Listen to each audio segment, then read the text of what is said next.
Welcome to our continuation of the Fell Xenologue expansion of Fire Emblem Engage. We're barreling towards the finish, I think, in what is the second part of a multi-parter.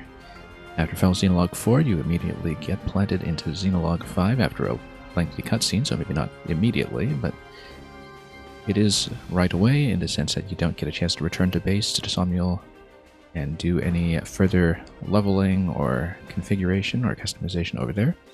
However, unlike some of the multi-parters that we saw in the main game, you do have access to changing up your party. And indeed, we have, for the first time in this game, a massively expanded unit selection. We have a party of 12. Effectively, it's a party of 11, though, because looking at the map, we have one of our units, our one prescribed unit, Nil here, having to fight against Nil for however long. Nil's got an attack of 28 and a speed of 21. We basically need to keep her on the spear to avoid getting doubled by that weapon, I think.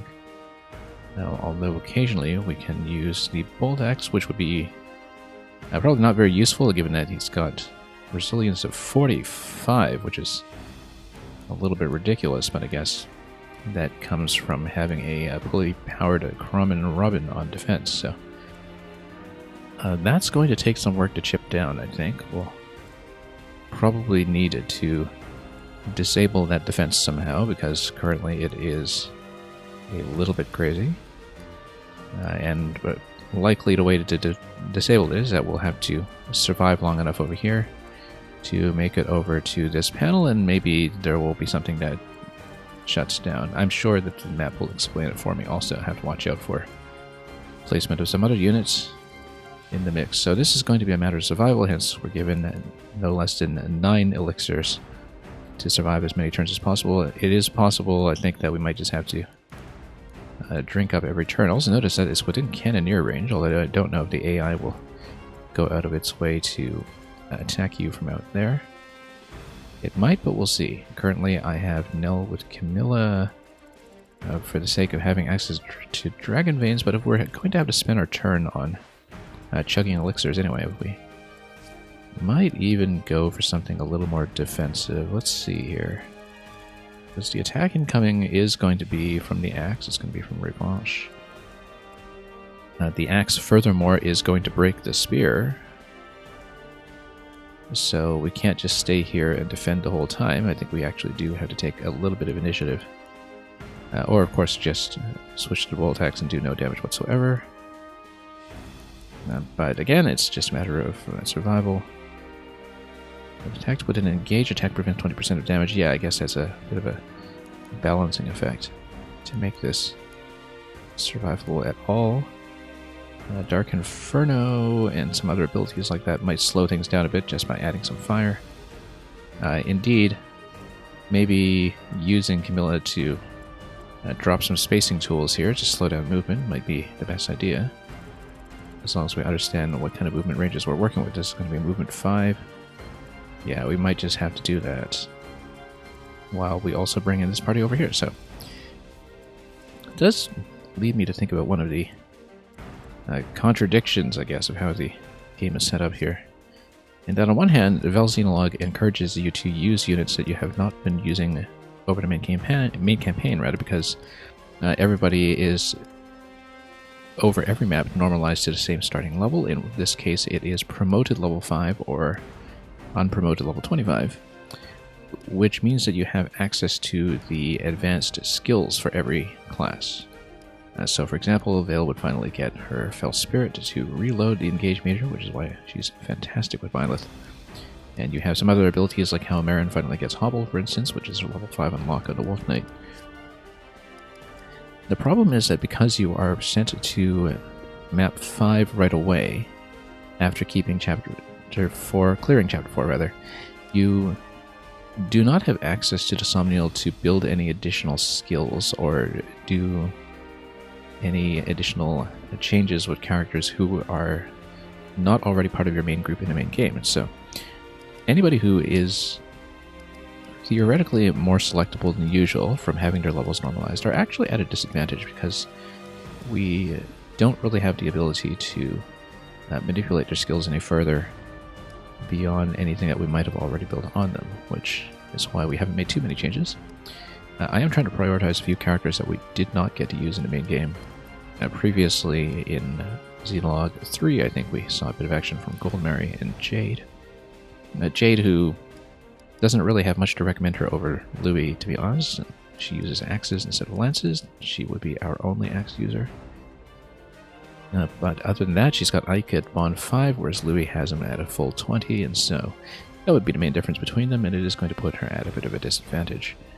At the same time, though, well, we'll get to use her, and we'll also be bringing in Hortensia as our main healer for the first time, just giving her a bit of a go at a very low-level Micaiah. Instead of running somebody more familiar to us like Pendreo, for instance. And we'll see how she plays. It might be useful to have all of these improvements to her range. And we do have Cantor on her as well, which I think is important. And then Goldmary we put with Leaf. In the main game we put Leaf mostly with Alchrist, but here we have Alchrist with Lynn. Since we do not have Chloe, who is our main attacker, our most prolific attacker in the main game, and who I've benched because, well, let's make some changes to how we're playing. I just want to experiment a bit. And secondly, because this map doesn't look particularly friendly to flyers anyway. So that's going to be our party. I think our inventory is more or less set up the way that we wanted. Really, there are only so many weapons to go around. And at least I get to set up my party this time, which was not the case in the earlier maps when you would only have 4 party members selectable, and they, along with our avatar character, would be the only ones who could do anything. Also, I think this is maybe the first story map in the game where the avatar here, our tactician, is not going to be part of the main party. We might still actually be playing them, both my unit as well as Nell and Camilla, but we'll have to see if that's the case. Anyway, let's start. Let's just see what happens. I think the thing that we'll be going for is to get into position as quickly as possible to use the 20 range Astra on Alchrist and Lynn, which might do some damage to the flyers over here, especially because Hortensia is going to be part of this cluster, and yeah, we do need to take down these bosses probably very quickly in order to disable Nil while being distracted by every treasure chest along the way. Also, they do have respective emblems of their own, who look a little bit rough because we've got Hector over here, and I think probably Veronica over here, who's going to drop some additional summons on us. So, are the other emblems in play, given that all of them have been released? Maybe, but if they are, I could see them coming as mid-map reinforcements. There are some pretty obvious points for either thieves to depart or for reinforcements to arrive. Really obvious locations, in fact. And luckily we do have one Dragon Vein user with Ivy and Corin, and they might be able to spray down some of this mess as we go. So, without further ado, let's get going. Let's see if our current setup will suffice.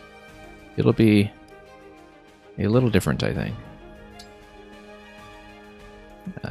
Kind of halfway the party I use in the main game, but with a couple of adjustments that will keep things fresh. Yeah, benching a lot of my regulars, in fact.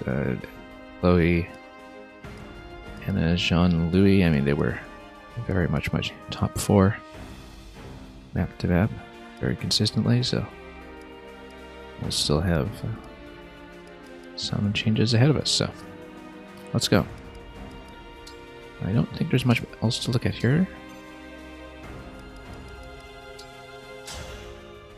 Let's see what happens in terms of the map mechanic itself. I want you to watch each of your allies perish.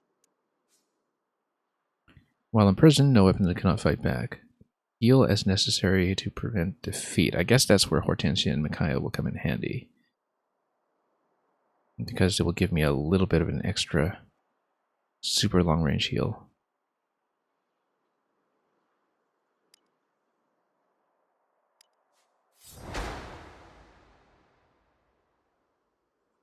Okay.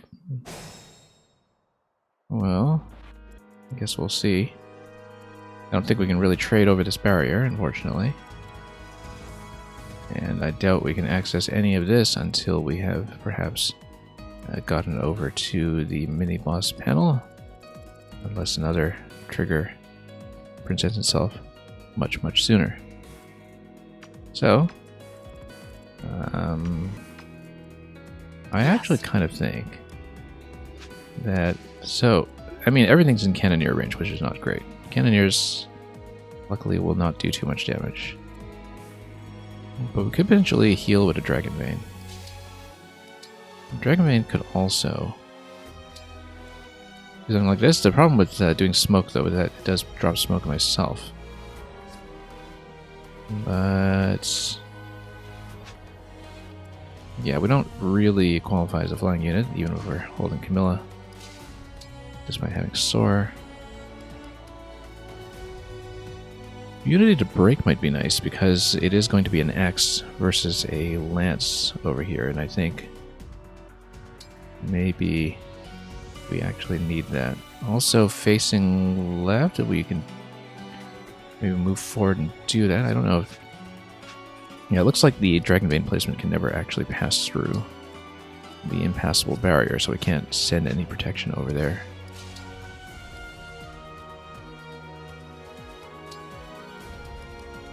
But if we face Divines backwards, then we basically just protect ourselves if we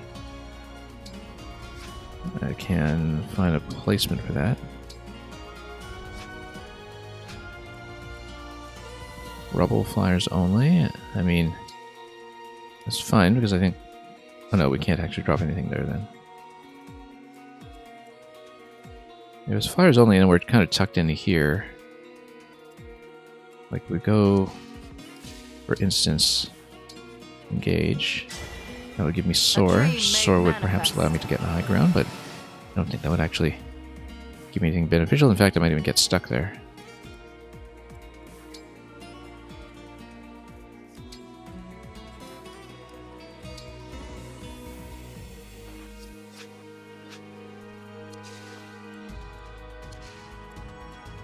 Well, we'll see, because I think dropping the Dragon Vein is likely to move, but we can also preview the attack, which will not do anything. We won't make a single dent. So it is very much going to be endurance and survival. Well, we'll deal with that in a moment. Let's actually play through the turn first and see what we can do. I mean, as well to investigate whether we have magic attacks coming. Not anytime soon, I don't think. Whoop, come on, let's do a tap input here.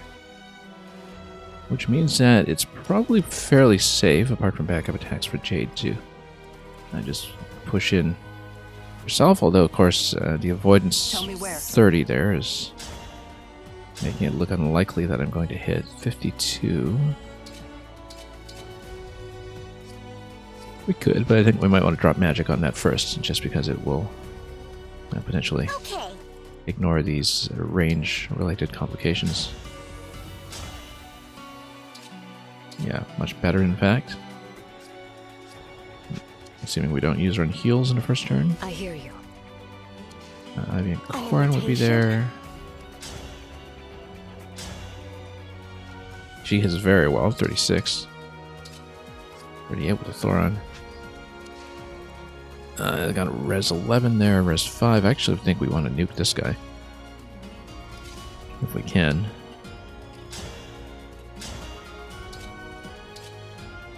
And that hits very well. I have to watch out for this guy, though. So maybe a Thoron over here, followed by somebody who would be able to survive this 21 attack. Yeah, and then that would basically be the first turn over here as we take out this guy. Now, who would be able to do it? I'm ready. Also, you can also just send a bow over there and avoid a lot of these complications. As far as the avoidance pillar over here, I think... yeah, he's not going to hit for very much.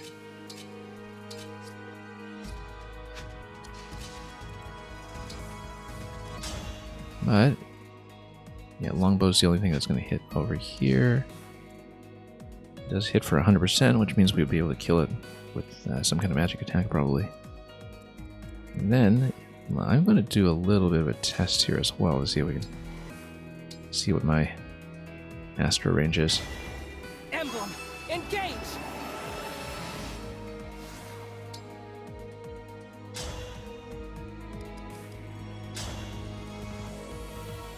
So the Astra is within range of nil. I don't think it's going to do anything, though. Also, we need to scroll. There we go. It's going to do 15 damage. That's nothing. We'll probably heal out of that. However, yeah, if we were over by just one more tile, down by one more tile, we'd actually be able to see whether we can hit Hortensia, which might be interesting, because if you can take her down quickly, then that's going to be a nice little advance on where we need to go later. So I think we're definitely going to want the bow on the right side and send him down this way just to try to get him close to do some advanced sniping.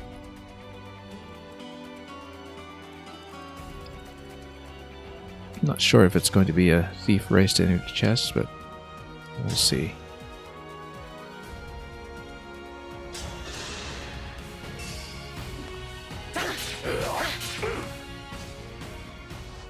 Oh, and I get to counter, yeah, so 1, 2, 3, 4, 5, 6. I think I'll actually stay in place just in case we want Xenologue to come here and give him a dance. Because now over here we can drop a magic attack. Don't worry. Using Veil would mean that we're not using Violet's power this turn. So we might want to save that idea in case we want to do a big Violet push just on turn 1, just to maximize the number of turns we get out of Veil and to speed our progress through this in general. Ivy can drop magic and go over this way, which might be useful because... yeah, actually, yeah, I should have moved Alchrist over here, Ivy over here, because in the idea... oh no, Veil can't even go that far, so... okay, Veil can't activate a quad over here. Veil might be able to activate a quad down here if we have good positioning on the squad. Or we might be consigned to activating 3 units at a time with her. Perhaps instead of 4. Or we could just use her on the attack. The way that I think should probably be done. Yeah, if somebody's coming within range here, they should pull back by 1 to avoid the fists, unless we know we can take the fists. It has to be someone with decent defense if that's going to be the case. Ready for me? Yeah, she would fit the bill, but...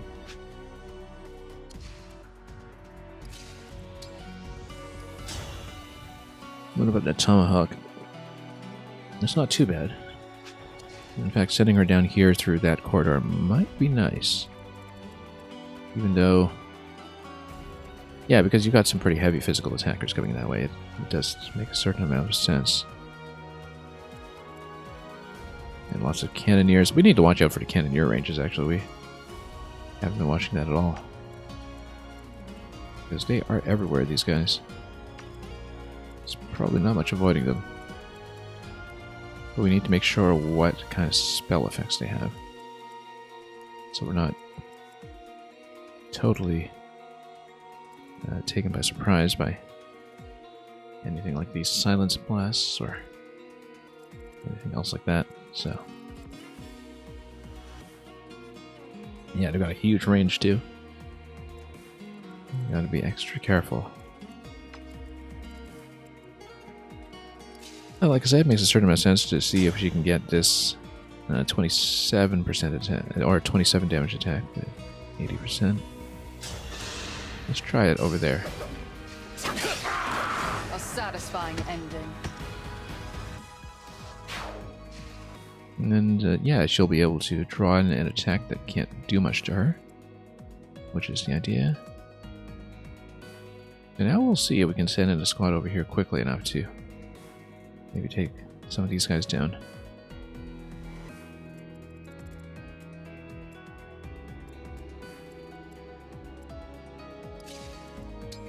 Like, we send Gold Mary here.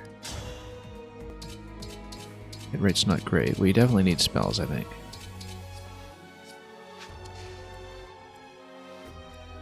With pride. Or Marin and Roy do quite a bit.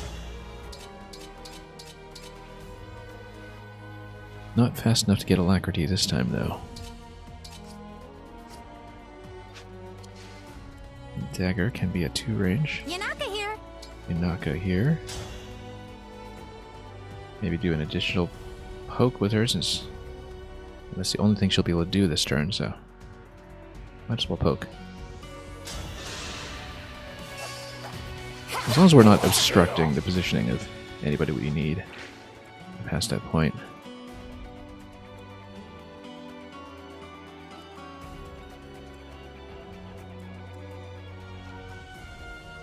Yeah, because then we can maybe kill and then get somebody to step on that location, and then we could even reactivate the whole quad, so.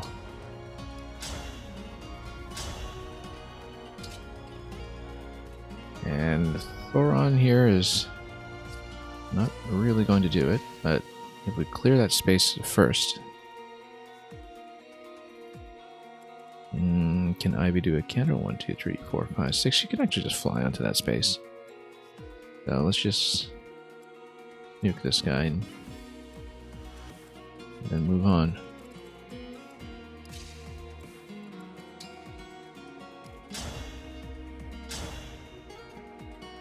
Yeah, she'll hit very nicely. Please forgive me.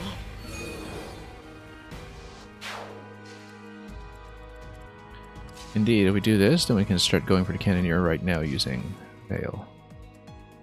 Maybe you can drop a Dragon Vein for good measure. Yeah, Veil and Violet can just do that. It was foretold. Cedal can also load 1 character in advance and then move into that position. Unless, of course, we want to use them over here. Still don't really know what to do with the enchanters yet. We'll want Hortensia kind of in the inside position, I think, just because she'll get within range of heals. Especially if she can do ranged heals from over here. Then she can just mend all day, really. And that might even be advisable once I start taking some hits. But yeah, Hortensia will go right. And yeah, we might actually have a bit of flexibility here, except Seal on Sigurd. If we go tap, then go 1, 2, 3. Yeah, maybe so.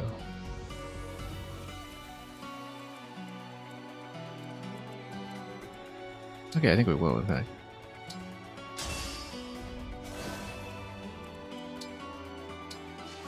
And somebody else can send up the top slot.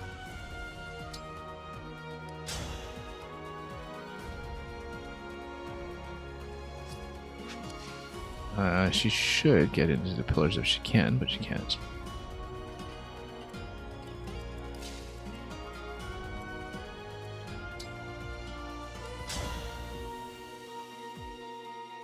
Okay. Or she can get in close and do... How much with the card? Not much.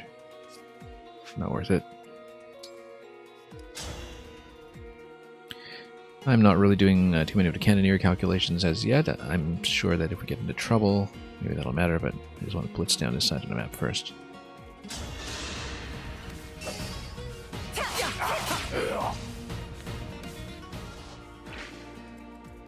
Okay. And Roy, Ivy, and Corin, yeah, can go here. They're actually kind of the obvious choice.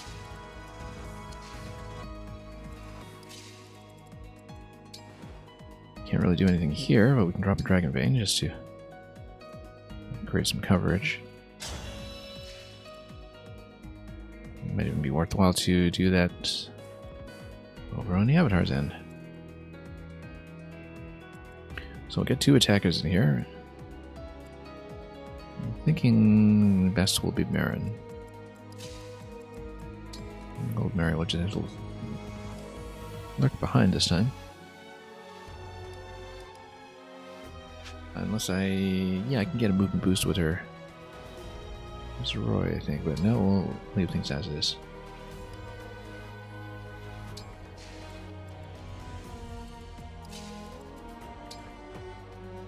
We'll save Hortensia in case we need some kind of big group heal.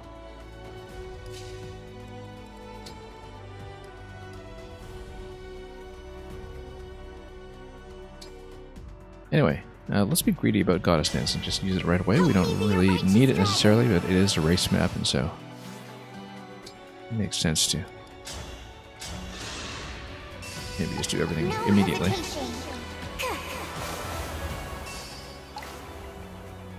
Also because Vela finds it easier to reload her meter than most characters, and so places are potentially in pretty good shape.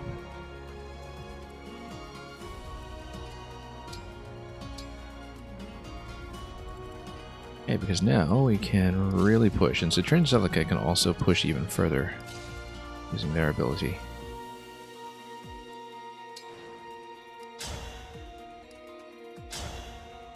Thoron very close to killing. Now we'll have to see if we can push that unit somehow. A natural thing to do here would be Aaron and Roy going for the dagger. It'll kill very nicely.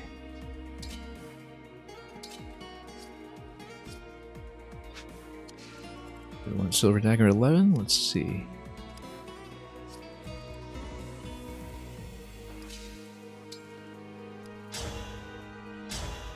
Either one will get the kill. So I think we'll just go silver dagger. Why not? So you don't get into weapon advantage issues potentially. Not that we will in this position. That was cool, was it not? It was cool. Totally cool. I mean, Corden can go down there, and then Xenologue is actually able to reach pretty far. Yeah, we can even do a Ragnarok. Just going to test briefly. See what we can do. I don't want to burn this so quickly. Especially because it doesn't look like it'll get to kill. But it does allow me to take the Cannoneer out pretty quickly, which might be useful. It's just that we'd die pretty shortly afterwards, so. But we can reload her with Cetl if we really, really want.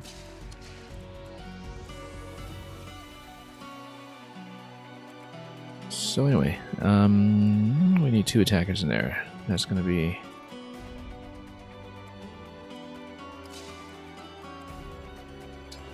Heavy and Corin over here. How much does the Excalibur leave behind? About 10 damage. I want to do that instead. Yeah, we'll maybe even reload Vale over there. Now we'll just make sure we get another. This guy's range. Oh, he's actually still. He doesn't go anywhere. But this Cannoneer we kind of need to be aware of.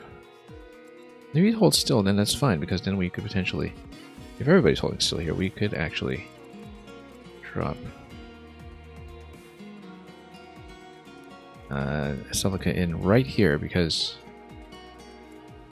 if she's in this location, yeah, she's going to be stuck, but at the same time, nobody's going to touch her. So maybe Warp Ragnarok in that location is actually clever. As long as she doesn't die to getting stuck. Yeah, because then you can go Ragnarok right there, take out the cannon, and that's going to simplify things considerably, and it's a location where she's just not going to be whacked by anybody else, though you'll have more magic cannons coming in, and that's okay, because she's just that strong. And nobody's going to hit her, as far as I can tell. Yeah, that's the obvious play, in fact.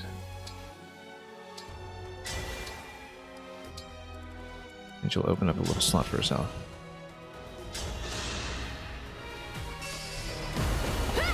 My apologies. Allow your soul the rest it deserves. Okay. Next, Ivy and Corin. Sigurd and Seedall. So, Ivy and Corin can come down here and nuke this guy. And then depending on our needs, we'll see who is actually going to go in and try to finish him off.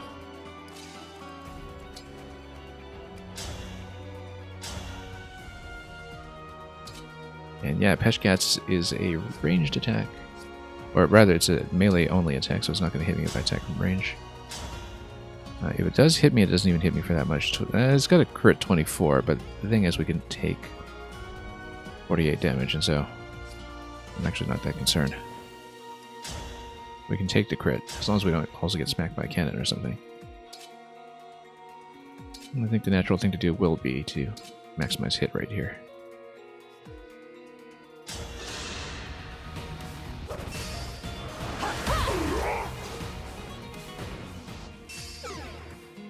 And a Draconic Hex is going to be pretty helpful as well. So yeah, we'll make sure she's out of range of any of these guys, particularly bow range. That should have been something I marked.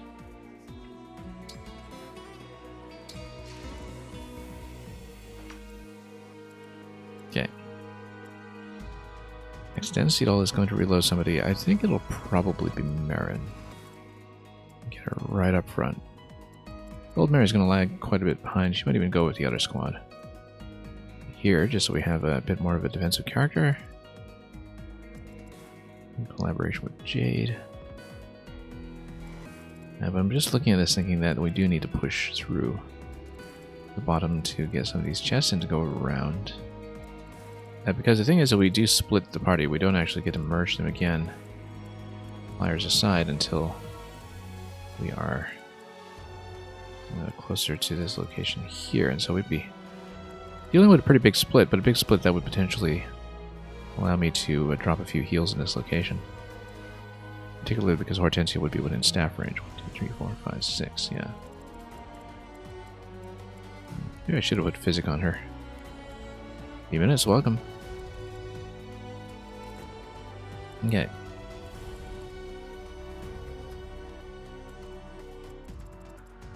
Let's see here.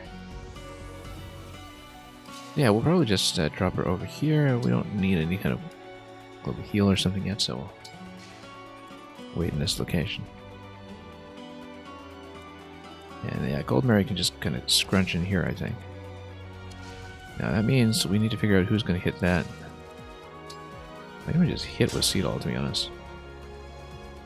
Yeah, we might as well just hit with Seedall. The only caveat is that it means our party doesn't move as fast as I'd like to, and maybe speed is of the essence here. We can go for Vale and Violet. They're a little out of range, though. We can also go for Marin and Roy, which I think we will.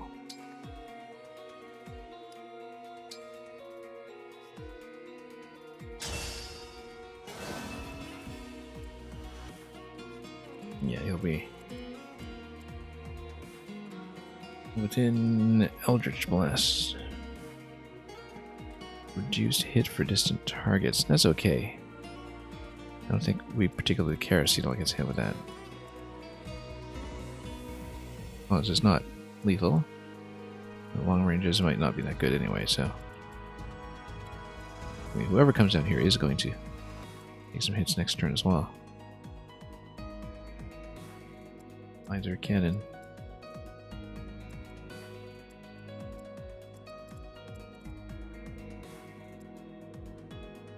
Yeah, better mitigate some losses while we're at it then. Marion can strike from range. She'll be okay. I think we'll just park over here.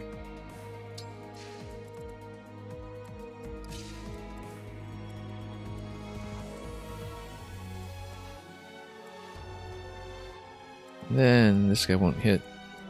This one, magic attack 29. We just have to soak it, I think. It'll be 10 damage. Maybe her avoidance will come through.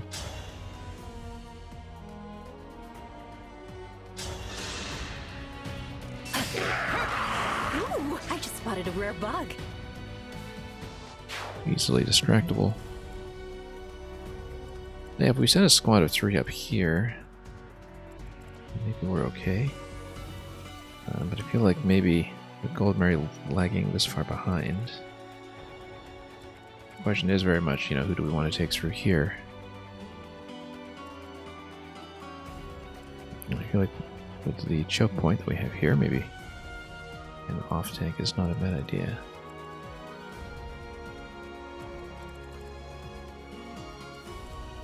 On the other hand, it's true that we don't have anybody really super defensive going down center, so that in itself might be worthwhile.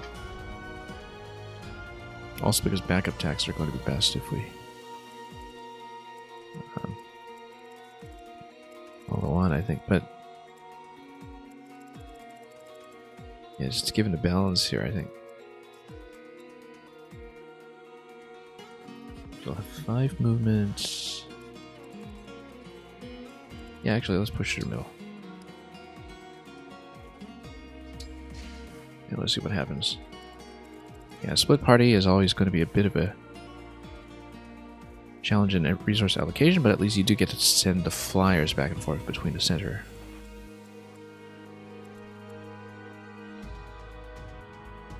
Okay, so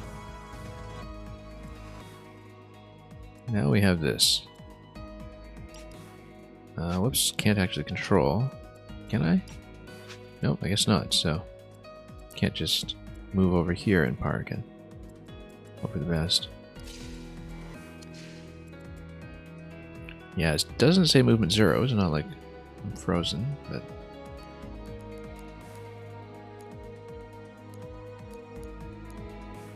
should have thought about a skill build here too. I don't think I have anything that would have been too helpful here, other than perhaps more avoidance. In fact, yeah, if there are allies adjacent to the unit, so we don't have that condition either. Yeah, if I just do some kind of reverse position here.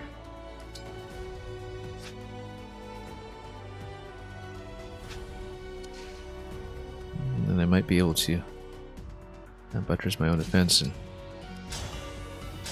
the thing is, even though I'm not broken, I do no damage.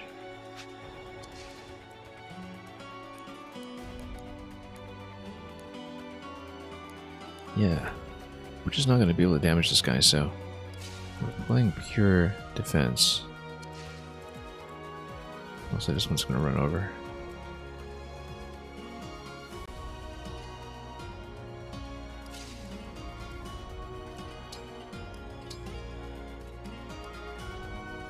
Yeah, we can go smoke, we can go... The vines might not be too interesting.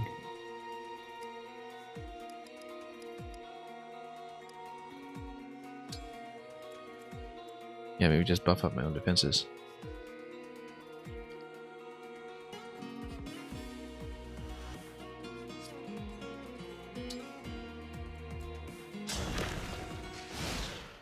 Not going to apply to anybody else, though. Hello, Divine One. So sorry that we were interrupted earlier. If you'd rather not fight, all you have to do is agree to come with me. Let me guess. You want me to turn over the 6 bracelets, too? Since you have the 7th, I'm sure you're eager to finish your collection. That's not happening. I'll stop you here. I am sure I would say the same in your position. I tire of these games, Divine One. Since you are Father's most hated enemy, I will simply take what I need and then destroy you. Okay. We do not have to fight, Nil. Time for what? Talk? We are well past that. Do you expect me to simply abandon my plans and surrender? Go back to being a failure? We can resolve this. Explain your plans to me. I intend to gain power and to kill you. Okay, 10 damage. Mitigation here is going to be nice, and also it had very low hit chance. So, ooh, also that guy's going to come in and join the party. That's not great. He's got heals up the wazoo. We might need to just nuke this guy. One thing we can do, actually, is use Astra to kill him at great distance. When we do that, that's one less problem to deal with. In order to do that, though, we'd better push through here as fast as we can. Also, yeah, I guess have to be very careful where we stand. We can also hit pull back if we have anybody who's counter. Also, Jade can suffer through most of it. Maybe not the 35 so much, but if we place her here, in fact, we might even be able to use Ike's power. And this guy would have to go 1, 2, 3, 4, 5 to get around here and hit Alchrist. We'll create a bit of extra space for ourselves.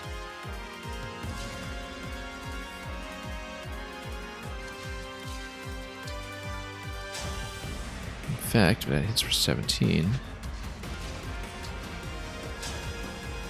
If it's for 24, then we're in business, but 70-something% hit, I do kind of expect those to miss. 29, speed 23. Okay, speed 23 luckily does not double up on Gold Mary. Yeah, we're going to get a little bit pummeled here, I think. But we do need to take care of this guy as soon as possible.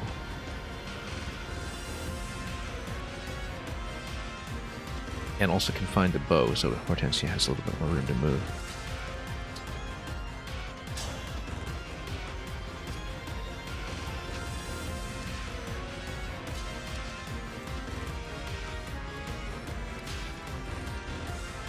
Yeah, it makes most sense for Jade to be in this position, perhaps.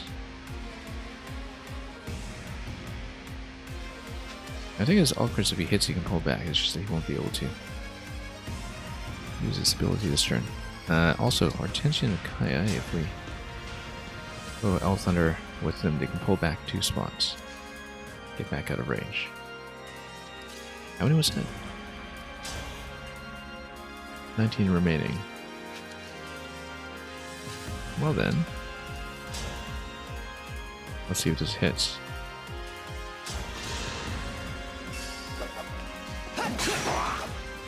Okay, that's a good sign. Because it means that we'll be able to hit that and get back out safely.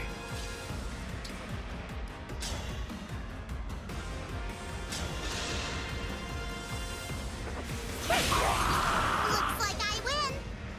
I did put counter on her, right? Yes, I did. I don't particularly like going backwards, but we do have to account for the bow.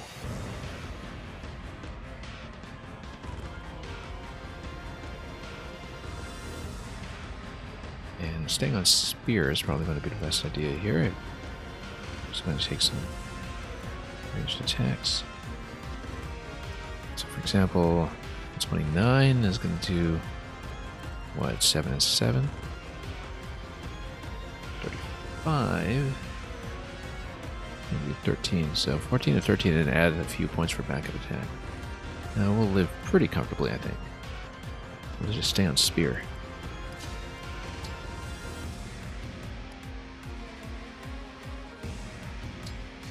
Okay. Now let's see. Back down here so we're not blocked by the avoidance tiles. Our next movement. I'm sorry you're stuck with We're me. going to probably go fairly greedy, as long as we have some orbs later on too. Reload the emblem power. Actually, only one orb. That might not be clever then.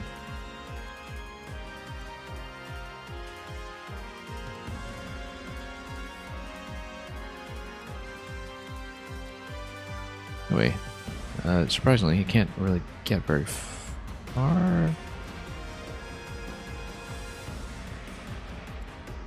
I don't know if it's a terrain issue or what.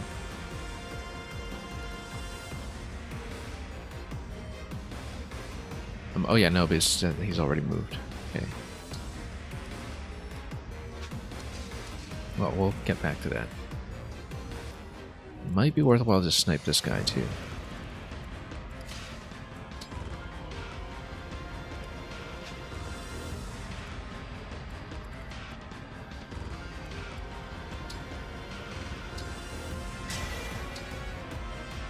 Okay, let's see what this hits.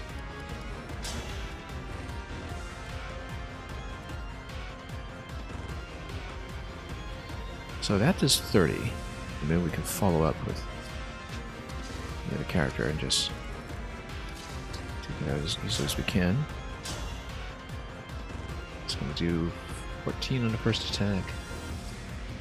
Yeah, it looks like that might be a good idea, in fact.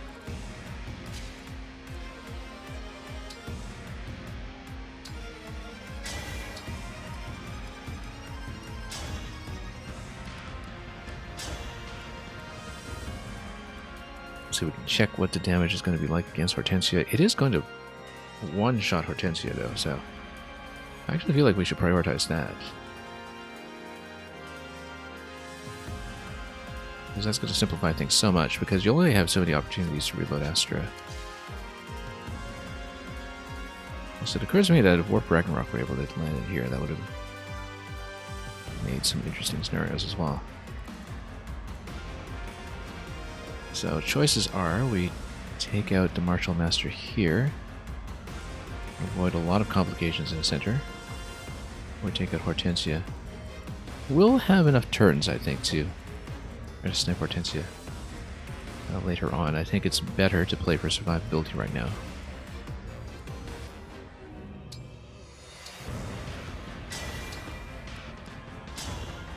But at least we know we can do it. We know that Hortensia will go down instantly. By my hand, I see you. Okay, that works pretty well.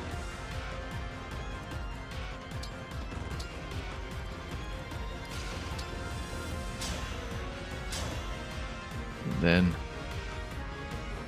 Versailles.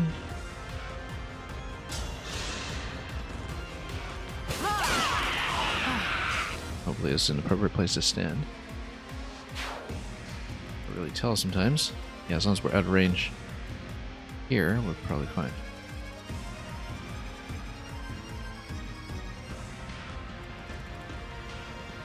And yeah, we're not going to sneak out of prison here by ourselves. Okay, the central cluster over here, let's just push in.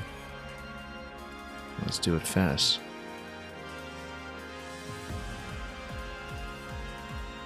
Yeah, oh okay, no, I see, that's why everybody's so strong to have got miasma going. That's why we use Ivy to clear space.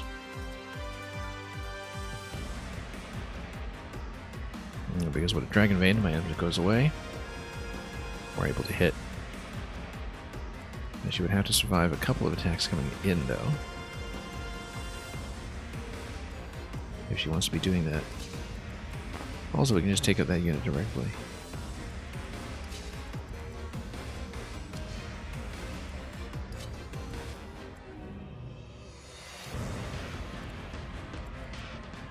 Also, Ivy might even be able to go for a snipe over here. So close, except very low hit rate.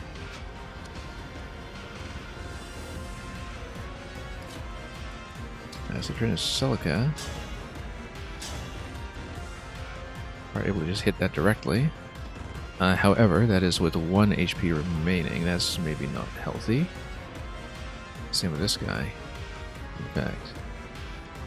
So we probably want to knock him down a little bit first before we get to anything that special. Or even just go Thoron over here. What do we do to Thorons? 24 and 24, not quite.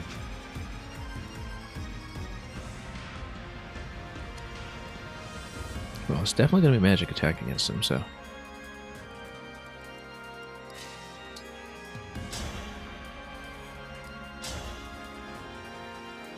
Yeah, 11 Sword is going to be like that. Look at the breakheads. Let's see what we need an X for that, so I guess not. But if we can do like a Thoron on it first, I think that's the best idea.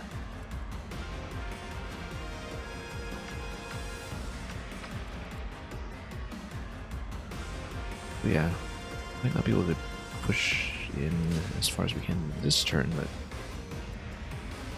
if we go over here and then this one would try to hit me for 35. I mean, we can always pull back. Yeah, 35 and then get Celica to finish it. I like that.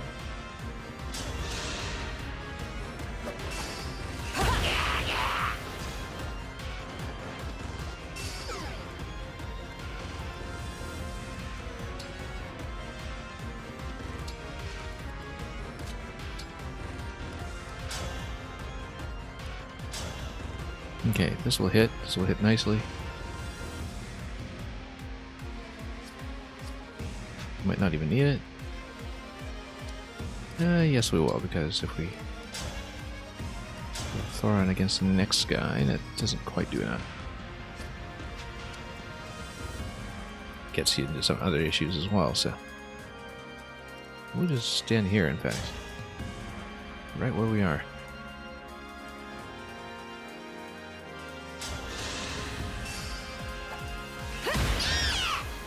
May we all be protected. And then let the party bunch up from there.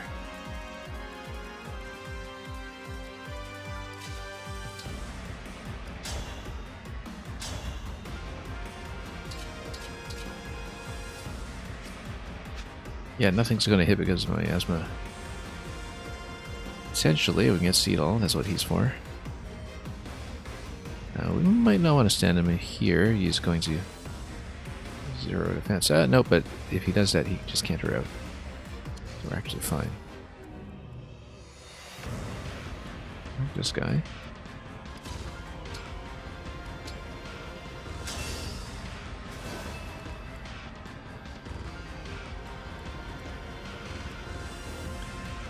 Now we can probably start moving it again.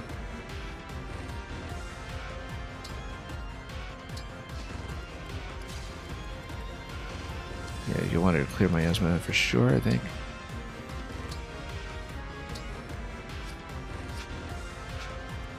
Both slots, which means... Yeah, but if you drop the Dragon Bane, I think we can't actually proceed immediately.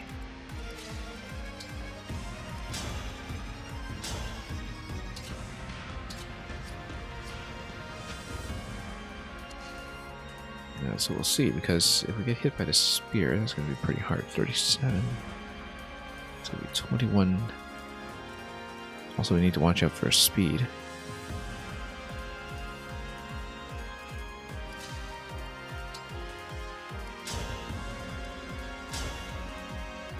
Yeah, Excalibur is not going to do too much, but that's not really the point. Dropping a debuff on him is actually good as well.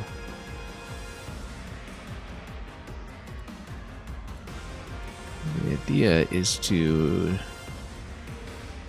knock out this formal advantage that exists there.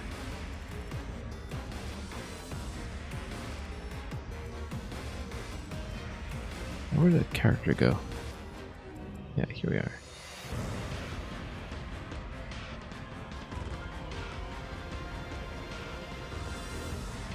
Well, he's right up front, then you just have to take it.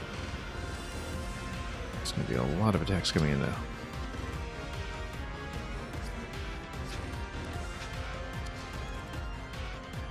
If there's a better way to position that, we'd like to see it. As you're going to be a bit dependent on her hit point pool.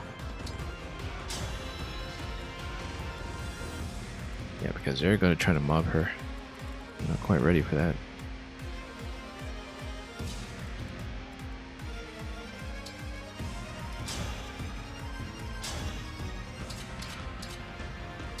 Okay. Looks good, but doesn't do nearly as well as I'd like.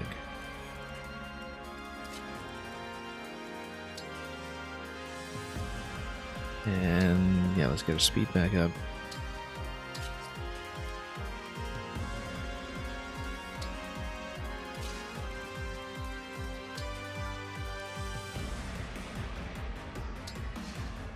Alright, let's see if this placement is going to by and large live.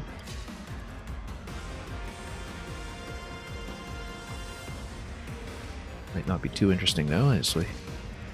Just jockey her position.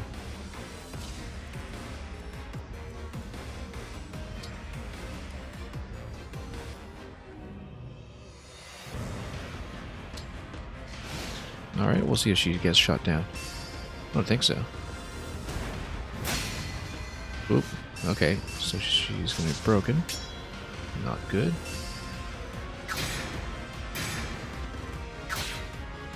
That was quite the crit there. That's okay, we'll just heal her back up.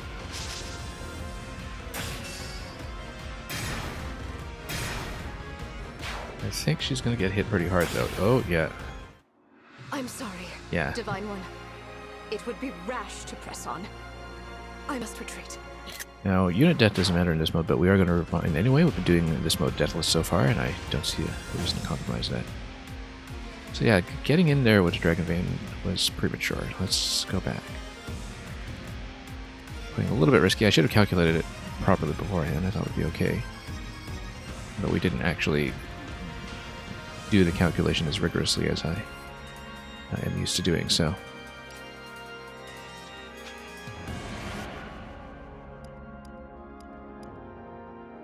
Yeah, so we've got corrupted over here. We'll back here. We might want to rethink Xenologue then if we don't need a Dragon Vein right this turn. And just go back here to Citrin's attack. And after that, Ivy positioning herself was the only meaningful action, so.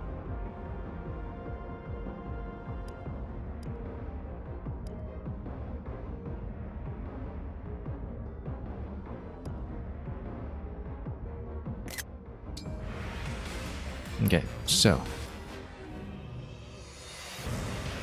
in light of that, let's not take on this guy just yet.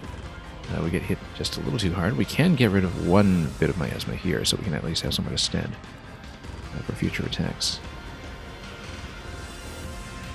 Or we can just forget about the Dragon Vein idea for a moment. Also notice, instruct all, not that we are getting anybody useful in range.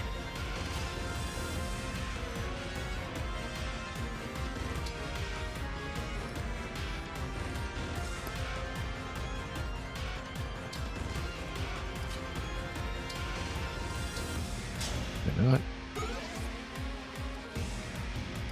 Alright, so if we can't get this right away, yeah, what we can do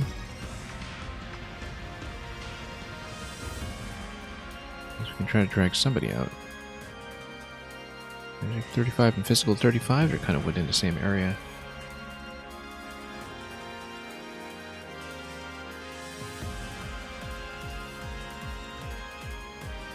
Might be able to take it. 20-ish damage off that guy. These guys are all pretty slow, so we might go over here just to see who's going to get me. And yeah,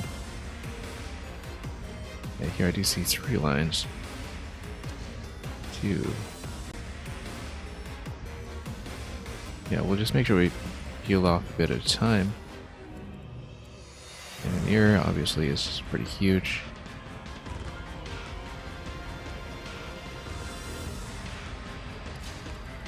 Indeed, if we still have Xenologue available, we can have one attacker just come in and attack, and then...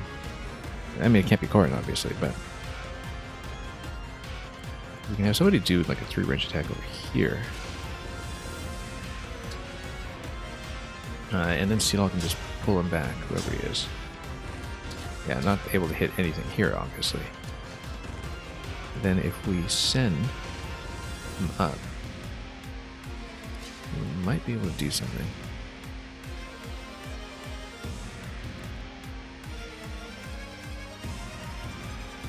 Yeah, maybe just get Ivy to also clear the spot in the middle, so we have somewhere to stand. Not a bad idea either. We have somebody who can generally give a bit of punishment.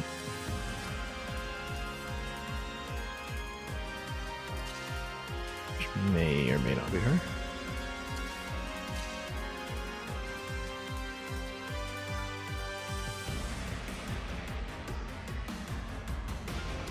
Yeah, no, we need to clear some space. Might be a bit redundant. Or we can try to get Vale to get up front, since she's got amazing resilience.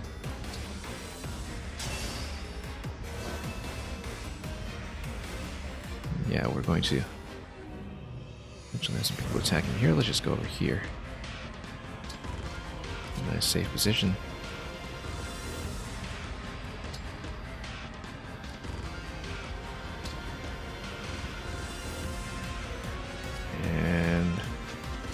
We're on a speed 17. Does that matter? It will.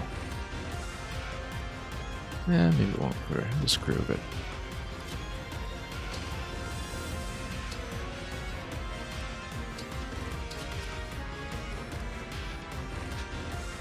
Whoops.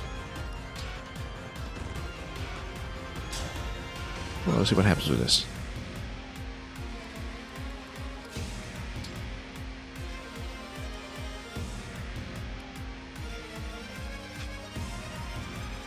She gets hit by 3, she gets hit by 2.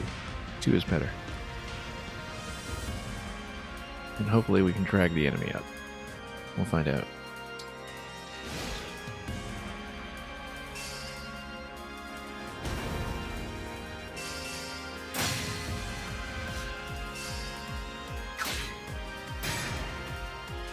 As before, we did calculate that, I think.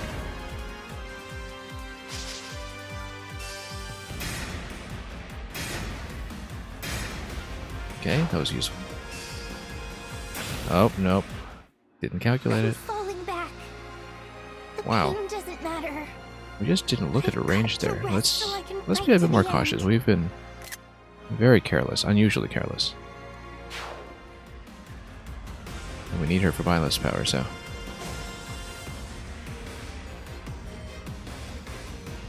We've been unusually careless here. Let's go back.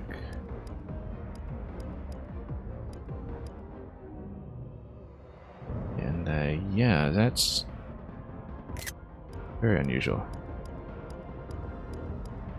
And so we just didn't even need to place her there for instruct. That was a bit gratuitous.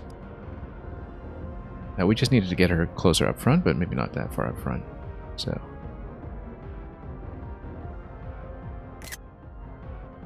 let's move back here. We need to actually watch this. 35 physical, 35 magic. What is it we're missing? Well, we didn't really properly map this up. This 35 physical is 21. And 10, yeah, that's why it hit exactly. So if I had looked at this properly, I would have realized it. That's it exactly to the number we were looking at. And so, very simple way around that, which is just stand here.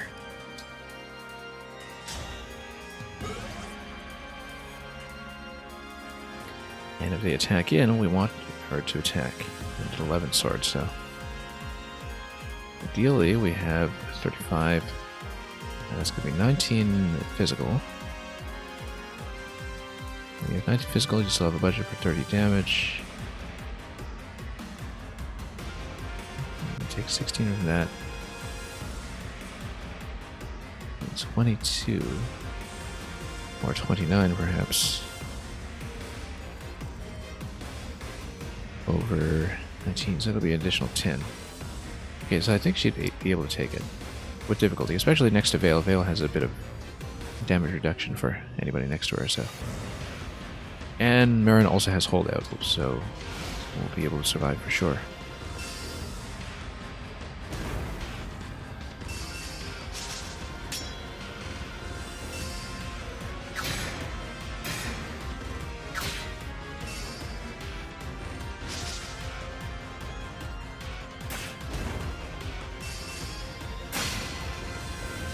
And yeah, that's a break. We didn't account for the backup. We didn't account for the backup. That was potentially enough to sink me, but thankfully not. So yeah, very sloppy in this location. Very, very sloppy. But we now have the ability to attack directly into this very quickly with a squad.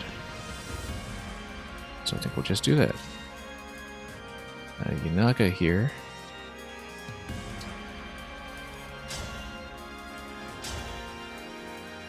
She'll be fine.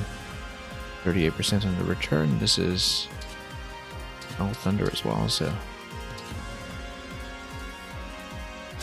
let's just do it. Yeah, I think with Ivy, the trick is that we actually do want to go Dragon Vein to clear out Miasma, otherwise we just won't be able to get through.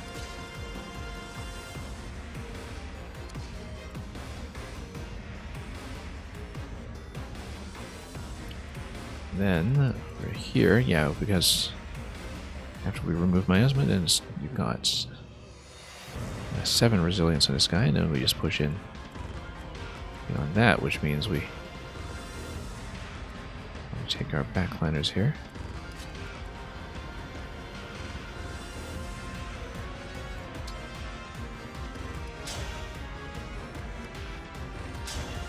And Volcanon will just do it. Too bad about a spear, though. Do it without the spear, that'd be better, since we are a bit low in heals in this area. 32, and then somebody else can tap her after that.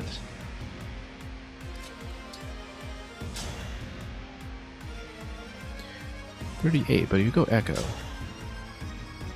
can do 22. 22, a little bit short.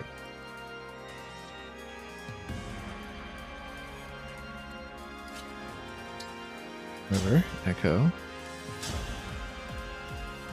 No, too much of a hit. Well, she's able to one-shot with any spell. Nope, not quite. That's dependent on the damage reflect. You don't want to do that.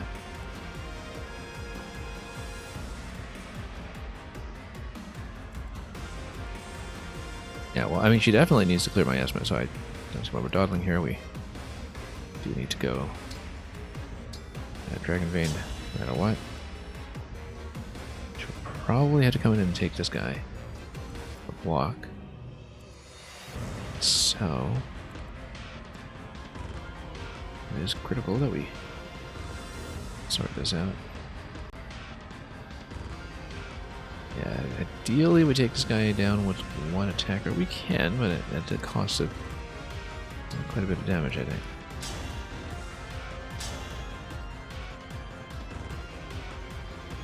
And yeah, we're not doing this damage reflex strategy, I don't think.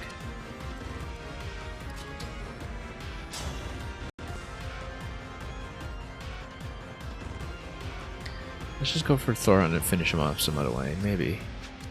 Obviously, if I can one-shot, I'd like to do it.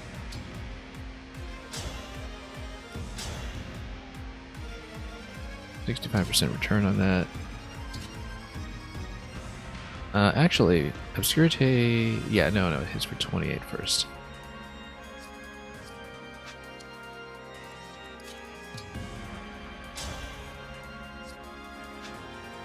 Might as well stand a healing tile, in fact, since that's the way it's going to go. Yeah, way too much return damage. I think the idea is going to be to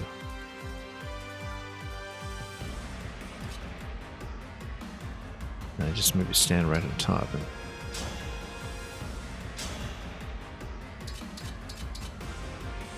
$15 by 2. Actually, the thing we want to do is break it, but we don't have an X in this location. We do have these fists, though.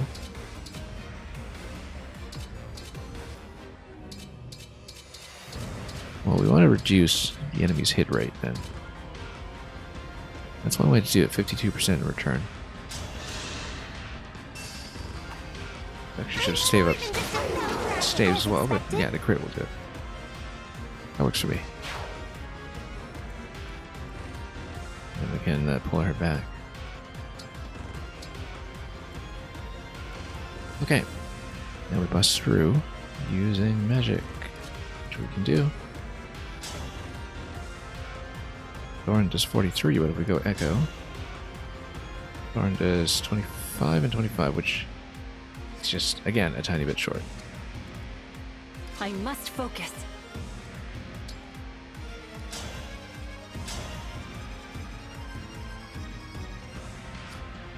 Yeah, it would be 2 units attacking in to do that. Oh, we actually really needed the extra point of damage from standing beside Vale, which we completely failed to notice. That would have solved things considerably. As is, though.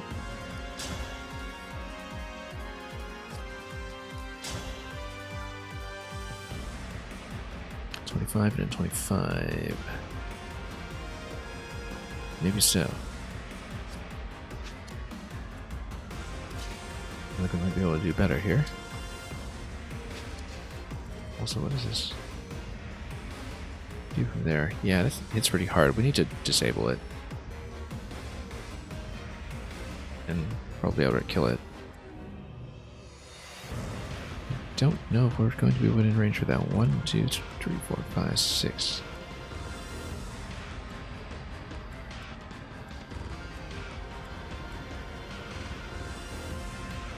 Well,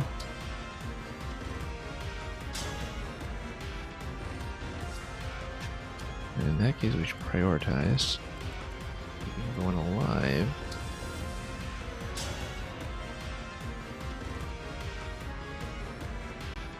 And you know what? We'll try with the Echo just in case. Unless we have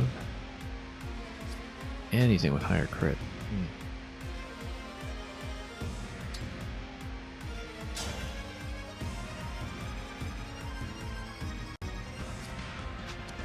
Think about this.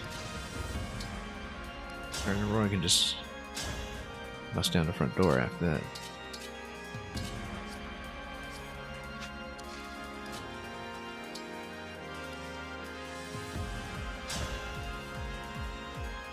Okay, let's do this.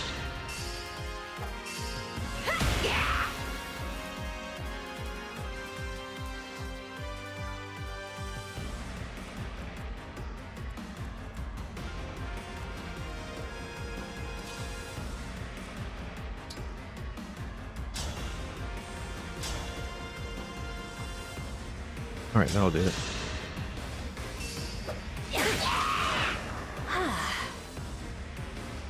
We actually want to probably get a heal at this point. That's the thing we reload, just in case we don't manage to take down a cannoneer. 29 magic. Wouldn't outright kill, but it'd be unpleasant.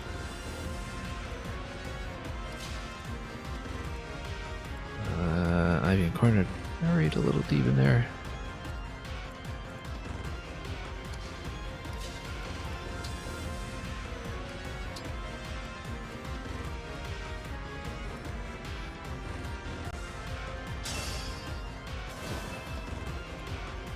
Okay.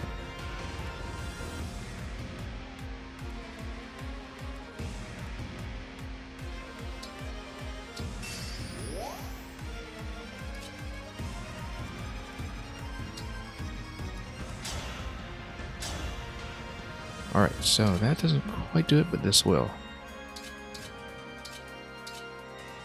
And luckily, the speed stat actually did work out for me here.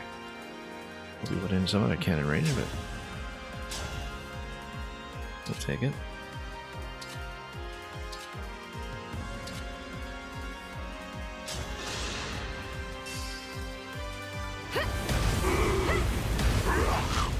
Allow your soul the rest it deserves.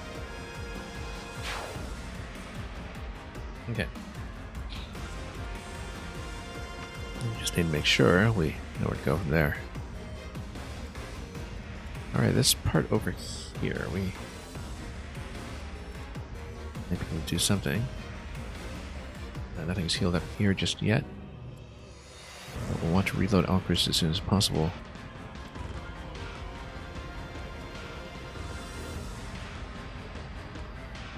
And there'll be heal on Jade for sure.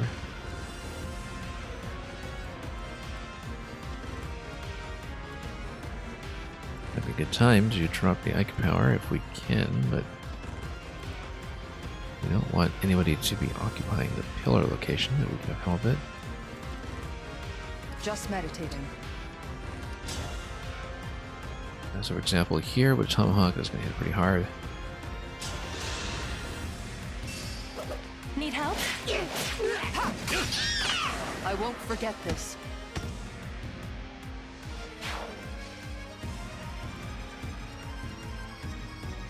And then that'll be good because other than the cannon over here, it's for 22. We're actually going to be fine because of the lack of physical attacks.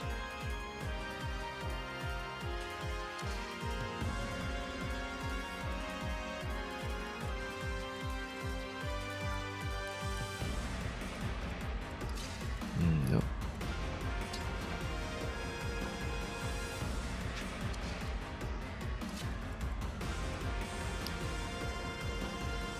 Okay, we got some pretty tough ones coming here. 41 on a Tomahawk. Yeah, maybe best not to get dragged into that until we know what we're getting into. Speed 6, for instance, 29. Yeah, no, we'll just heal her up.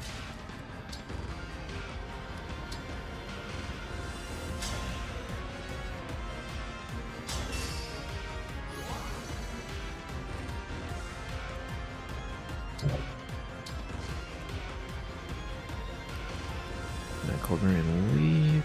We maybe be careful.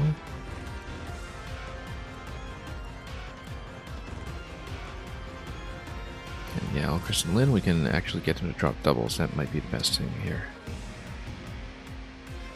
I didn't create nearly enough room.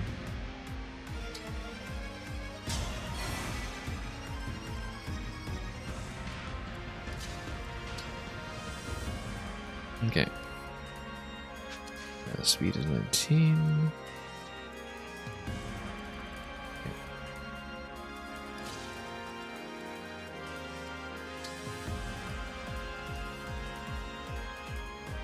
Alright, that's it for that. And then we finish up this area over here. The same I did as before. I think I just park here and have some defense of myself.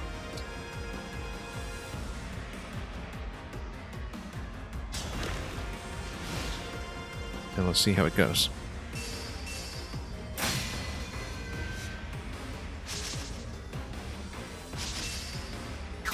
Okay, luckily that didn't hit. 28%, but that was bound to hit hard. That looks of it.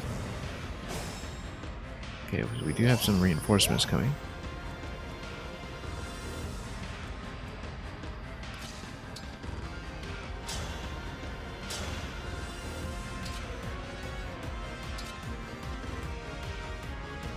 And we probably don't want it to attack quickly here. Now we can slow it down. We can drop some fire, perhaps.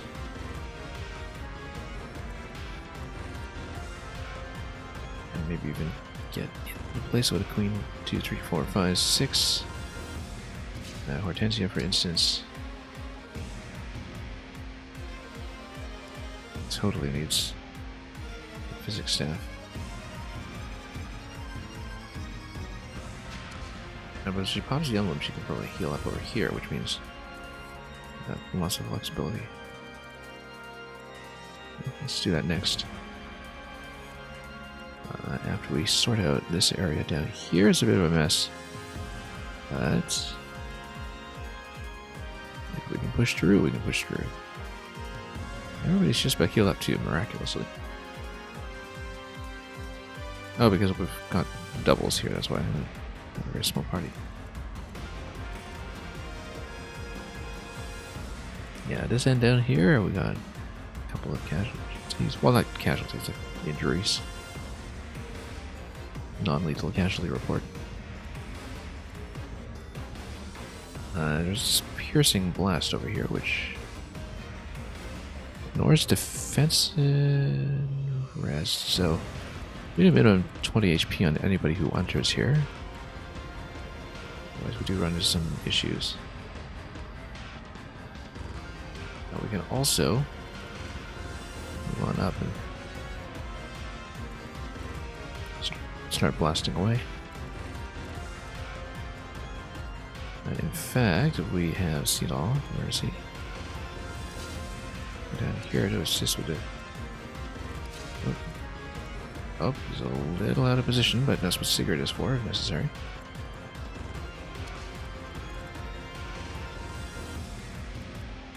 Indeed. She goes here. 1, 2, 3, 4, 5.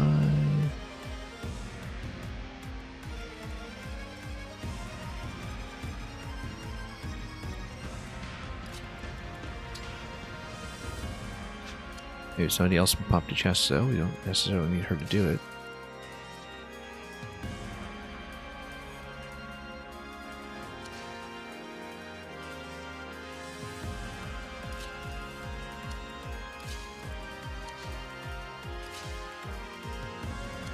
Yeah, everybody's just a little bit out of reach. With rest 7 for the incoming magic attack, we need to do how much? We have to account for the fact that it would counterattack with spear as well if we are not careful.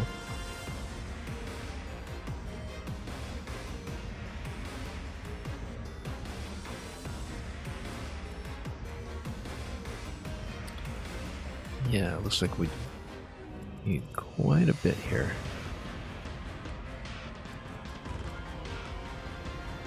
Well, anyway, let's start popping chests and see what happens.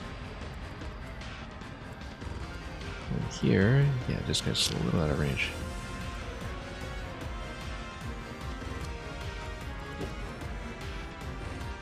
Now, Marin would be able to get this down fairly quickly, I think.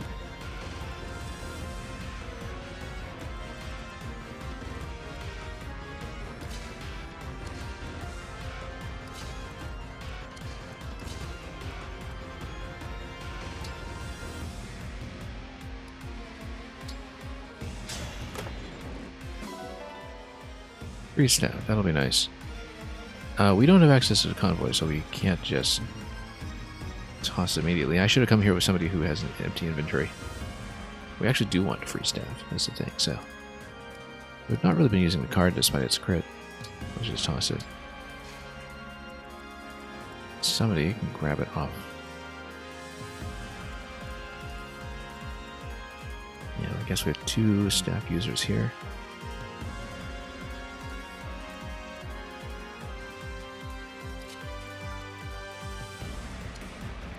Yeah, this spot here was surprisingly difficult for anybody to see and interact with. Might not actually be happening this turn.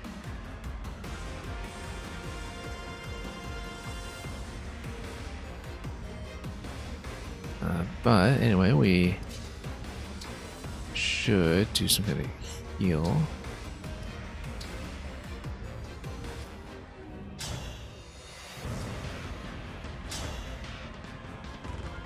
Yeah, I should have thought about sending physics staff up into that right side column and fortify staff down here. That would have been maybe a lot better.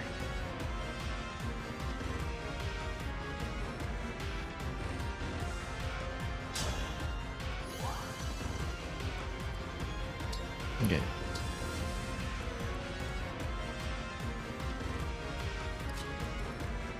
Right here. Oh, you know what? Instruct us. Actually, very good.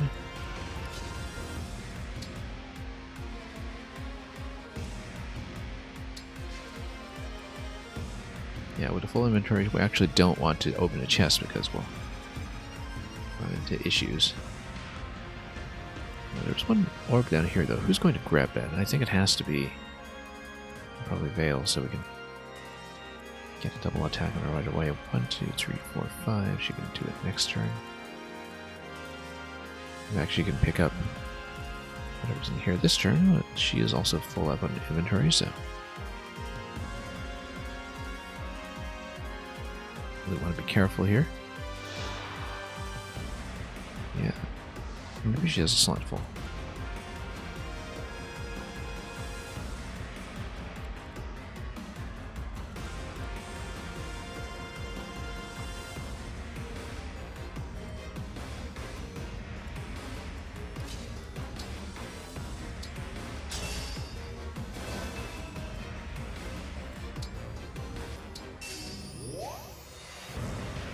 Anyway, Dancer class.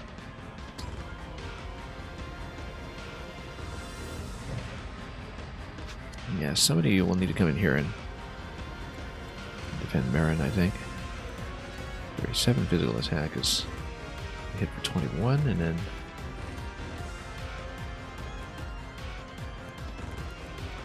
yeah, a hit for 20 directly.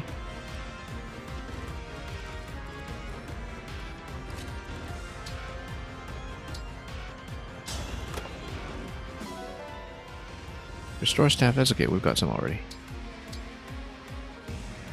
That's not too valuable.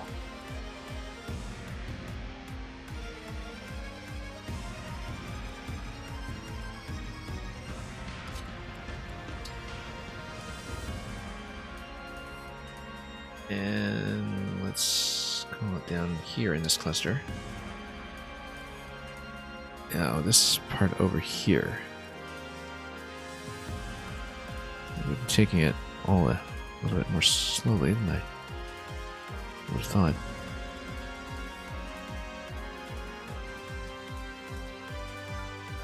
Well, there's only so much you're going to be doing as Alchris and Lynn.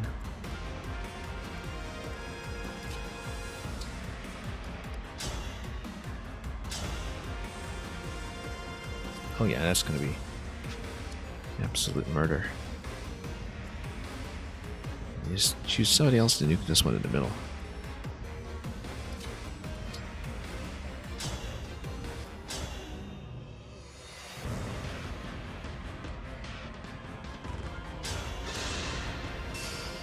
I'll assist. Not done yet. Me too. A good wind.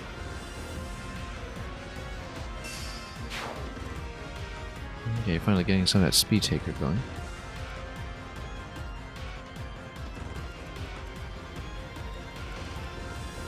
Yeah, we probably want to hold speed taking back a little bit.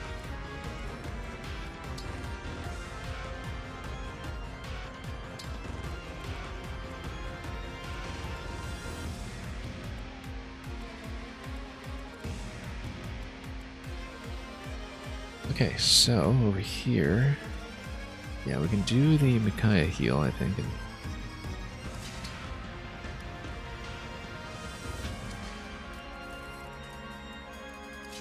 as we come here, Emblem engage!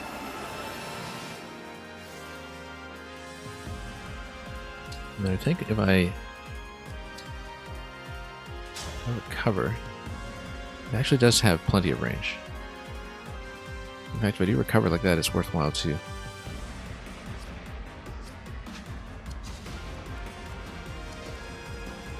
attack up here first if we want.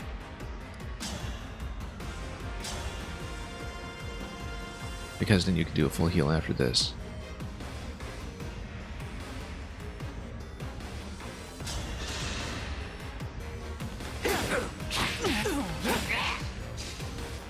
And we do need to account for backup attacks, I think.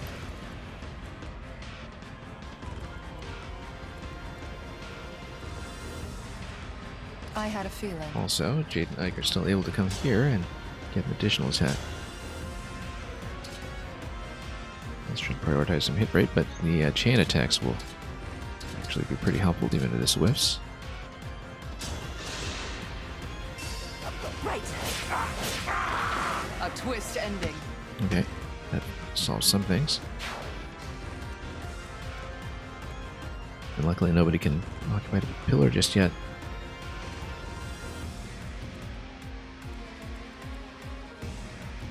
Okay. Make sure people are topped off so we don't get sniped by a cannon.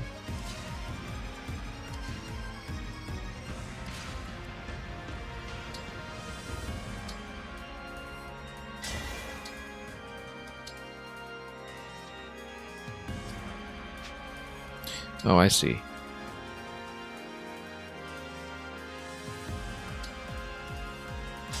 Okay, there we go. We need Recover to be within range. And the center to cross.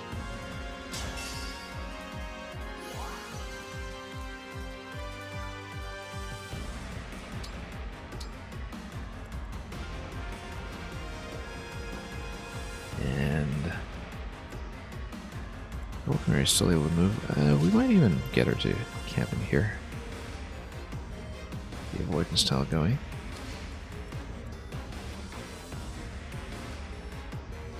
Yeah, given that she's got a ranged attack, that makes most sense. As long as we check the speed. Okay.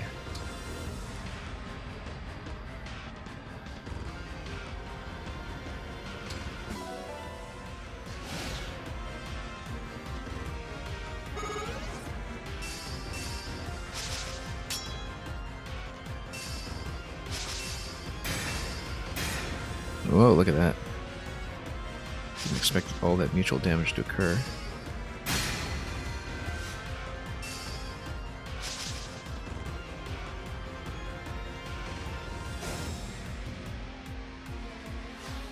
Okay, that's fine.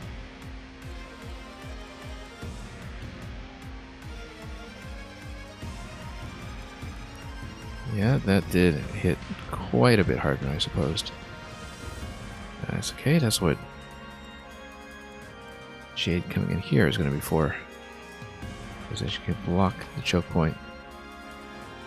Blocking the choke point though, if you use Ike's power, she's not going to be able to hit 2.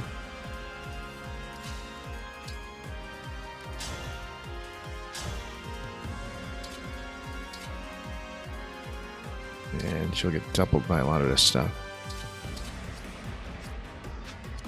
Actually, she'll just get doubled a lot in general, even speed than everybody else.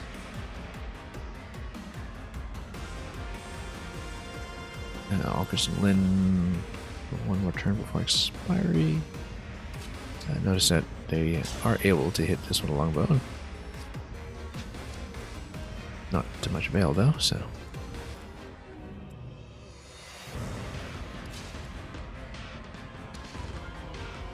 Okay. Now, the thing about bumping into this location is that Tomahawk's already kind of stuffed there and can't really rotate out.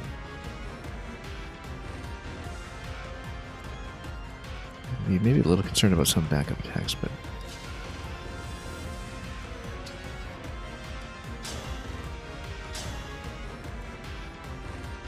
yeah, we have to be pretty careful. This, however, should be fine.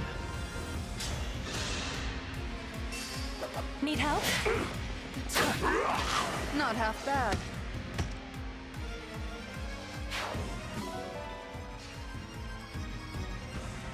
We'll need to heal some of this up, of course.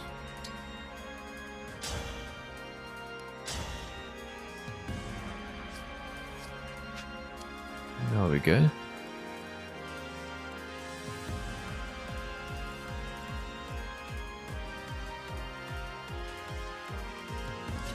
Okay, so we have Ulcris over here. Let's see if we go longbow. Just to see what happens.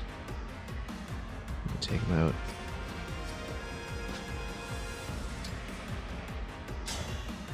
I can also take out an additional piece over here.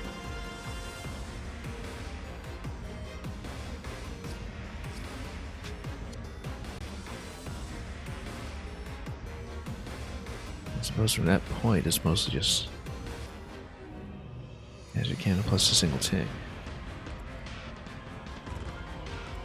Alright, we'll do something like that. Whoops, no. That's a spell.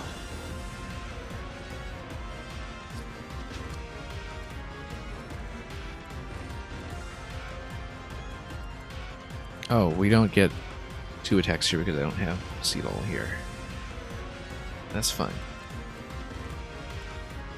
And we should actually take out the Enchanter. If we can.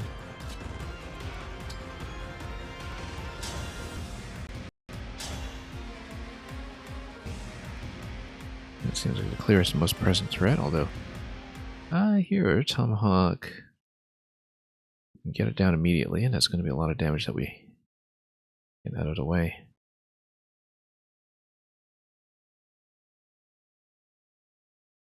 Yeah, actually, Silver Spirit's not going to do anything. 43 on this guy's going to do a lot, but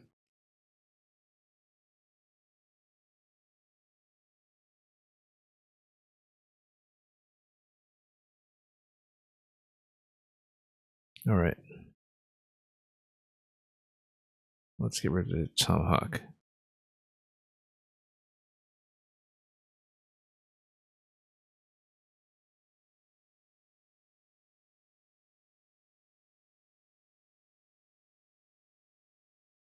Okay, works for me.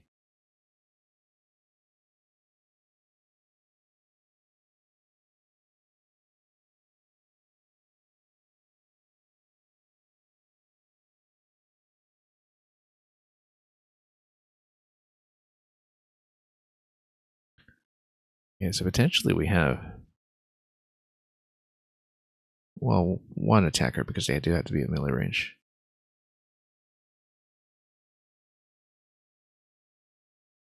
Yeah, the 43 is going to hit hard, but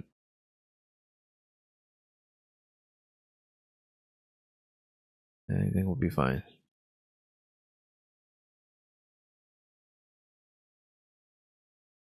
Okay, that'll hit exactly.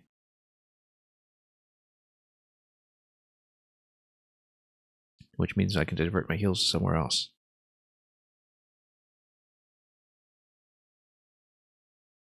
Like, for example, this guy.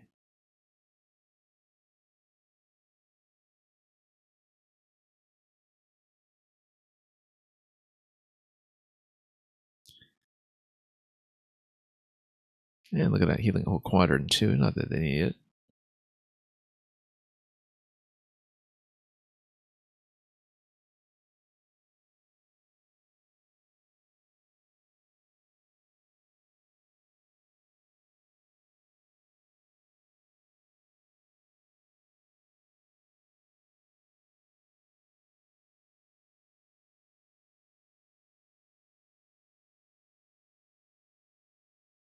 Just trying to take a look at the weapon selection here to see what we could potentially be dealing with. The Killer Axe is quite nice if we manage to get a crit on even one of these hits. Return damage is 29% on that. It might be good. Best case scenario, this actually does stuff.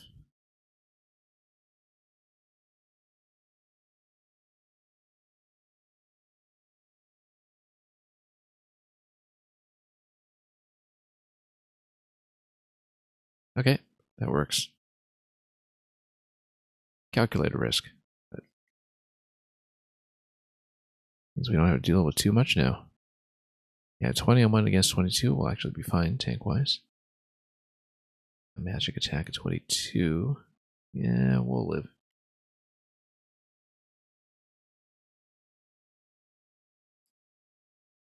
Yeah, because then we're going to pretty much meet in the middle eventually. Okay, someone with some empty inventory slots, if we may.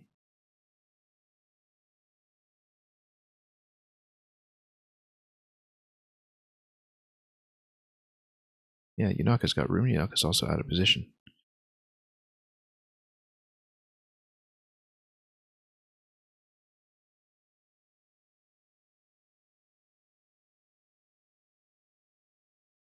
And Excalibur will do the trick.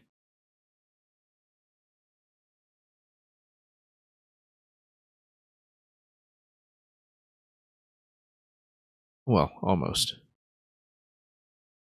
Between that and the Draconic Hex, I think we're actually doing pretty well.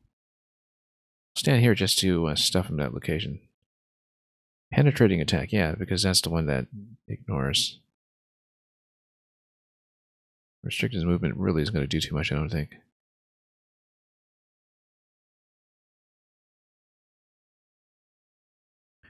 Fundamentally, we need other characters to be able to head out there.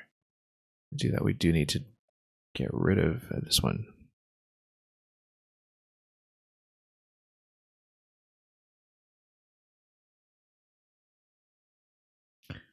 Well, Vale we eventually want to go back here, but Seal and Sigurd can't quite get far enough.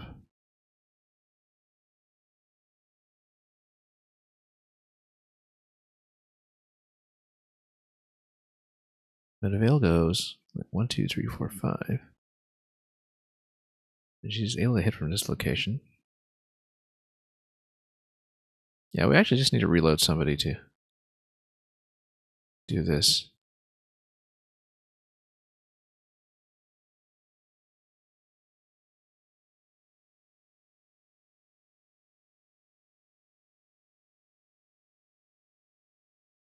Okay.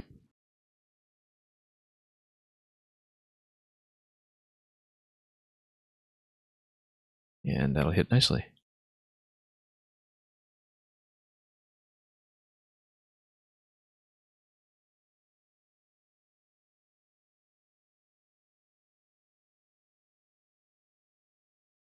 All right.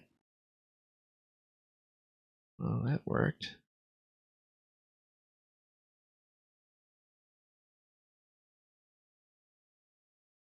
And I think, yeah, that's it.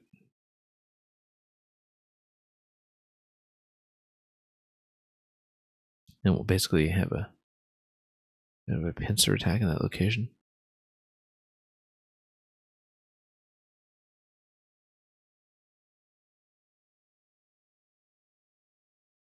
Okay. Let's say we go wait. Definitely need that.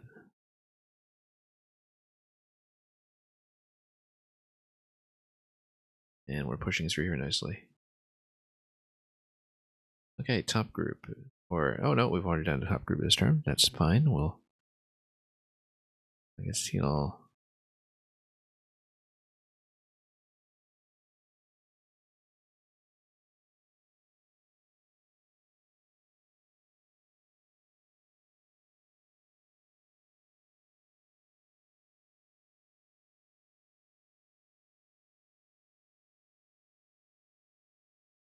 And yeah, pull back just in case we need.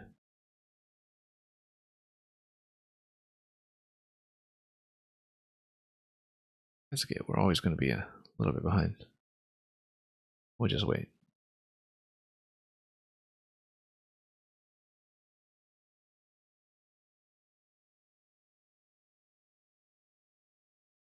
Okay, let's see what we invited this time.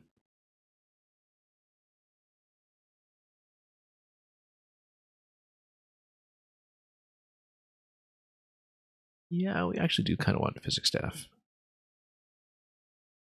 Okay, there we go.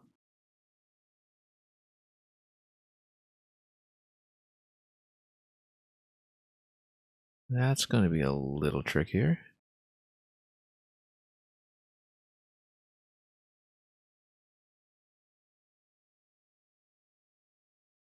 Not sure we came prepared for that.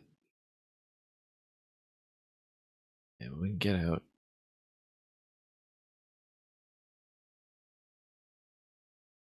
And then we'll see.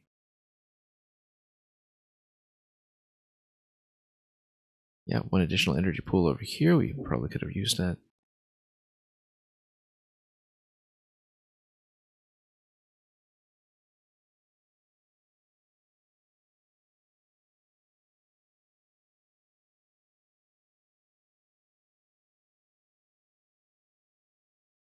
Okay, so Xenologue can tap it and go back.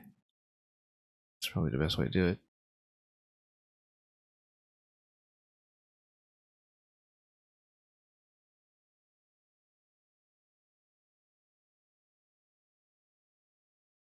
All right.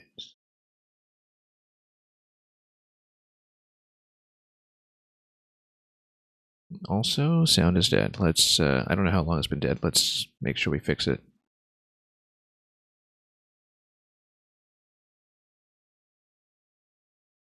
Haven't seen that problem in a while.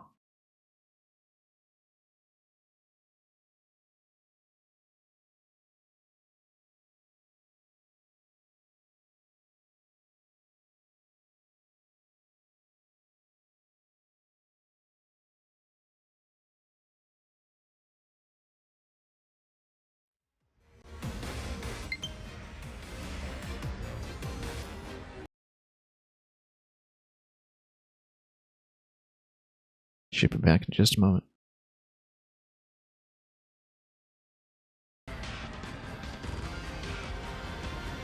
Okay, there we are.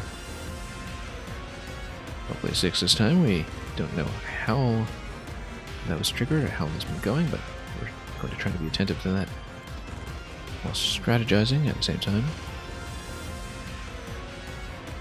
And where are we going now? Let's see. It's kind of in the way. In fact,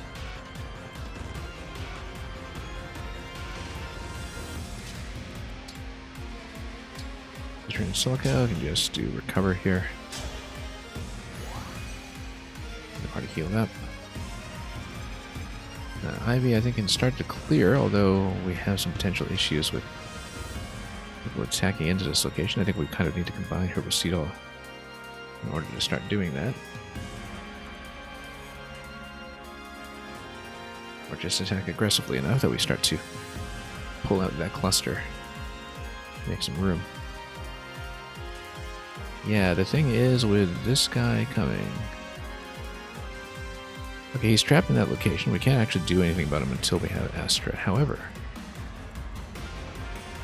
we can get Astra next turn. We get it, we just shoot it down immediately. That'll resolve some issues. Penetrating attack 23. Yeah, I mean, it would be nice to be using Astra against somebody like Hortensia instead, just kind of chip her down bar by bar, but this obviously takes priority if we want to stall a bit. So definitely the play here is to step in a pool and forego any attack from Alkris this turn.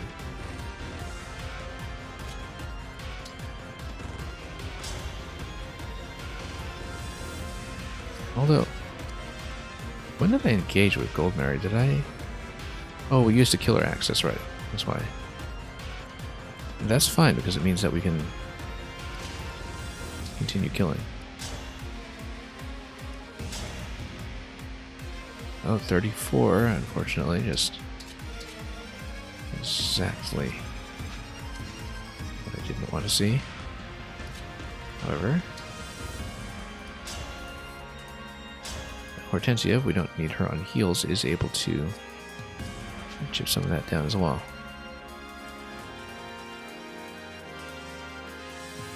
And then got defense 22 on her, which means I'll be able to come over here. And the only one who's going to hit is this guy, who hits for 43. But then she'd defend with weapon triangle advantage, perhaps. I think she'll be okay.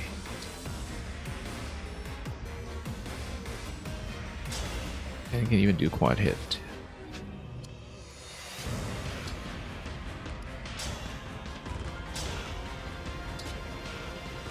I may have also completely misread that. Anyway, Silver Axe over here. You could take that out as well.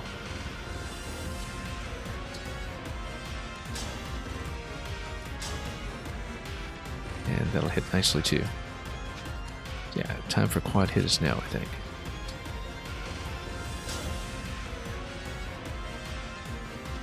How does that survive with one? Is it a skill issue?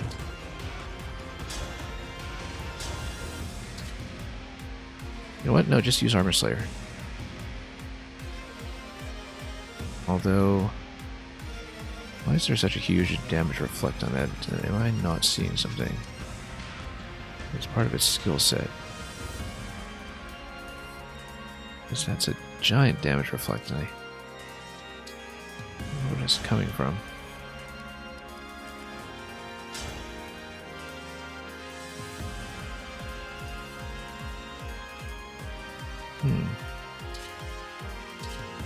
Curious. Yeah, actually the whole time it has damage reflect, and we just...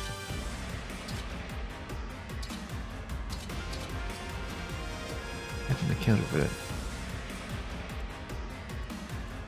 Interesting. Maybe I'm not completely following what it is I'm doing here.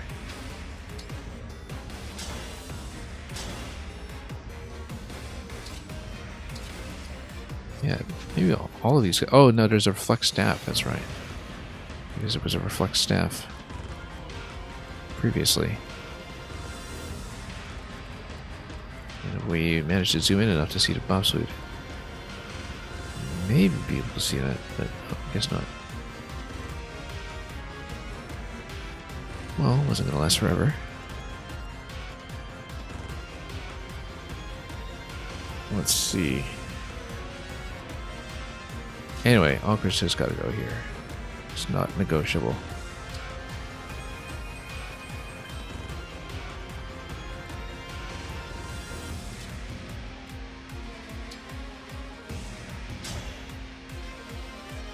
Yeah, the nice thing about quadruple hit is at least that it doesn't run into the damage reflect issue. But even if it stays alive with one, that still spares us somewhat. Kind of unfortunate that we went just short like that, but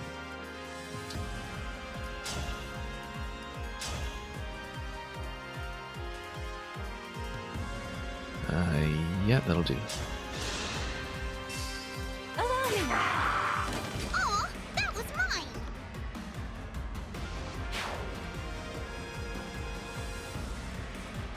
I'm sure it was. Okay, 1, 2, 3, 4, 5. Let's stand out of the way.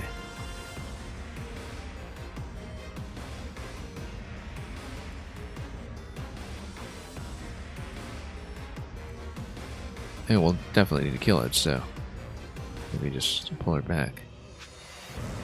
Oh wait, what's that? Oh, arrow, okay. You can see this. No, not an arrow, just dagger, so we stay on this side.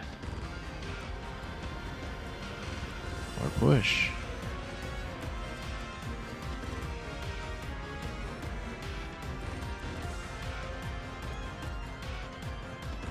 I think right here might be good.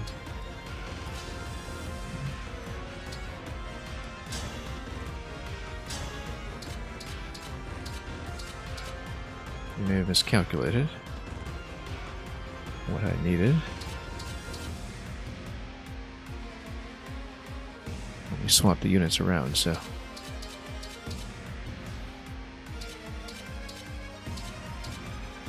yeah, that's okay. Hopefully this doesn't do anything critical. 21. That's 8. It's going to do 13 and 13. It's going to be rough, but survivable.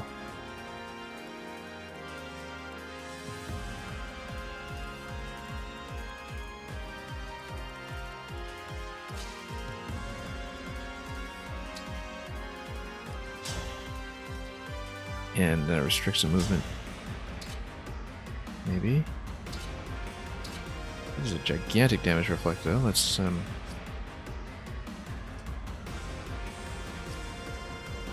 Oh, if we're not able to kill it anyway, let's just actually just hold, perhaps.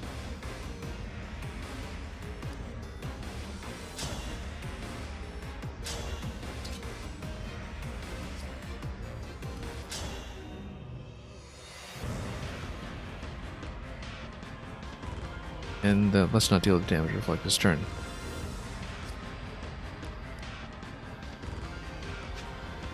Can do a swap with... Nope, not quite.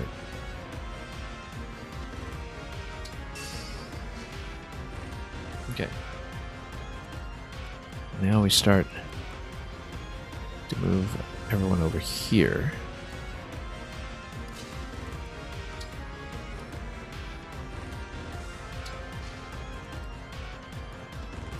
Now who's holding a staff?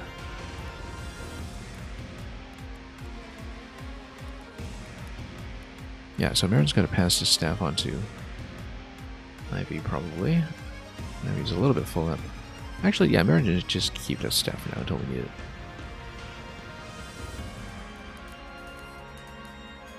Physical recover, restore. Yeah, we kind of want all of those in the mix.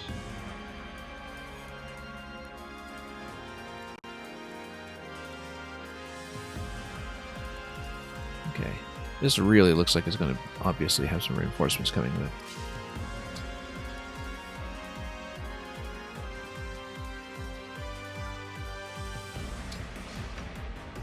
Okay. Just out of range.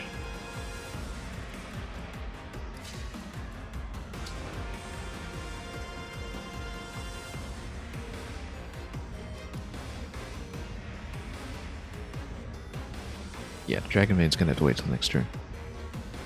Maybe get the commentator back in.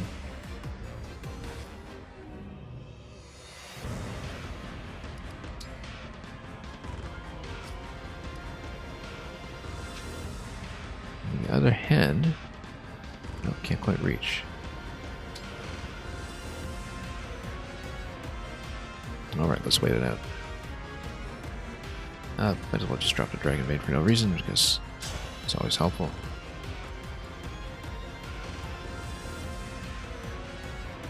And definitely Nell has to pull back.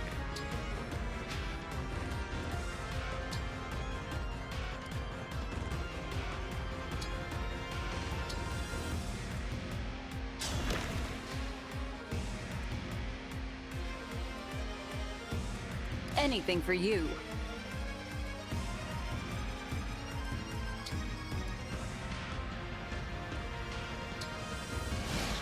Okay, let's see.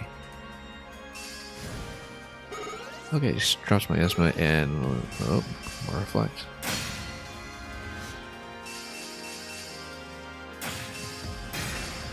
Whoa, whoa, whoa, whoa, what's going on there? Yeah, it's the reflect. Can't believe I've been outclassed. So, that's the problem, is that if they have reflect, if they attack into me, then the damage continues.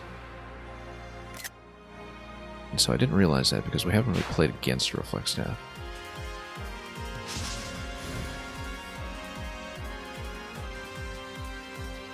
We need to disable that somehow. Okay.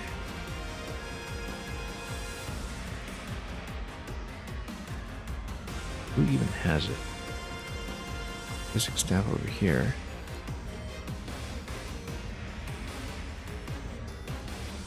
Was it just the enchanter ability or something?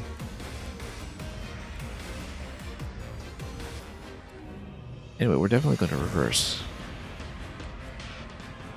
I guess Gold Mary just doesn't stand there. We just avoid being attacked into because there's just too many issues with that. Okay, in that case, let's go back.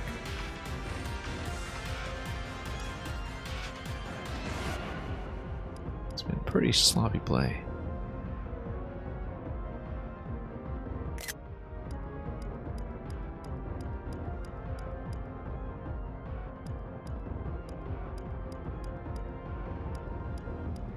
Yeah, that was near the beginning of that turn too, so we basically have to redo it.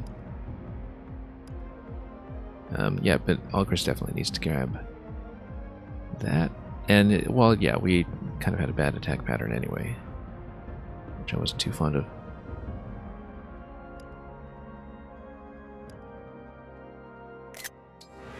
Okay. Because wasn't I going to go quad hit or just a regular attack even over here? That has a reflect too, it's just...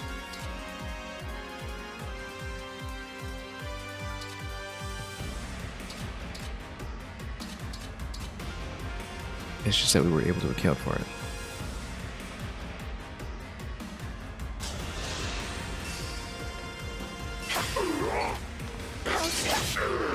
I'm not a child And anymore. the killing move does not suffer from reflect damage.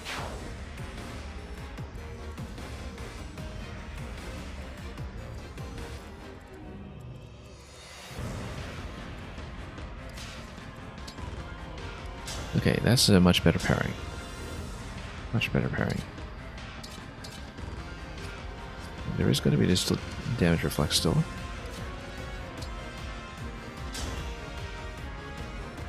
Interestingly enough, not from 3 range, only when you're able to counterattack. Which means that if we could get first attack over 20, we are actually fine.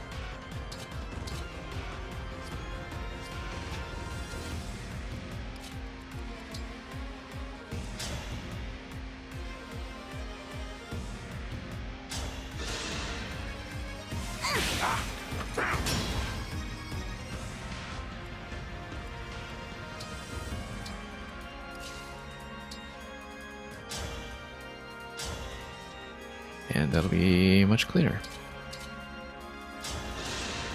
Much, much cleaner. Maybe not so much.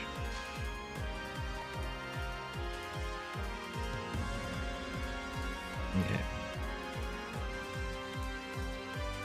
So, yeah, we might still have the same issue here. Enchant effect, reflect physical damage taken for 1 turn. Yeah, it is the enchanter ability.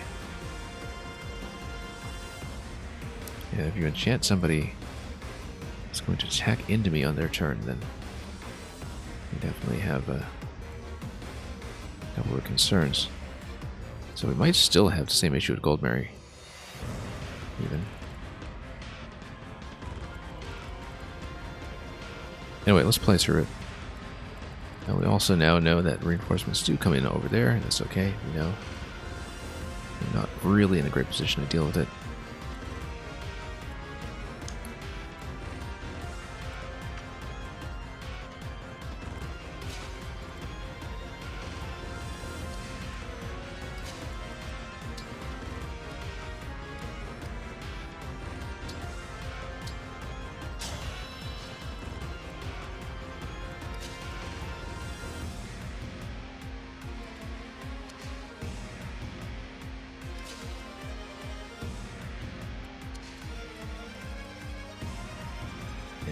Yeah, you know what, let's just start setting them up.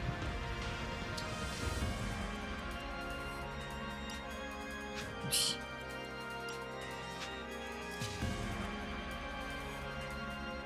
And, yeah, this spot's available.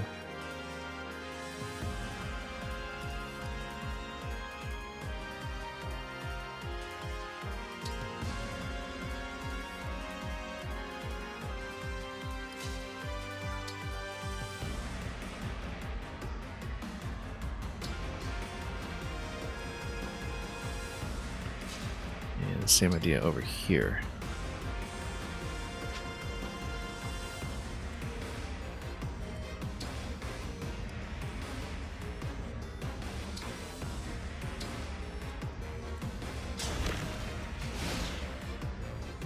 Okay, let's see how this goes. Yeah, the damage reflex is a really huge issue, in fact. As is that attack. Look at that. That could have killed. We were just a little off. Standing in the miasma probably didn't help.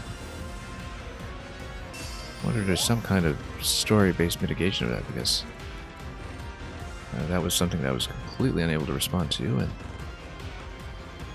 we definitely need to clear However, we are able to shoot down a wyvern with Astra this turn, so we're not in too bad shape.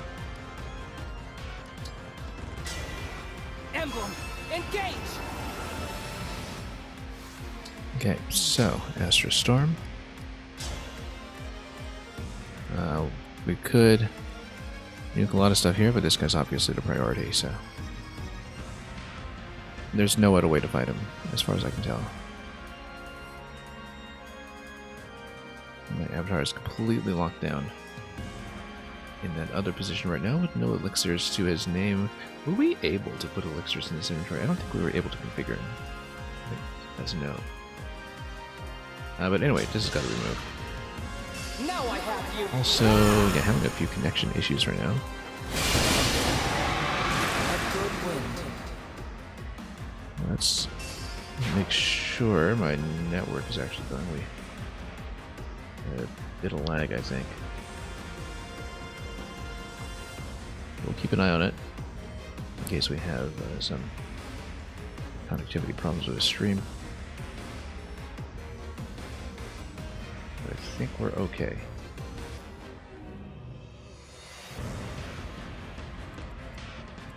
Anyway, Alchrist, we'll put it back here.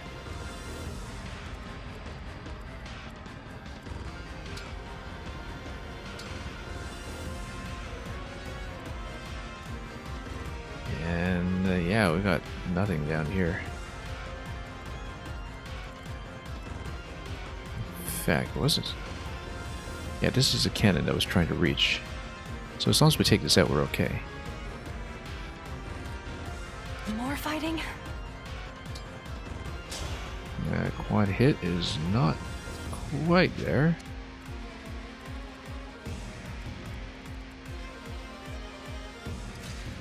Yeah, I don't really have a hang of some of the new classes, of course, since we haven't played them ourselves just yet. A little bit concerned about hit right here, but we should be able to just hit, and I think we're fine. A satisfying ending.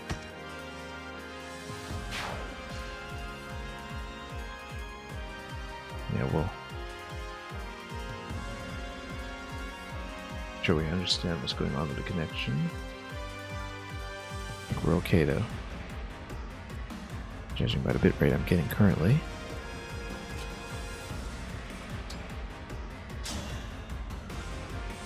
So we can do quad hit. I want to do it from this position.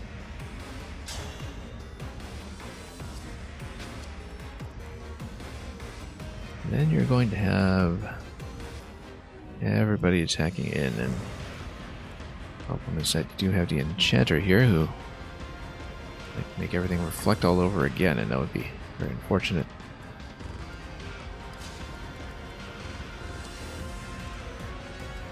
Not if we attack into that this turn though, using perhaps Veil to just bust your way into the middle. So let me make sure I know what's going on here in terms of damage. We should be able to kill it.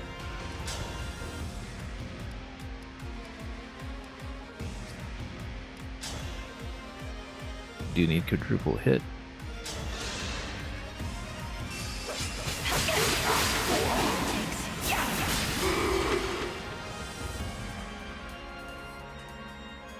See, I don't even know how you're supposed to handle a dragon if you don't have access to Astra. Feels absolutely required.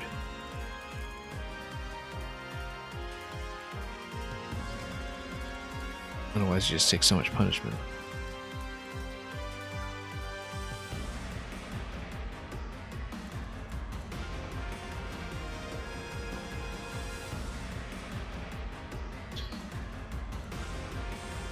Yeah, unless maybe Nell was supposed to do the priority target, soak the damage herself.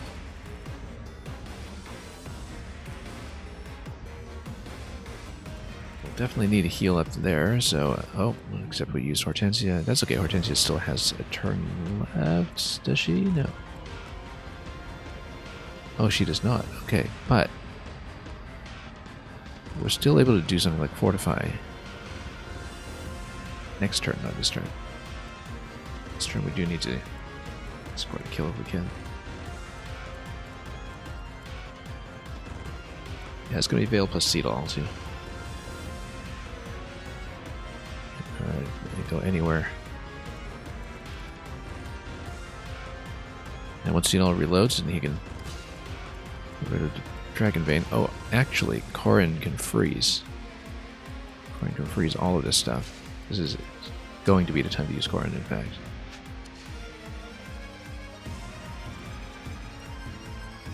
Xenologue can go. Yep. Walk. It's reloaded. We might actually want to get this set of 3 to go twice. I don't think we'll be able to get forward. It does mean we want to go over here, for instance. Well, actually, let's see what we can kill. Excalibur's not going to do it, so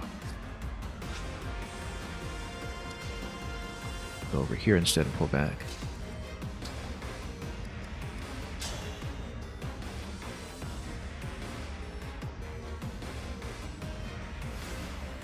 You have to remember to engage, of course. We freeze all attackers. Try to prioritize the enchanter so we don't deal with damage reflect nonsense.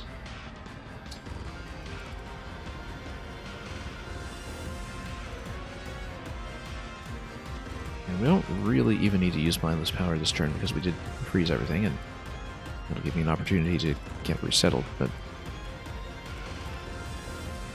should definitely consider it for next turn because then we can take out the Corrupted Wyvern before it constrains a little too much space.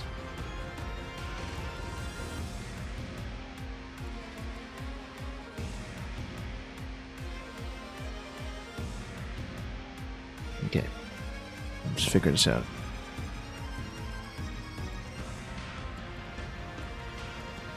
So at this point, Marin would be able to go 11 sword. Or Silver Dagger, whatever gets to kill. That was cool, was it not? We'll merge the groups inside.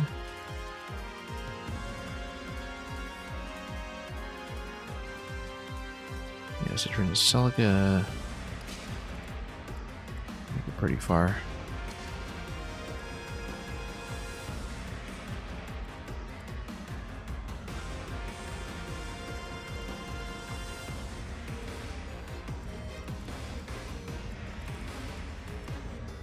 Oh, whatever happened to that thief with the physics staff? We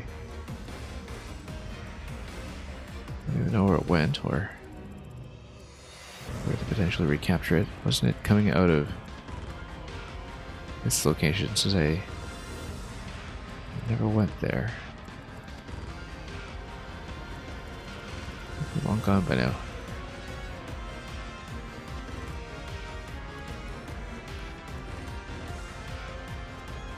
Okay, so Hortensia, Micaiah.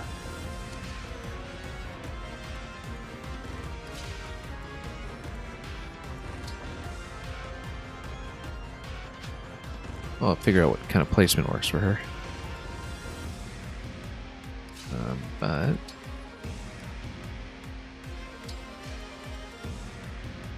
here.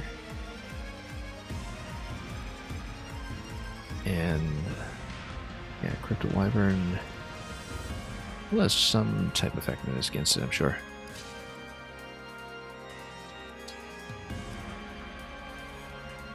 We'll be here for the time being. Make sure I've got my moves straight. Yeah.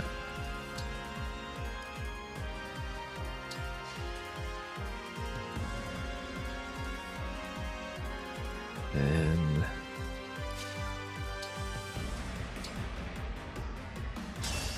over here.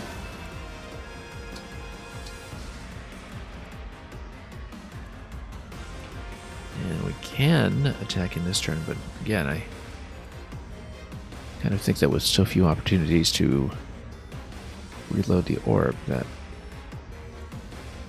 fills up our emblem energy, that I think the best play might be to hang back for just a moment, especially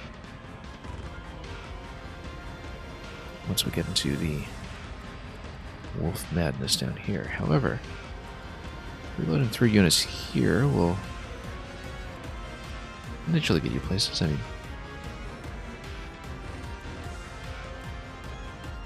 but no, I think we're going to do it next turn. Makes a lot more sense.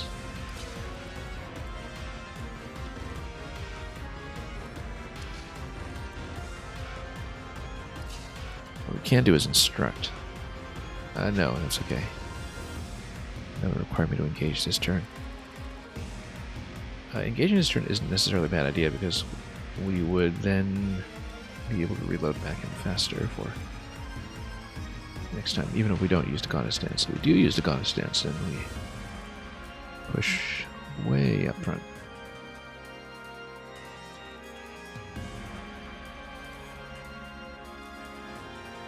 Start to think about how we take tons of wolf attacks.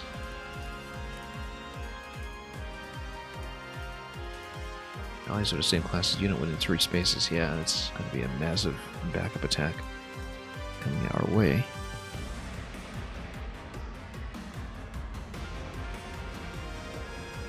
Okay. In that case, these guys are a little bit of a nuisance right now, but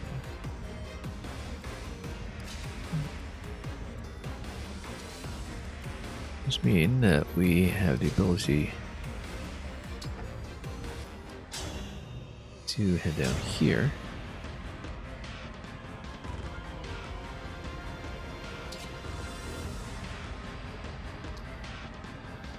And yeah, that'll be okay. We're not going to have to worry about the return attack, I don't think. Need help? Unless everything whiffs. No apologies. We got physic, great.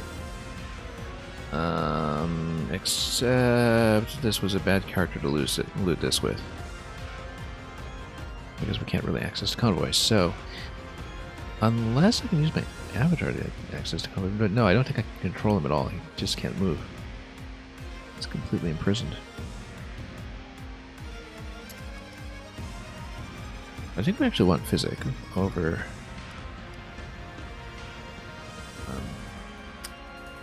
over fortified, maybe, because the thing about fortified is that we still have Micaiah for the big group heals.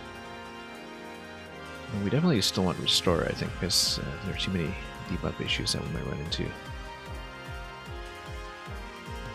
I think we'll probably want to keep El Thunder in case we need her to do some extra attacks for us. Now, we can also forgo the big heals, but because, you know, our HP pools are so low, when are we actually going to recover 48 hit points? But then we won't have a standard heal, so I think we might even drop Restore then. No, Fortify is going to be the one that's most redundant here. I think we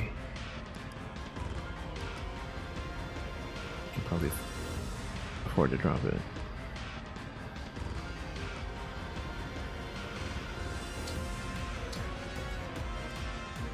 We'll come back here because then next turn we're able to spend a big heal up top. Or we can see what this is. Let's see what this is. Pure water would ordinarily be very useful. But again, no convoy access, not much trading access. We probably don't want to mess around with that too much. Okay. I think we actually should maybe attack in. We do need to be cautious about the wolves, of course, but no, actually, I think you're here. And then penetrating attack is 28. That might effectively kill, so However, after instruct, I think I'm able to move again, aren't I?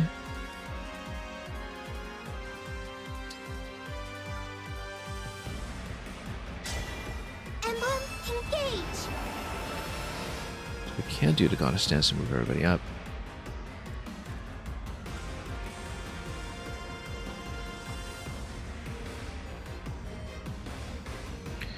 Big Mechanic group heal also would heal the allied units that are currently not really in our control or minimally in our control. But I feel like we need to save that for some kind of big rush down.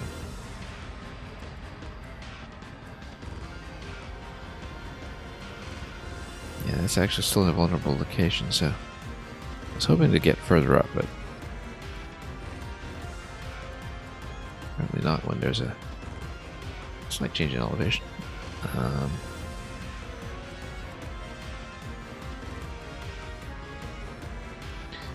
Yeah, I was hoping for more space.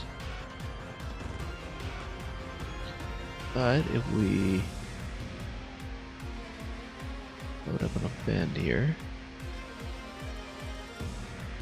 we just need to make sure we can tank Wolf Knights, which we can't really do this turn. I think we do need to wait on that.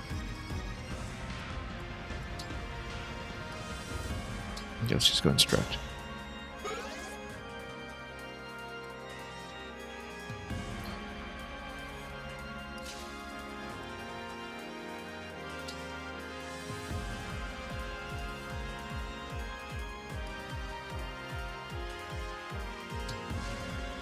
Okay. That's actually still within range to be hit, which is not great.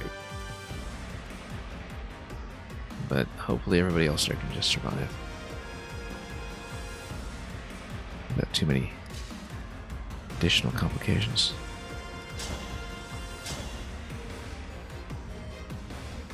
Yeah, that's going to get pretty low. Low enough that I'd potentially not live into the next turn.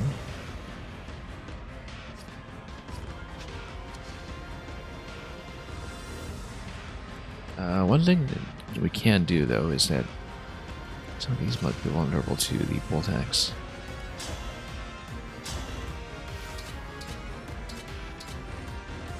Or maybe not.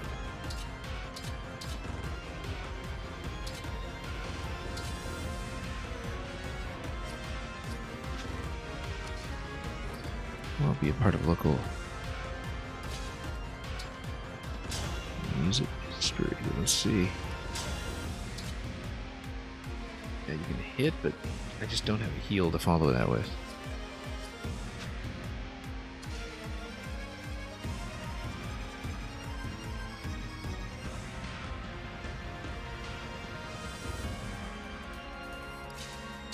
Maybe defend this turn, or smoke in everybody's faces or something, I don't know. Or we heal up now, even though we wouldn't be using a full 30 HP heal with the elixir. We're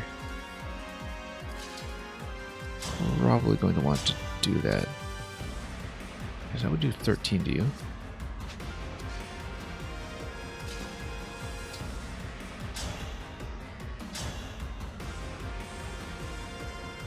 And then do about 11. That would be a little too much in the counter attack, so now once again I'll probably just Dragon Vein and just try to get myself in a defensive position. Maybe even a bit of a rear-facing defense.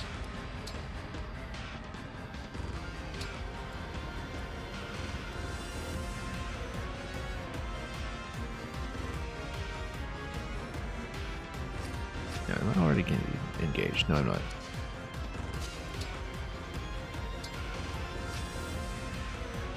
We could go for the Dragon Vein since this guy... I mean, this guy's going to try to rush me down anyway. We do probably need to lock him down. And he's going to heal too, which is not ideal.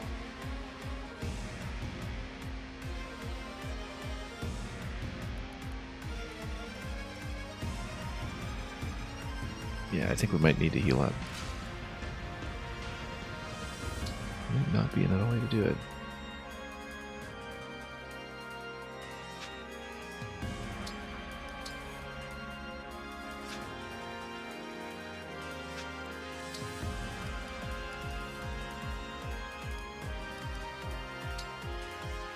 Anyway, we'll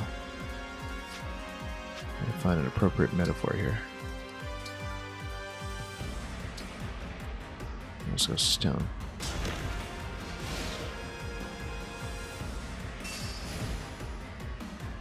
Kind of think we might get nuked here, but luckily not. Whoa, that's gonna hit hard. We knew that. That's reinforcement pressure. I think we just need to outrun it.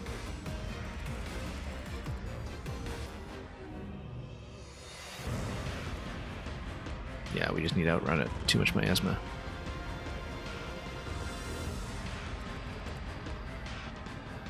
And the question is, what do we do against the wolves? Because they are going to be coming in. They're going to hit pretty hard. Against anything available. I think first things first, Corin does have to clear out as much of this as possible.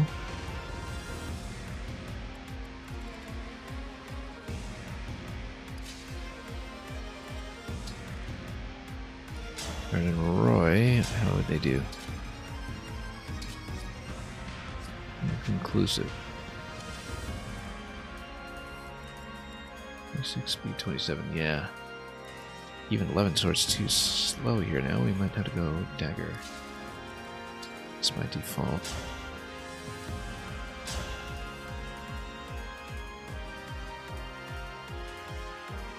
That might work. Let's send everybody else down.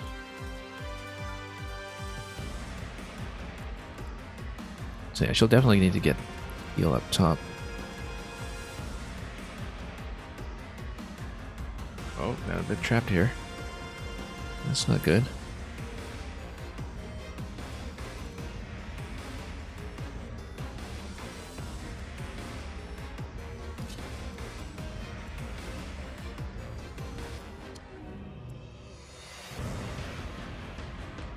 Yeah, losing a turn with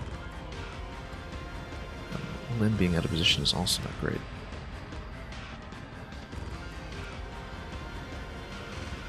Anyway, let's start attacking it and see what happens.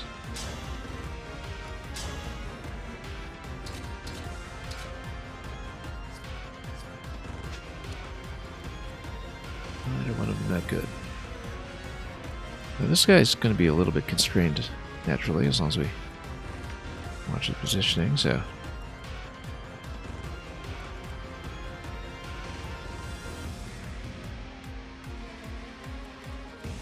A lot of the map to go, actually. But things should simplify once we get to the last column. Or so we think. Complications have been abundant.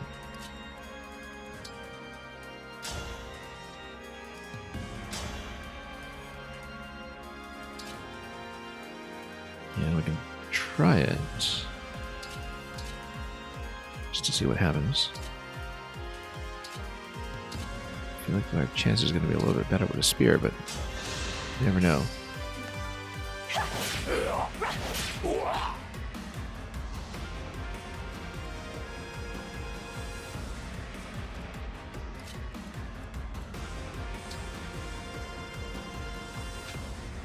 Levels? Yeah, we should. After I've gotten out of the way.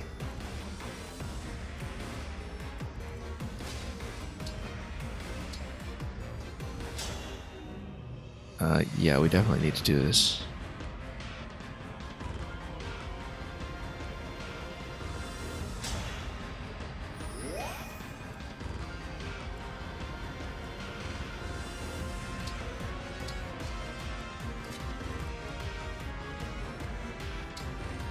Okay. Can we get into the right position here and let's go doubles?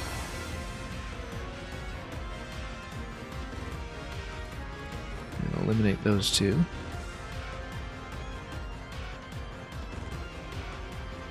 Which will require me to stand in some unconventional locations, perhaps.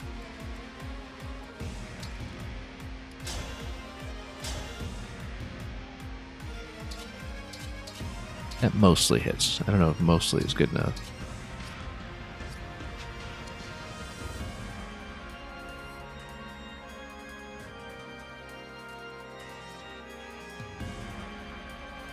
Yeah, Ivan Korin are still probably okay. In fact, might be worth the while to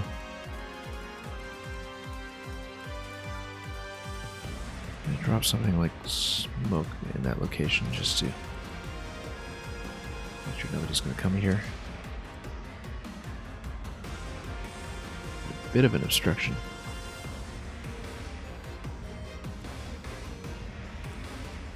I'm allowed to see. A lot of tricky positioning here that we need to sort out.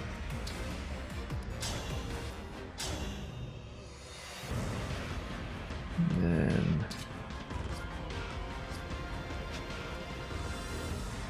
that's okay if we manage to get the kill, then doesn't matter if we stand in miasma or not.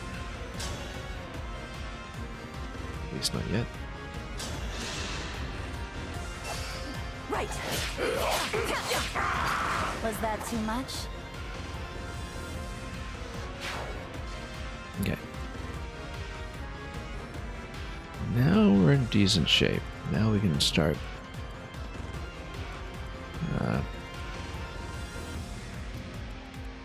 doing things. Let's see here. She's going to need some kind of restore so as to not get stuck. I'm ready to help.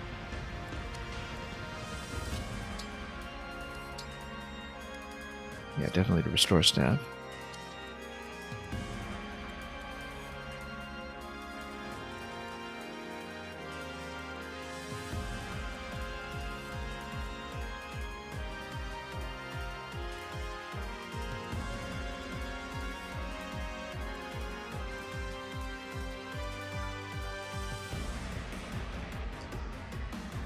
Okay.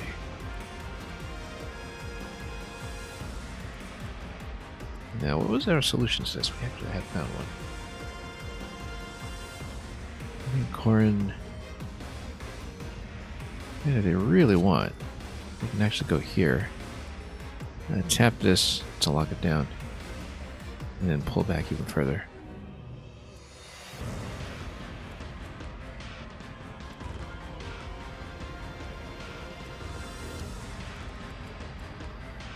Yeah, that's well within range of that guy, though.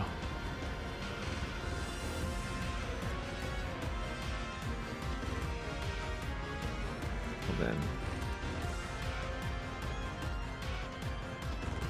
when we go Marin and Roy, we can actually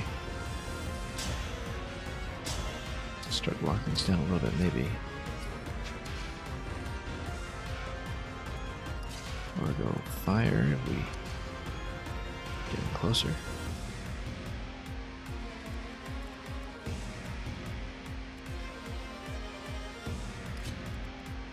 But if we go Ivan Corn over here. Yeah, not quite.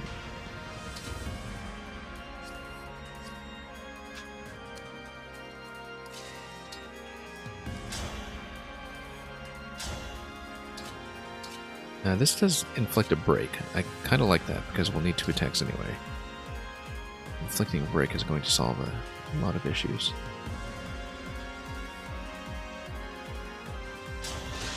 Let's go with it. Now I'm mad.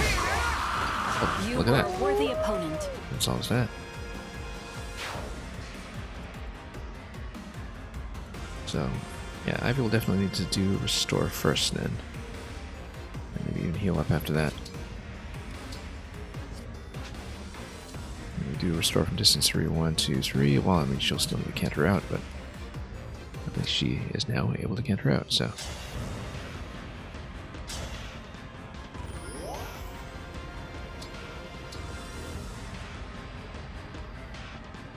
Oh, she's still in a bad location. However, what if we dance to get one of her allies out of there?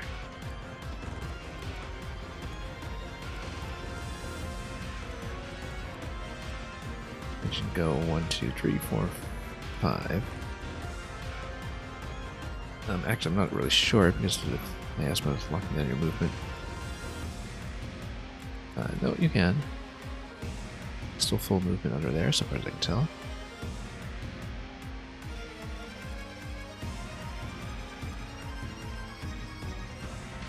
But the nice thing about Ivy is that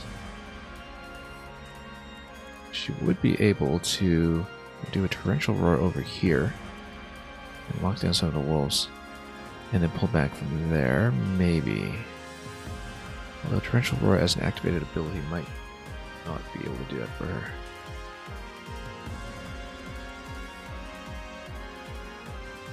But she goes like Thoron and then pulls back. It's still going to be a pretty big problem.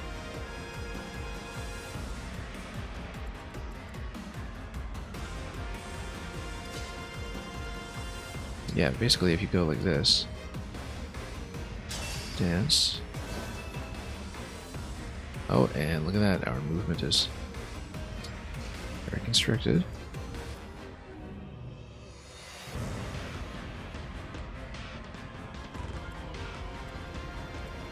And so Trincella can have a bit of a positional issue as well.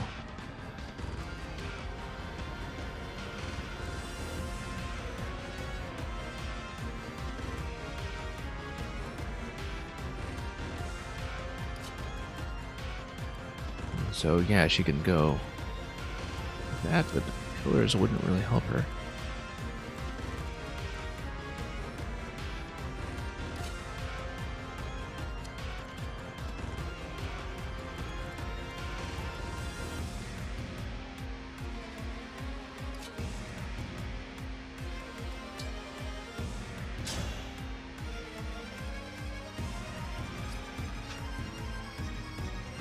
Can't quite get close enough for a torrential, but might be okay anyway. One of the issues though is that, you know, Thoron would mean that you get doubled like crazy. Like it would take 20 damage from each of those plus a chain attack. Maybe we shouldn't get in there yet. Just work on heals or something for a round.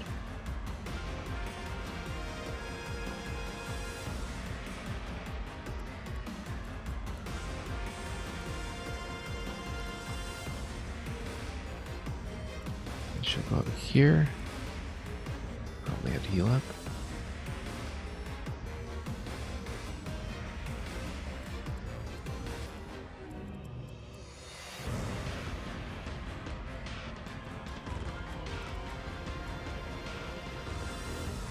And yeah, actually, the best thing to do, I think, would be to clear miasma.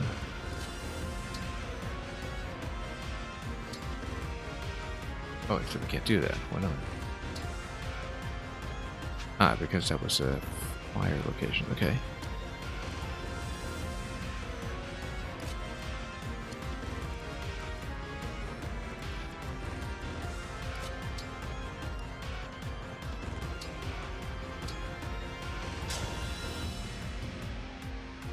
Okay.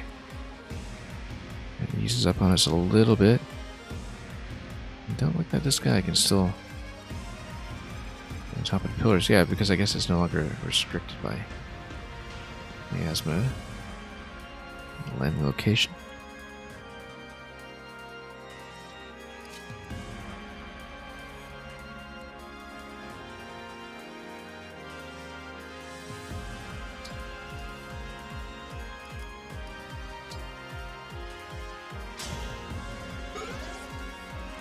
I think she might get hit pretty hard here. Let's see, because I don't want her to get hit by 2. She's already likely to take huge punishment from this guy.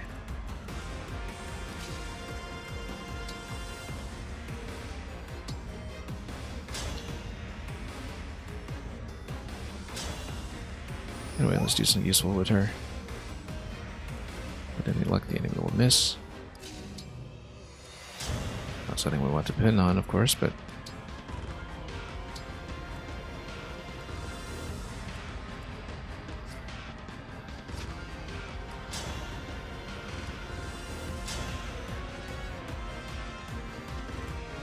yeah, again, same situation we were in previously.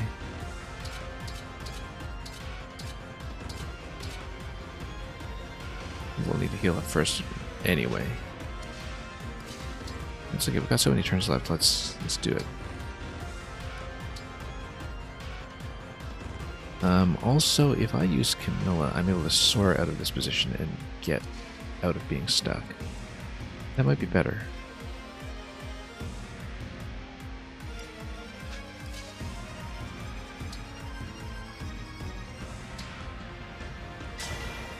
Emblem, engage. In fact, soar allows me to get in here such that we only take attack from one of those units, but it does mean I'm potentially very, very stuck here. If we have any additional unit spawns up top, then we'll just die, so it's very tempting to do it.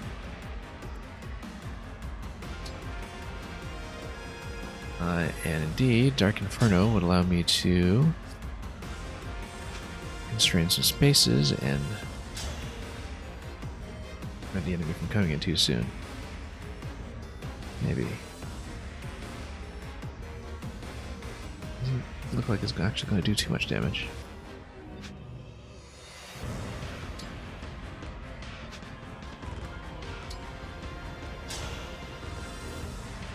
Well, everybody will just have to come in and catch me.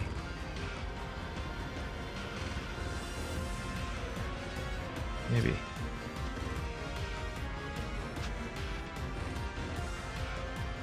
I guess buying some time is probably a good idea if we can get ourselves a turn without being attacked.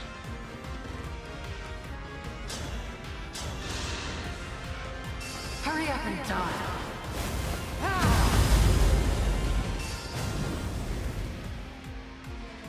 Let's toast as much as we can. Yeah, that creates a safe location.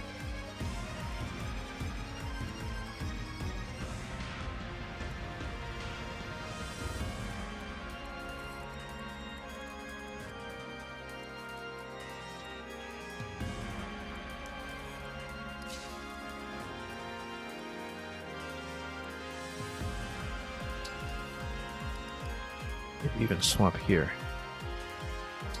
That looks like the best way to do it, in fact. Just to get up into the front line nice and early.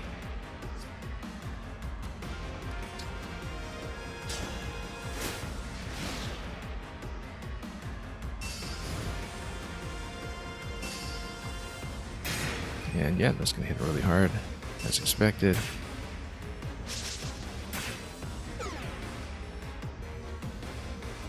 Okay, but that's okay. We can do line damage this turn. And come out of it in reasonable shape. I need to get out of here, obviously, but as long as we stay out of that curve, we're probably fine. Yeah, I'm in Corrin. You know, we probably don't want to get all the way up front, but torrential roar will freeze everything. And then we can send Jade up front to then tank as much as she can to eliminate the rest. Like, we can get Jade. In fact, this looks like a turn where we're likely to want to push through and dump as many cooldowns as we can. Let's take a look, though. Actually, you know what? Alchris can just take 2 out. Alchris should have been paired with Xenologue to begin with, because he does so well.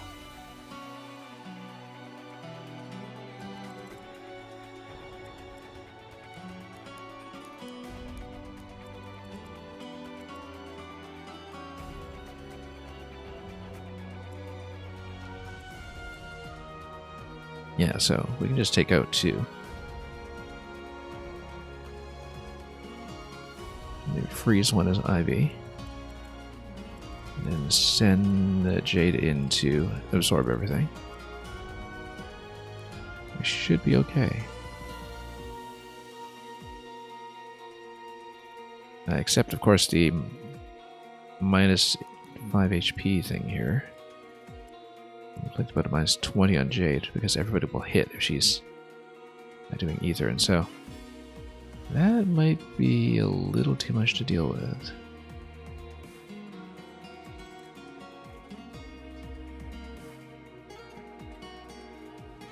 So I think we just need to blitz this down and push through in one big move. And in 3 turns' time, we might be able to get Veil to load up again. Regardless, we need to start clearing.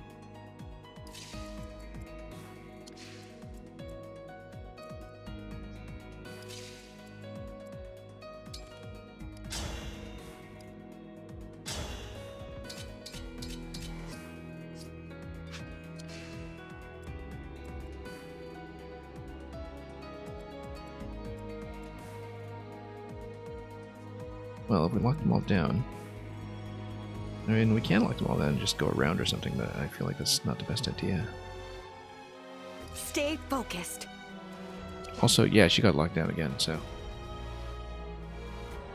if we can get her out of there and heal her up, that would be great. We need to restore staff. That'll be from Ivy. But Ivy's not really going to be doing too much attacking. Let's see what else is available here. These guys are actually pretty tough.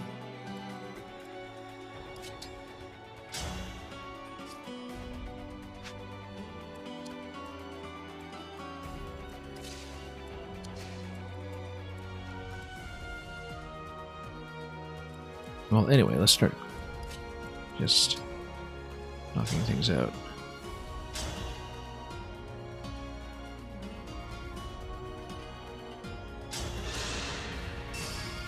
I'll assist. Not done yet. Look here. Me too.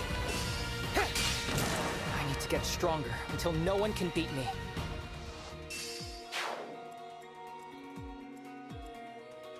Yeah, just thinking about the positioning that we'll use for the big muster attack.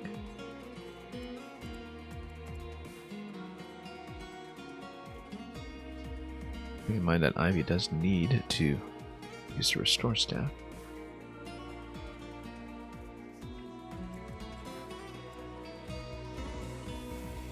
And then we need to get everybody out of range of that guy.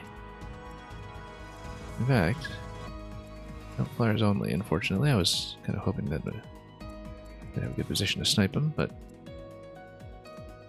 not quite there.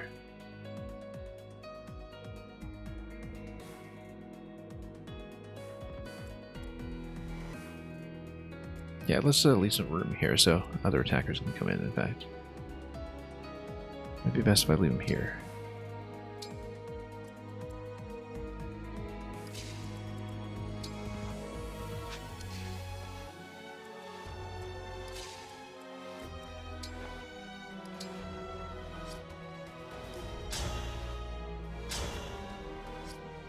No, I need her on heals up top.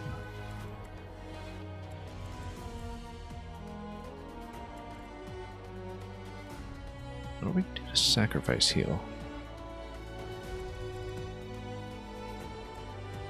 We still need to restore staff down here though, so probably not the best play.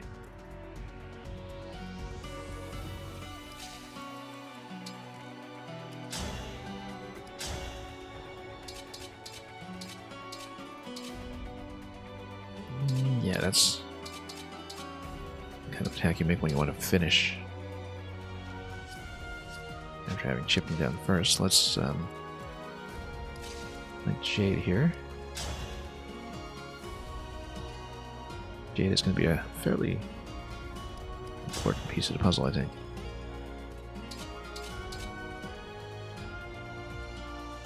Yeah, 60%. I'm kind of expecting this to whiff. But oh well. Okay. We can make the quad down here.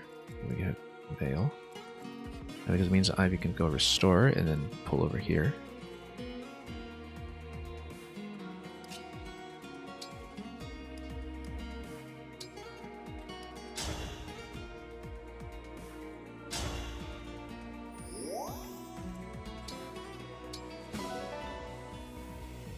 And the other two naturally will be Cedal Alchrist.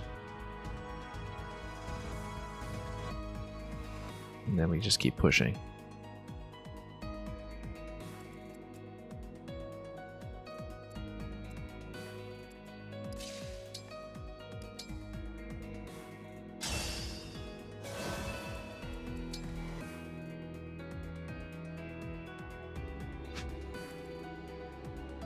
Yeah, let's go this way.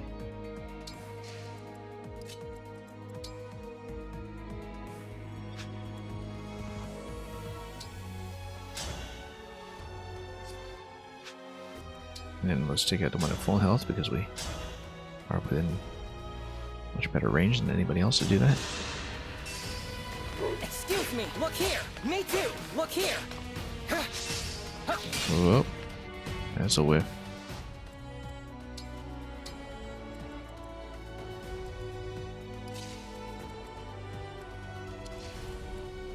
Yeah, unfortunately, the range on this is just slightly mad.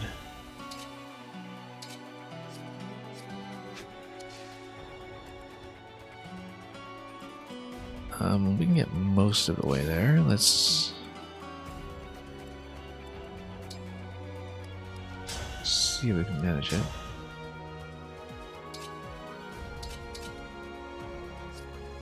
We do want to reduce the number of attackers we use, but if nobody can one-shot that anyway, then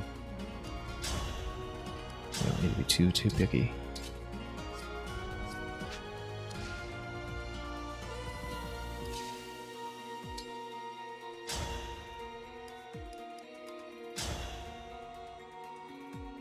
%, hit, that's obviously never going to do it. Oh, because he's sitting on avoidance, isn't he? Yeah, he's sitting on pillars, so we do need spells. Absolutely need spells.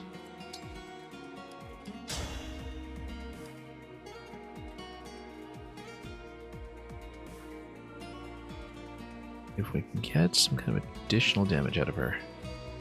Squeeze out a tiny bit.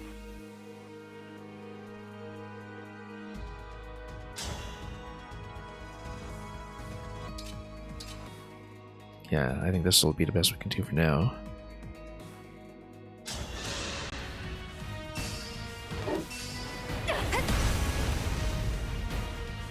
That's okay.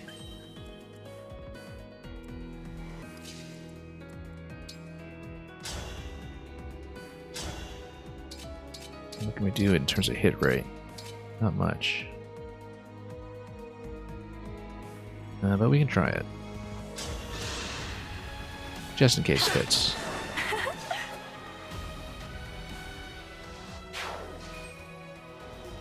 Alright. And then... Okay, this is actually going reasonably well. We then go Yunaka over here. Yunaka usually does pretty well here. I mean, we... Martha, we squeeze out a little extra, but obviously if we're able to kill, that'd be better. However, a combination of Marin and Yunaka will be able to do it.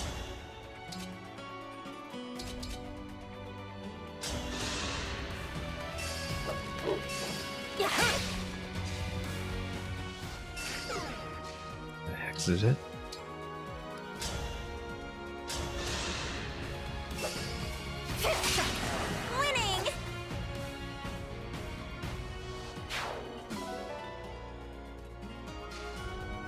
Okay, and then Veil. reloads everybody and then gets out of the way so she doesn't get instantly smoked. Yeah, Hortensia is still kind of up here, and I don't want to get potentially trapped by reinforcements, but we kind of need to go up here and go. Let's see, 1, 2, 3, 4, 5. Yeah, do it.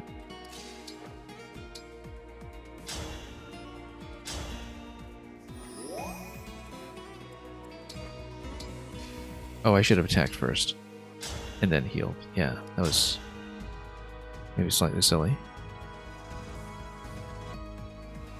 But that's okay, because I think now... The problem is that I keep getting broken every turn, but...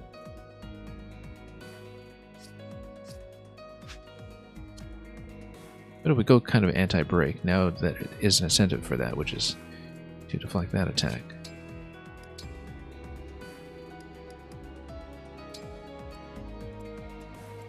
We'll go in the back position? No, we can't do that. How about here, though? Nope. I'm gonna drop it somewhere a little more convenient, personally.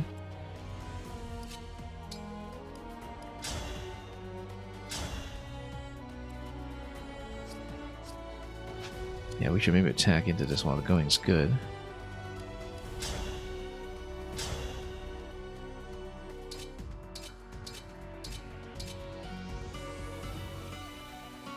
Yeah. Next time I have to remember attack and then heal. Because that would have solved many issues here.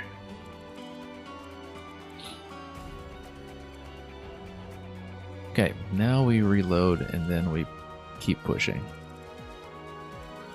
And just eliminate everything in the central area.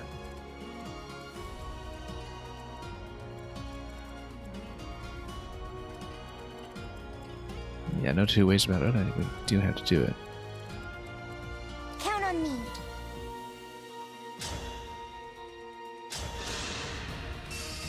It's over.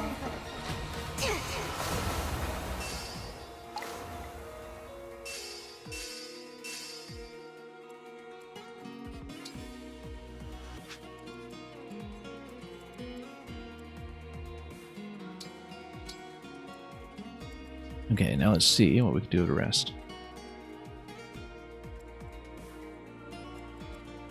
We can actually kill all three, I'm pretty sure. Reasonably confident we can do it.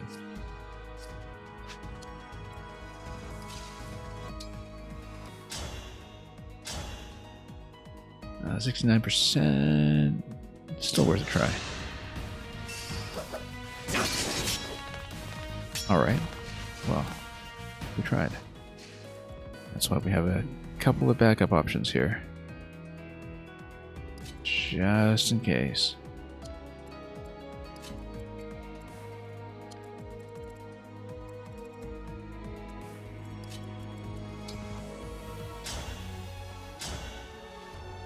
Yeah, both of these will go down pretty easily, so...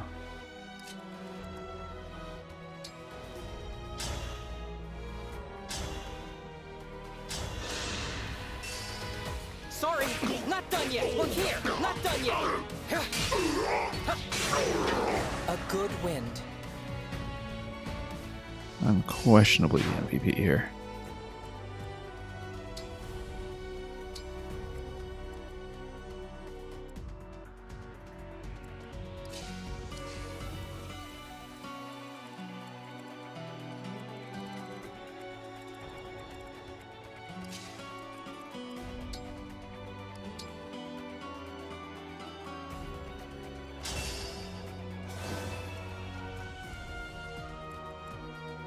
And yeah, we don't want to pull anything, but don't want to be too far back either. We'll probably continue clearing.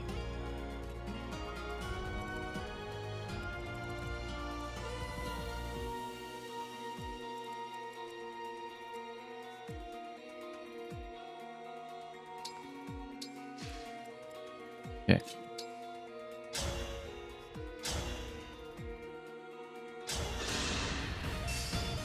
Excuse me, look here! Not done yet! Look here! I need to get stronger until no one can beat me.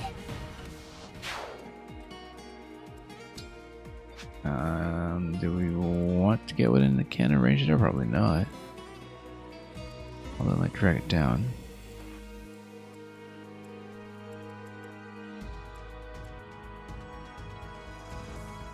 There it is. 29.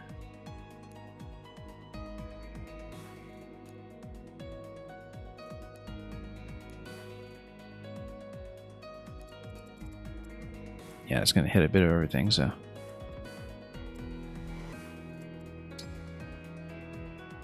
Okay. I think almost everybody's out of the danger zone here. Ivy should probably go. Oh, no. We need to nuke one more. Yeah, that's fine.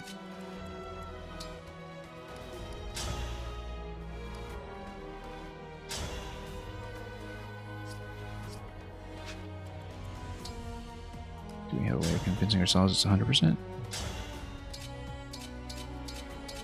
Nope. Torrential Roar would actually... Fine. I don't know if we want to waste on one unit, but it does give you a guaranteed 100% kill, which honestly might be worthwhile at this point, just to make sure we don't get a bad roll. Engage is almost done anyway. You got one more turn out of it, so yeah, let's just do it.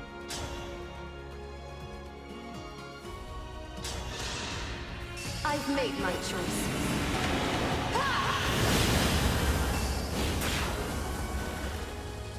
Okay. That went well. Now let's see.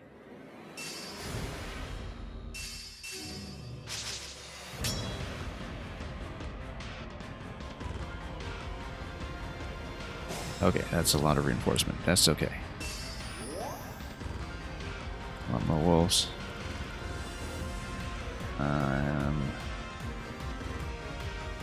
That's okay, we'll do more sniping. If we can get within range, which we can't. Jade can do a swap, and then maybe then you can get some longbows in.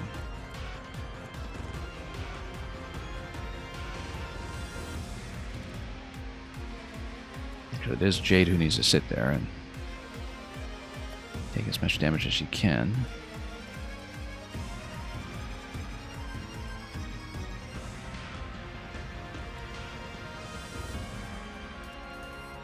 I mean, she does have power up on, so she's not going to get absolutely wrecked by chain attacks or anything. And in light of that, I think we do use Jade against the wolves just to get them down. These guys here, if I can kill them, we'll do it, but not a priority.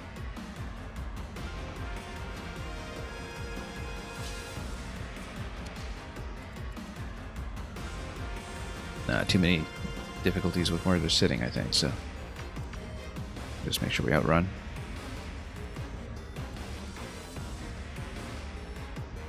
And yeah, here, knock down this guy here. You'll have afterwards. Poor thing.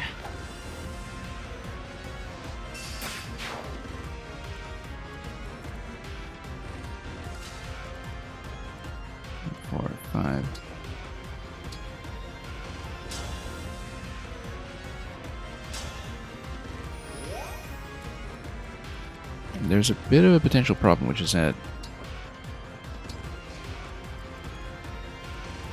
if we get flanked by a ton of reinforcements, Hortensia is going to be in the middle of nowhere and unable to play, basically, because She's nowhere near the action, and these guys might come in for a cutoff if we don't kill them first. So if they chase Hortensia north, then we have a bit of an issue.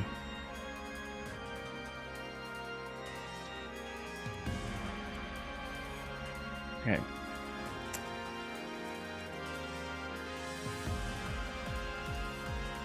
Yeah, one more round of Vale and Violet. Let's actually instruct everybody. I think I get to pull back after instruct, don't I? I should. If I don't, then we get hit by cannon. That's not too bad. Nope, I don't get to pull back. Okay. This is just a cannon range, though, right? Should be.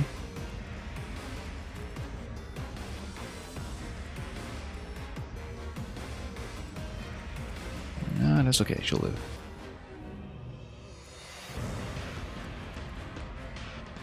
And in fact, Xenologue can get her reloaded anyway if we really need.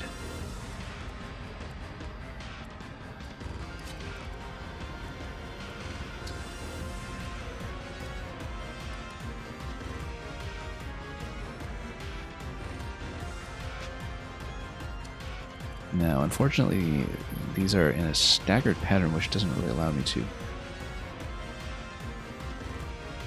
freeze them in any meaningful way, but if we can get Jade and Ike to do it, probably not in too bad shape.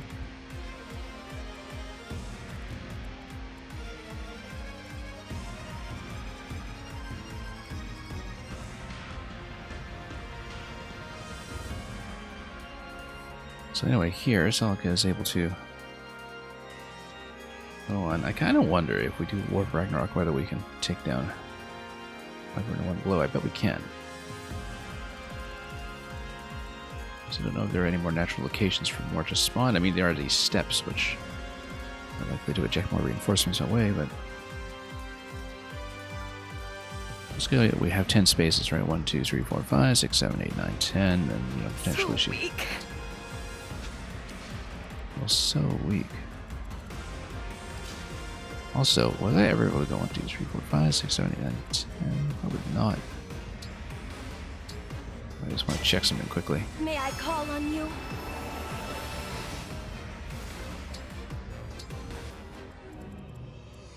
Yeah, she totally is able to join the attack, except of course she would not be able to do anything against a super high resilience here, and she would die pretty much immediately. Cannot get in the cage.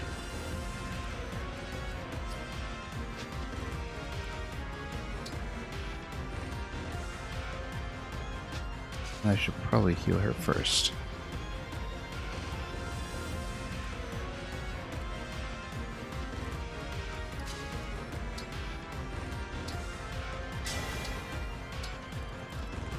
If we go Warp Ragnarok, we can take out one. Then we can take out... well, maybe we can take out one. Let's take a look here. Close, but not quite. That's very annoying. That happens. Well, that does spoil that plan. Ever so slightly.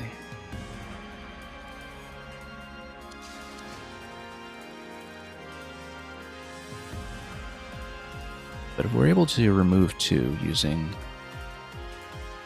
Alcris and Lyn, which I don't expect we'll be able to do.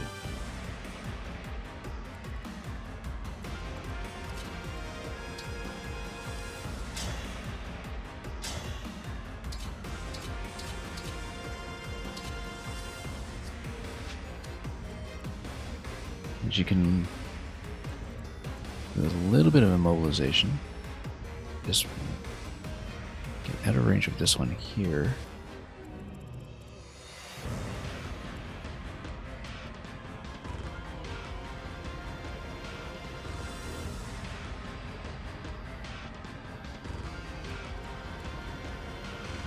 Anyway,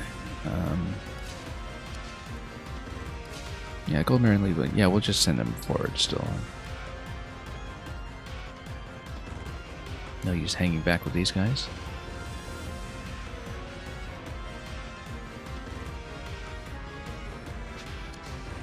Nah, we already used quadruple hit, I think, so.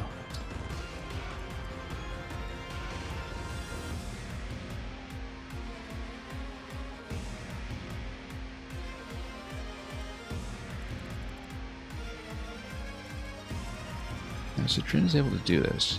Get all the way over here. Maybe that'll work if we have an additional hand to chip somebody down.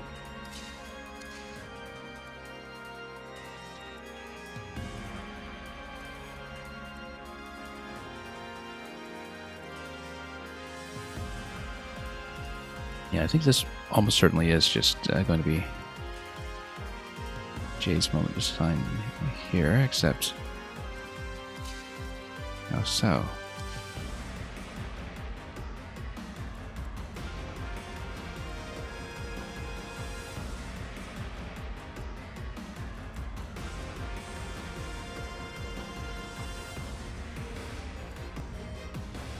Okay.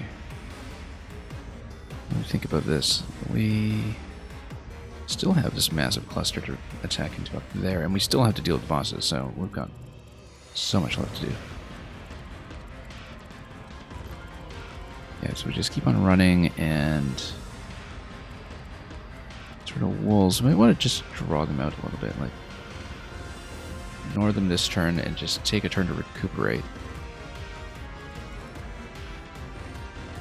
And also go for the chest, and for that matter, yeah, because we need to make it up there with Alcris and Lynn, I think. We just need to regroup in the center. It's probably best if we do.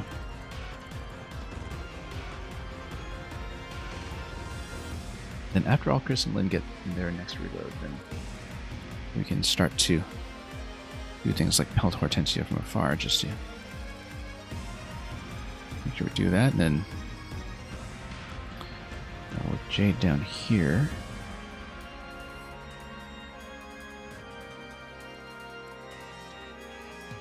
so Jade should probably get into this location, and then or this location.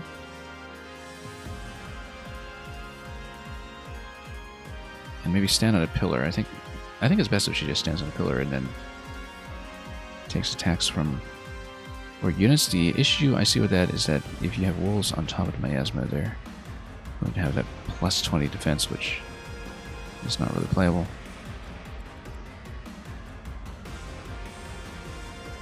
In that sense, I think it's better for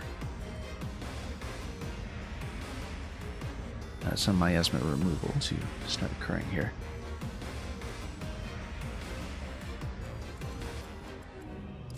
A couple of ways to do that.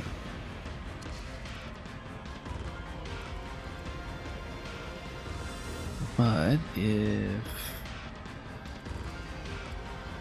we take Ivy, center forward, like basically we can probably get 2 kills as.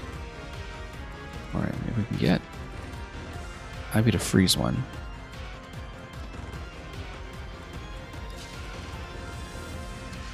And we can somehow get some additional damage out of Citrine and Celica.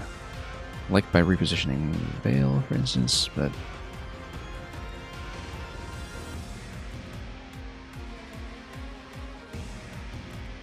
either that or we get Ivy to freeze too.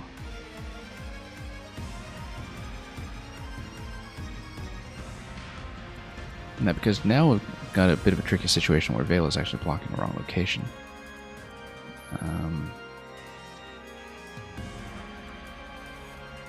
Anyway, yeah, because we need to do some kind of swap. We swap with Alcris. Alcris is able to get within range to hit something. Once he can get within range to hit something, then he can start marching forward with what's it called? With Cantor. Yeah, we swap here. Next thing we do is we use Alcris to start hitting. That's okay. It's okay if he steps into Miasma temporarily, as long as he gets back out.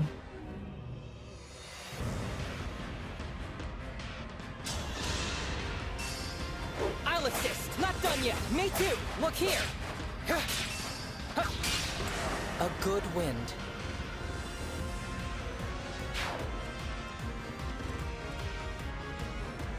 Then we can reload him. We hit one more, and then we just stay out of range of the remaining one. While Ivy freezes one. Kill one, we freeze one, we stay out of range. That's all there is to it.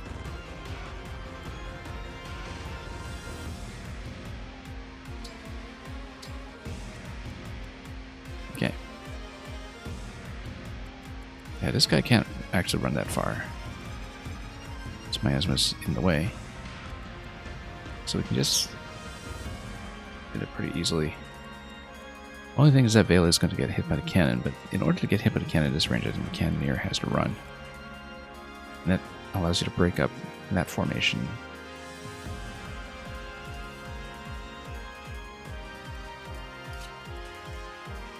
This took a little too long, but as always, these things are worth it. Yeah, so Ivy and Corn will freeze. And kill one more. And make sure we get out of this guy's way. We've got too many range markers now. I get confused with them all.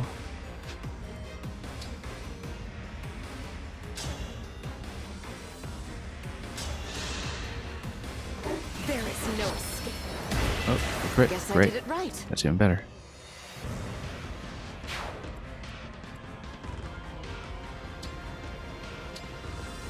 Okay. Yeah, we hit one and then we pull back.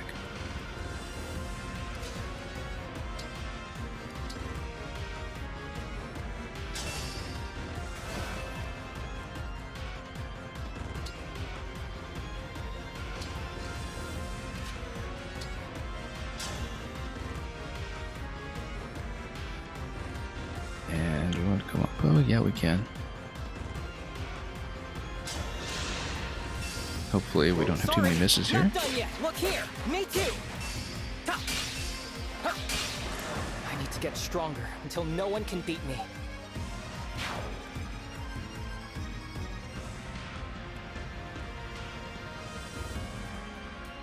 Alright. Now stand back.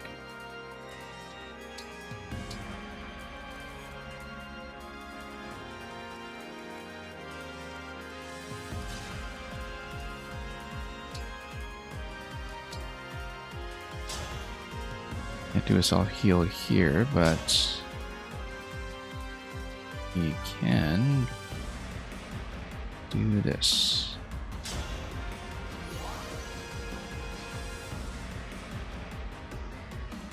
And somebody's going to have to patch her up.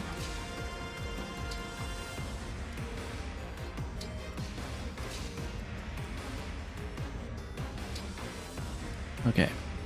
Did we finally untangle this? We're about to find out.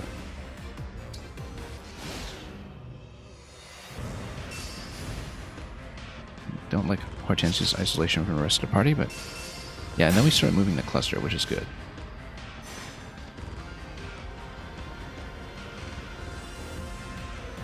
Sounds fun. I want to get in on the killing. I guess I'll need some pawns. Now we pull them out, that's even better, because then we don't I'm gonna enjoy this. have to deal with the healing tiles. But anyway, he's going to use Veronica's power, and he's going to pull out somebody predetermined, I'm sure.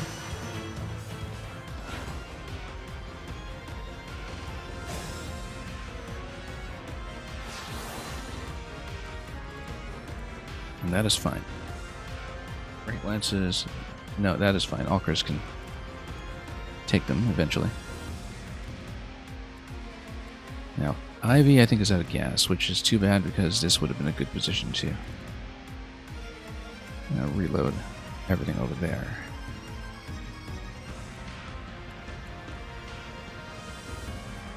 They're standing on miasma. We actually do need to clear out as much as possible with the Dragon Vein.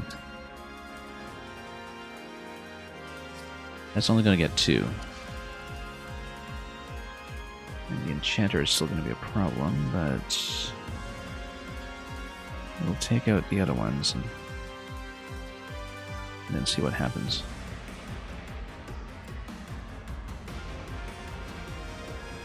We've got most of the party here, so as long as we keep running, we're perhaps not going to be in the worst shape of all time.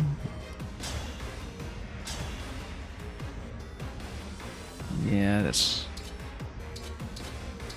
not quite enough damage, but a little bit of chip from somebody else can and skill. probably finish the job with some grace and skill. 74% is the best you can do. That's not great, but that's the only thing that these two will be able to do.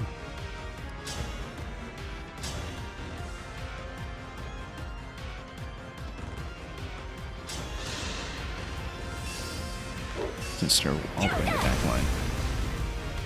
We do need to heal her at some point because we're kind of in cannon range with her now, and so if we don't take out the cannon, then she could in fact get sniped.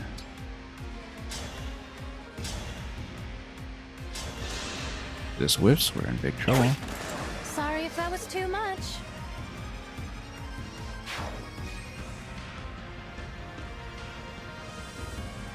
Yeah, so we need to clear space.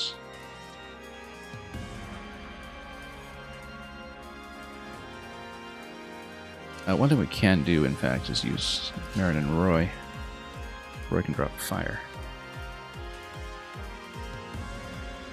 It won't be very much, but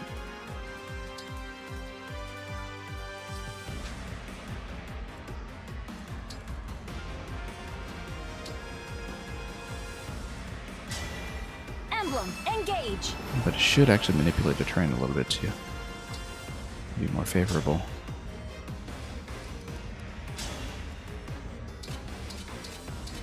Unfortunately, the defense is good enough here that we should actually maybe remove... Yeah, we can actually remove some of this. And then come in and use Roy to do some damage as well as remove the rest.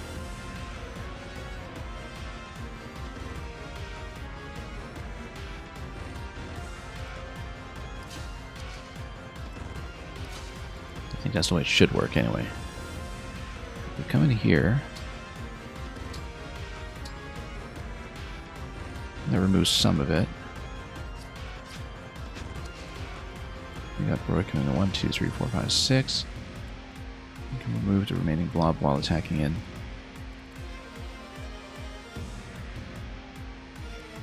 Or you remove this blob here. Get rid of this guy. Guess I'm gonna snipe. Then Roy goes 1, 2, 3, 4, 5, 6, and then hits 3.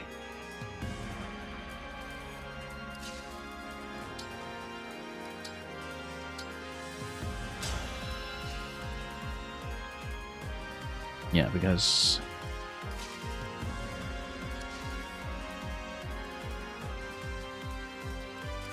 now we hit.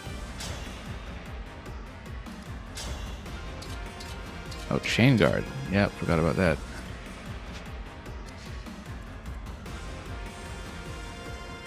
And the chain guard guy is actually still sitting there, so let's... Yeah, if I'd noticed that, I would have dropped one to the right, so we could actually damage the chain guard.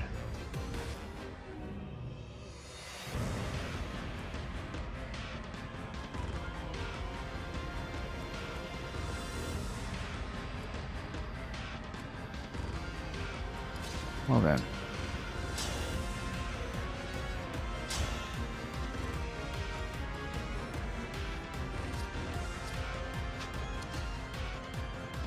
Not really much of an attack, but the problem with doing this is that with blazing line, you don't actually do damage to the chain guarding unit. However, you do just bypass the guard, I think.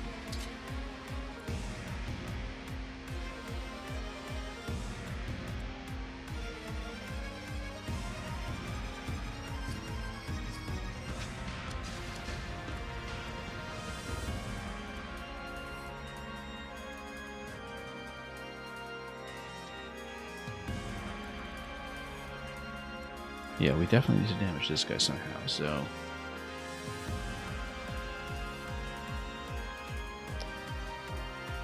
I mean, if it's 33, we could do some kind of poke. It's kind of an unfortunate waste in some ways, but...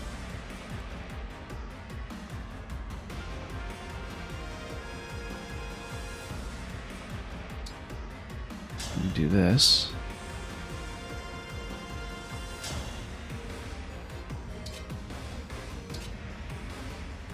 Killer Bow's not going to do anything, but you know.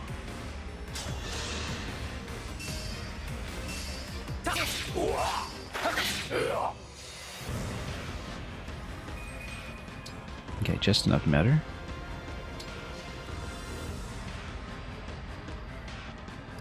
And now we can go in and start nuking.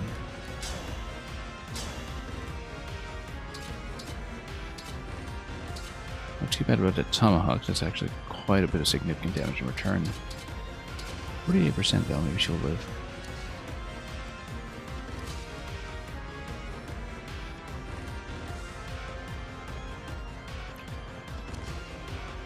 I think we should snipe her though. Because if you go with Roy over here, then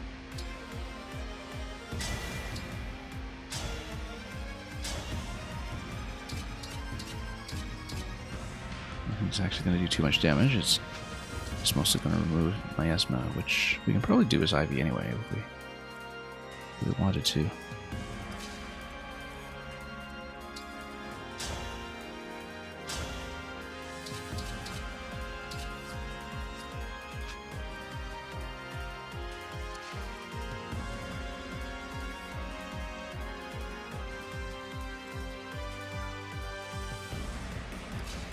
Okay, let's see who we can hit here.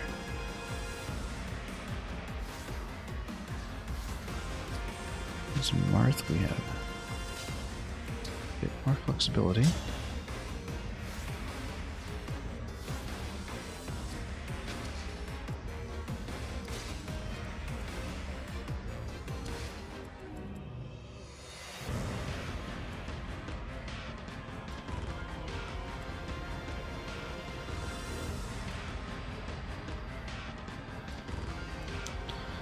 I think we actually do just go for this hit. I think that's the best, because that allows you to hit 3 using Marin, and that's the best we can hope for.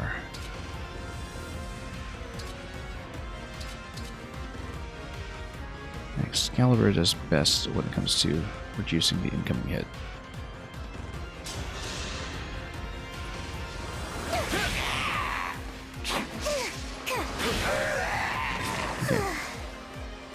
Very convenient miss. Good.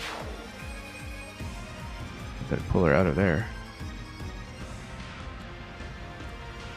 Except we do in fact want her to give an adjacency bonus to other units who might be attacking here, so maybe we do stand her right here.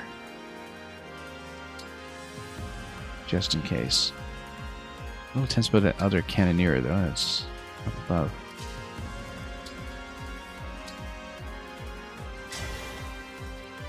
And then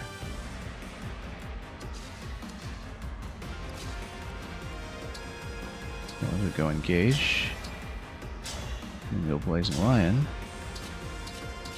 That actually does reasonably well.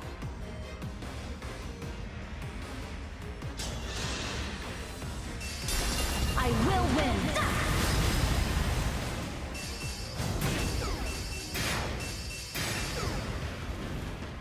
Good.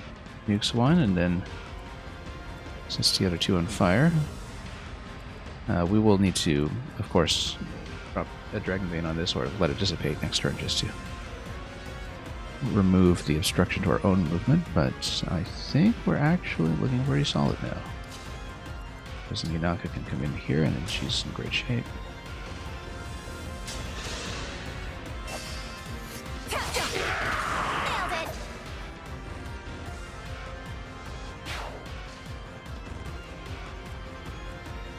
And Seedle and Sigurd can basically grab anybody they like.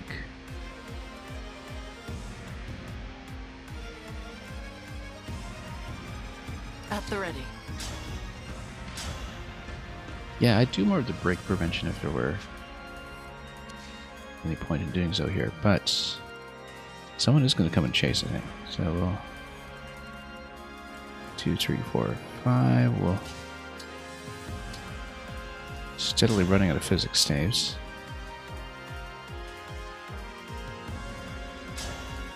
Yeah, if we have more reinforcements out back who try to smush me here, then we'll be in big trouble, but we do have a flyer-only escape in the middle path here, so we can just circle around as necessary.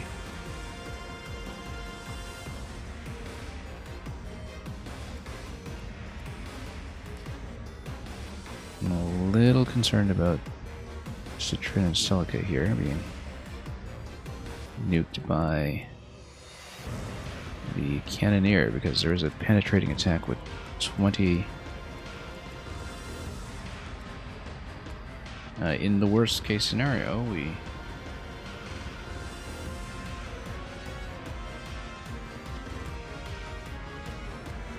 may actually... Oh, first of all, this unit is totally stuck, though. It can't do very much.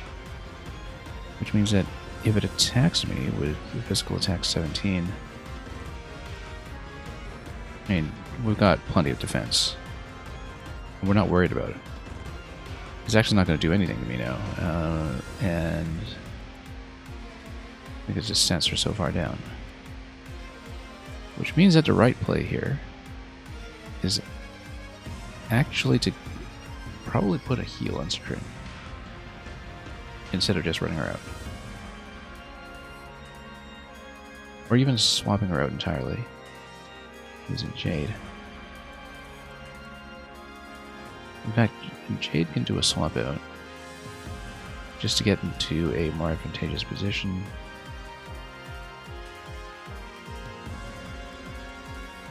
And then Ivy can heal, and then we can occupy this space. And just to really box this guy in. Yeah, because his stats are just absolutely in the hole now, so...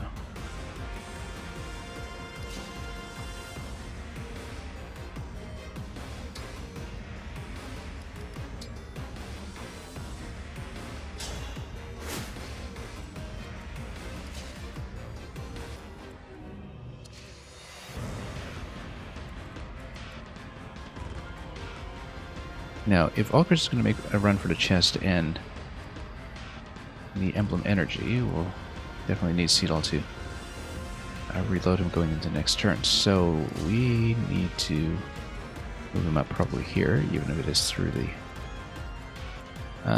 no, we don't want to put him in miasma when he's within cannon range. That would be very unwise.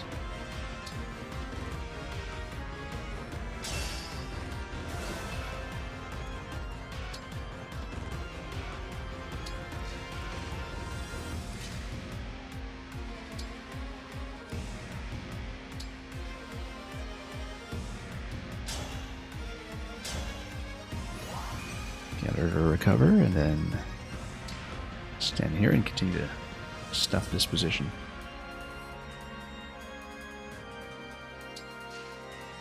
Okay. You have my attention. Now we just continue to defend. Oh, except we have flyers over here who want to be careful around in case they come in and join the party.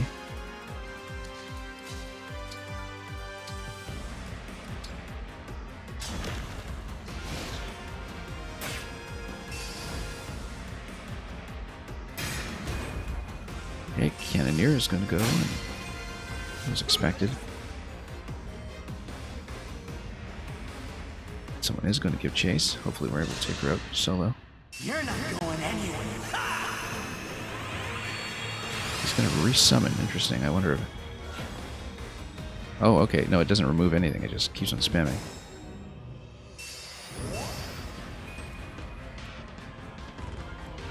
Alright. That's a lot of units.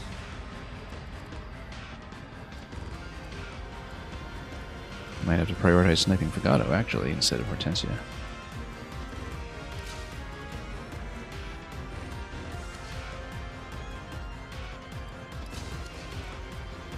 And then maybe take out some of these guys in the back as well, once it is time to do so. Oh, that's a lot of flying units. That is a lot of stuff.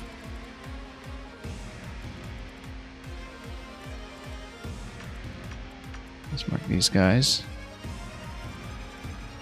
Oh, Chris may have to wait on that chest. He's got sniper business to attend to.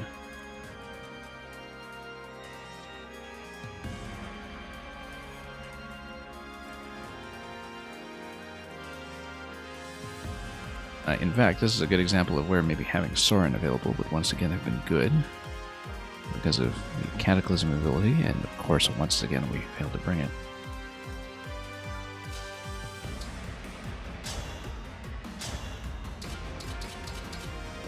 Excalibur would get most of the way there, but not quite. Yes.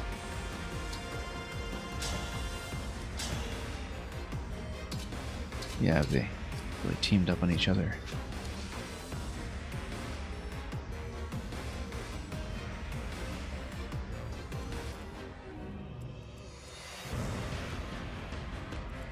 Now, if Hortensia can actually get the kill on this, that would be marvelous, but I don't think she will. So, we need to not let her get caught too far out of position.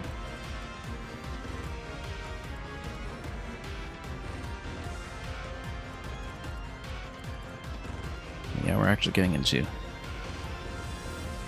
maybe the trickiest bit here.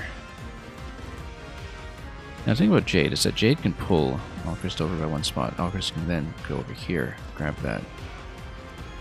Or Seedall. Seedall can then activate. Alchrist can get a snipe.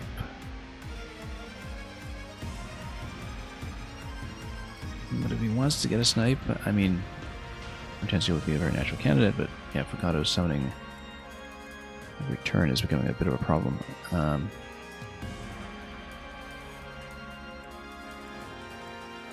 You know what?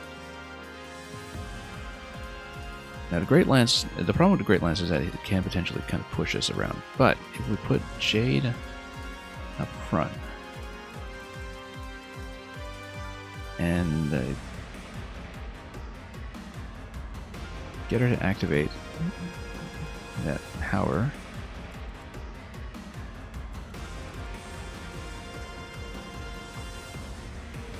and put her right in the middle of the cluster, so yeah, the thing is that she'd have decent avoidance, but actually should have no avoidance, because if you're using Great Ether, it doesn't really matter. But I think now is the time to activate Ike.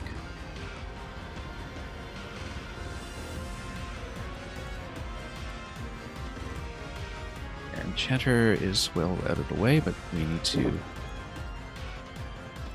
probably snipe it and then pull back out with somebody who can snipe it. Likewise with this guy. They've both got the 30% to ignore damage. Okay, that's not good. No, that's just chained to the enchanter, but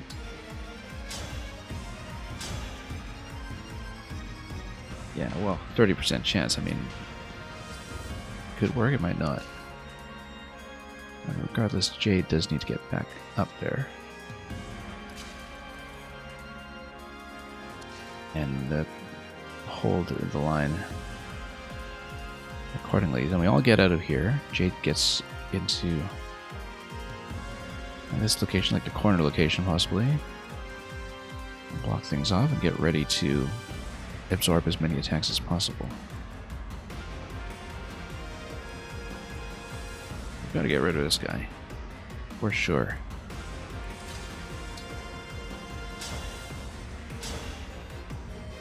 Yeah. 30% chance to ignore damage, though. I mean, we'll see if that kicks in. I think we pull Ivy out. Then can we actually have two defenders? Like, I think Marin and Roy might actually be able to hold the second part of the line. Particularly with Wormslayer. Particularly with Wormslayer in this location, which will severely reduce the hit percentage coming in.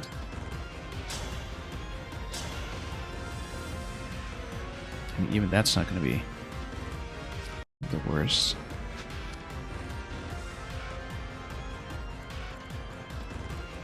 Yeah, the problem with attempting to hold in this location is, well, pretty obvious. These guys at least don't move.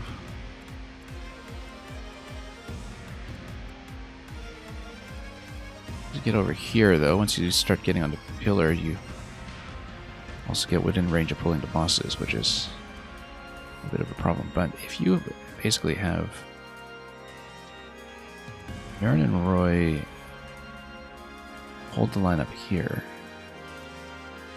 along with Ivy and Corrin using this location, kind of block everything off. Maybe something can be done. Wormslayer has 1 range. Binding Blade has 2 range. Let's see.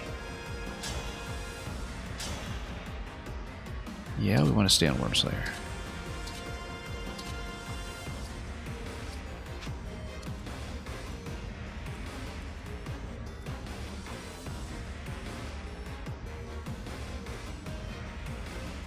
And then if these are all just melee attackers, then we actually want to prevent a push into Great Lines by putting them here with 1 person behind.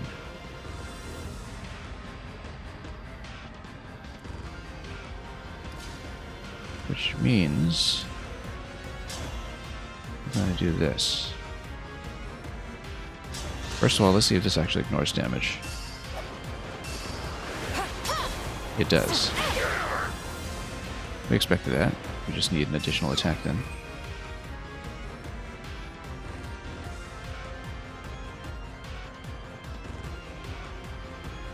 And yeah, we want to pull her back out because we want Jade to be in that location, and we want Jade to have Ether. Which, in that kind of position, would only hit up to 4 units, but we'll make it work.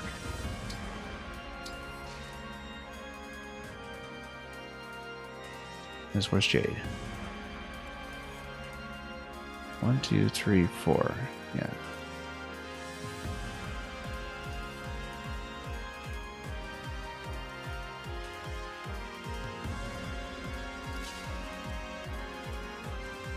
Yeah, Vale can go over here and attempt to hit with Thoron.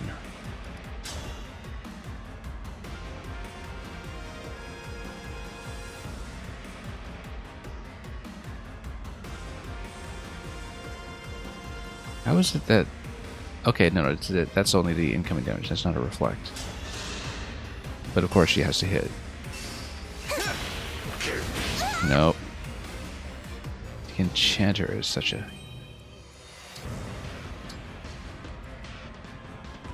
absolute pain.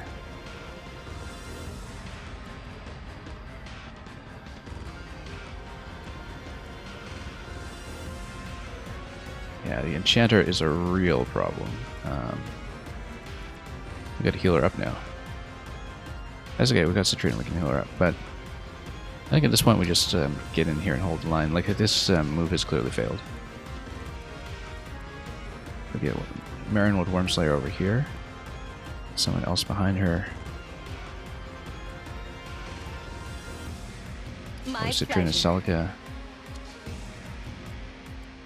And yeah, we need to make sure everybody's kind of above 20 to withstand Piercing Blast.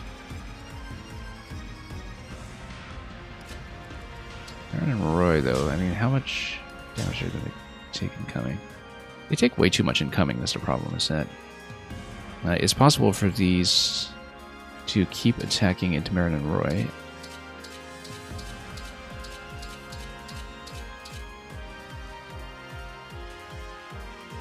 And they're very good on the offensive, but can't really withstand more than 2 attacks there, so.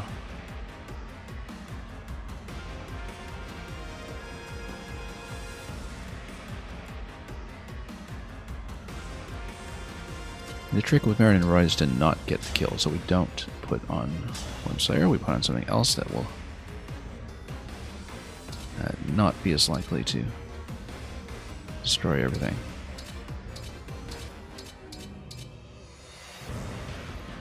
Bending Blade is not a bad choice. Okay, so we're going to get over here at this point. And we're not going to be able to take down Enchanter this turn, I don't think.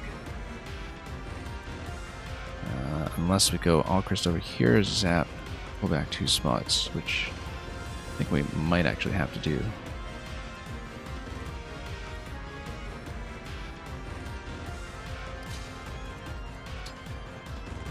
Which means we need to do that last. So Roy is going to go over here with inflated stats and everything, so yeah, we wait with Blinding Blade. We go Alchrist. Yeah, the Enchanter is maybe a bigger priority than the Cannoneer at this point. I'm still alive? Huh. Although we can try to longbow the Cannoneer as well, and do that on a second move.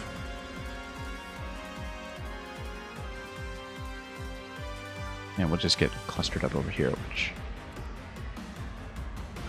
may actually work. So, for example, we can go Xenologue, dance with Alchrist. Pull back over here. Same idea. And yeah, hopefully both will hit. I mean, oh, is the enchantment gone at this point? If you no, it's not. Taking out the Enchanter doesn't actually remove anything.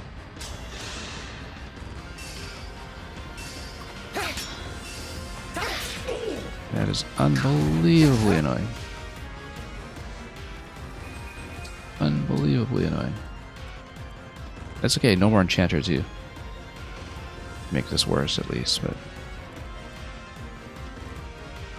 yeah, the Enchanters really are a bigger threat than I gave them credit for. They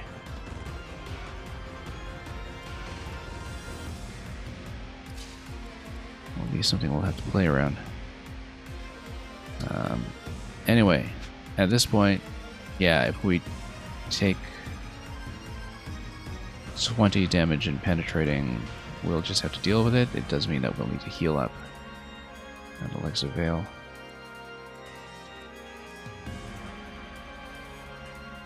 And Ivy, and everybody else. And that's okay, we'll block that location. Make it so that Jade is impossible to move.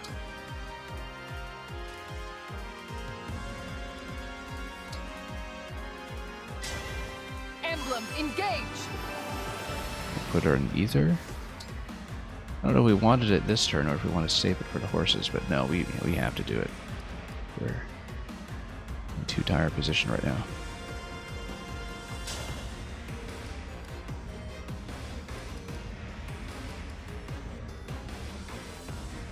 Okay.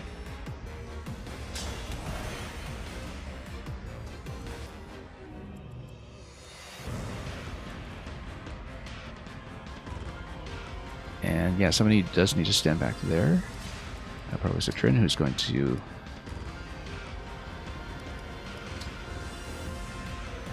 use her staff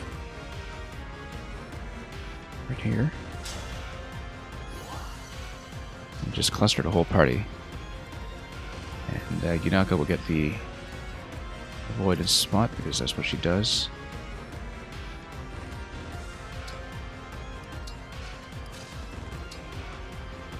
And everybody in.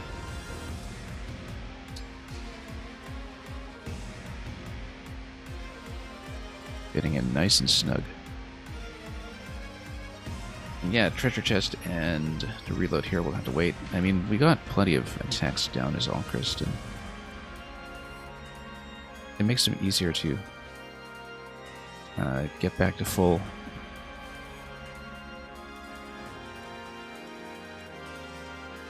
Yeah, in fact, yeah, with one more attack, I think he's actually ready to get engaged going again, which will be good. I guess he just gets so much damage in. Alright, what are we doing here?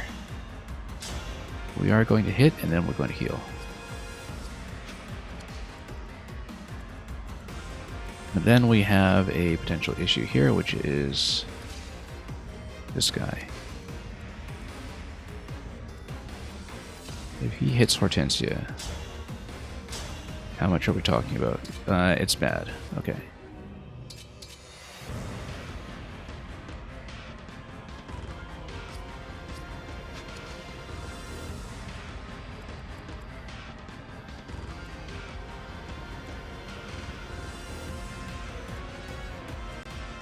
But she's got a range extension, right? 1, 2, 3, 4, 5, 6, which means she can heal from here. Kept forgetting that she has the range extension by 1, which we should be using to our advantage here.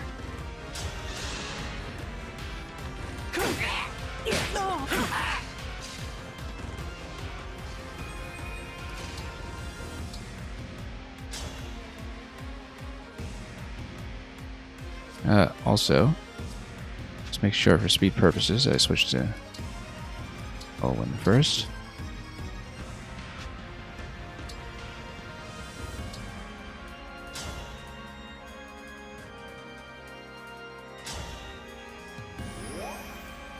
Now, I think the problem is that she actually is still within range. So she's going to get smacked, but hopefully not killed. And then she can just counterattack next turn and she'll be fine. And being knocked down by that far is also okay because then she can just dump the rest of the HP to do the big group heal. Only thing is that she does not have any kind of self-heal. Okay, let's wait. And let's see how hard she gets hit.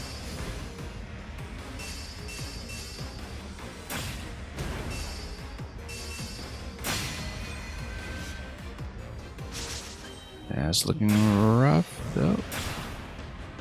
Okay, that's a miss. That's fine. That's fine. Also leaves it alive. That's exactly what we want.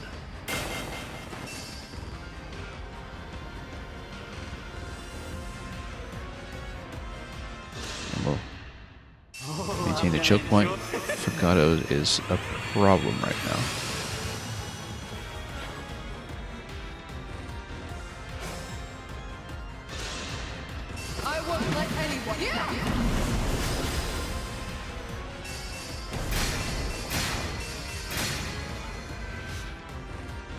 Okay, that works.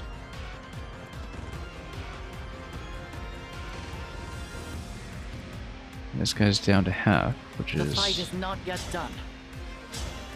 Pretty good. Because then,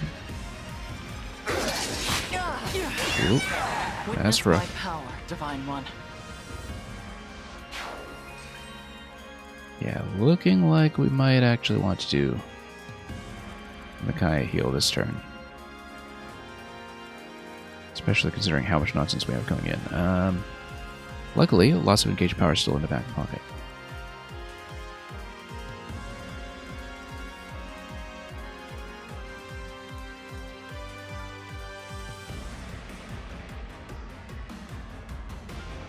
Yeah, we have to deal with Fugato. I don't know if he just keeps infinitely spamming if we still have him alive, but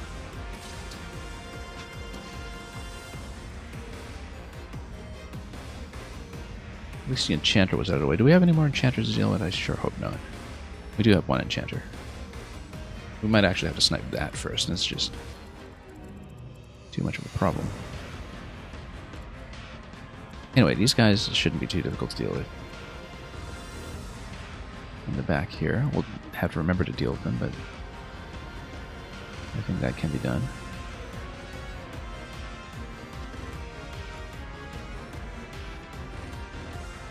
These guys are great knights, and so the hammer will be fine. We just get on this spot. And I do have great weapons to push me around, but other than that, I think we're in decent shape. So, Golden Leaf, not quite. I feel like they should actually roam back here.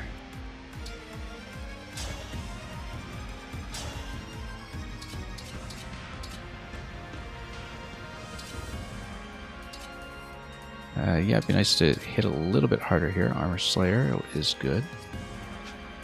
Armor Slayer's sort of interesting against... Oh, I see. No, because it's two separate attacks. Okay.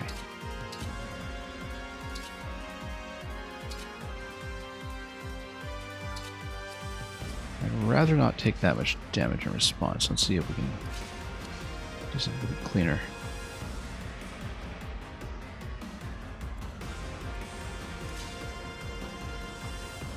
Yeah, Yunaka can get a pretty clean kill against that, I think. Much lower hit percentage anyway.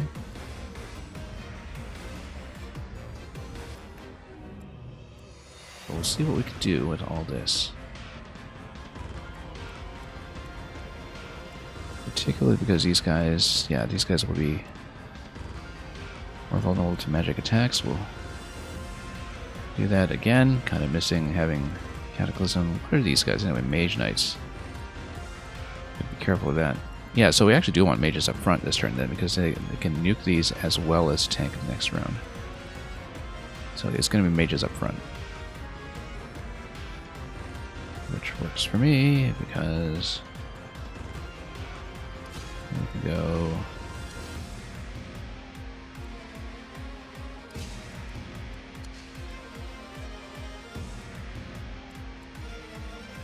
prioritizing physical attackers to come back here then.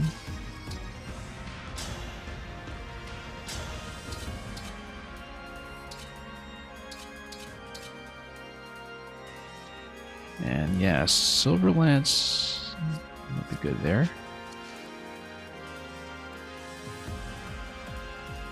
Anyway, we should actually use Jade here just to hit as hard as we can. Not nearly hard enough.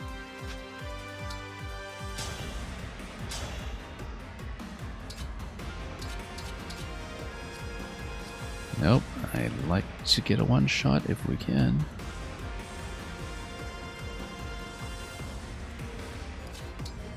Marin and Roy would be good because I got the Worm Slayer and Lightning Blade.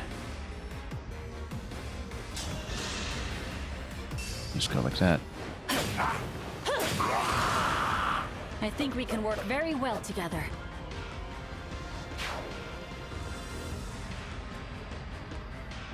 Yeah, we'll use mages there. Also, Vale's got Byleth again, which is good because then we can blow right through this if we can and just punch them out. Got to keep that in mind that if we can get into a more open position up top, then we use Veil to do the double attack. We might not even have to deal with this stuff.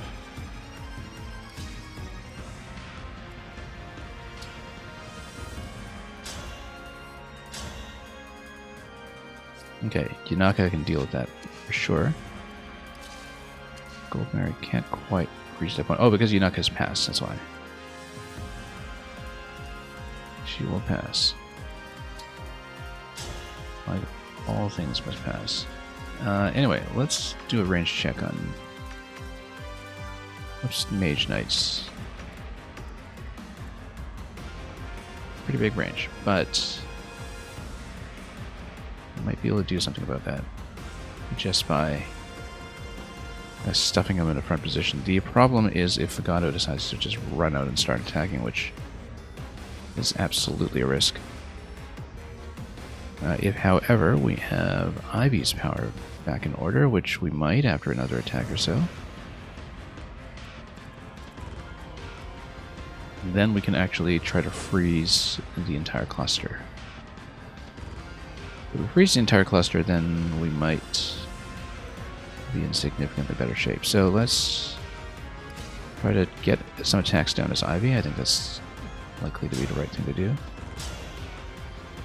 Excalibur actually just wrecks these guys, which is exactly what I want to see. And we need to make sure she gets into a position where she can do a double attack. So probably nuke one and get onto pillar. So then you have a quad of 4. Now Veil would be able to come over here. Reload 4. So in fact, Ivy should poke this guy and tuck into here. That would be probably the best move. Or onto pillar, because nobody else can walk on the pillar, even if you pop this open. Yeah, maybe just stay on the pillar. Since as a flyer, she'll have the most flexibility there. But then we need to clear out this space, for sure. And we stay in place.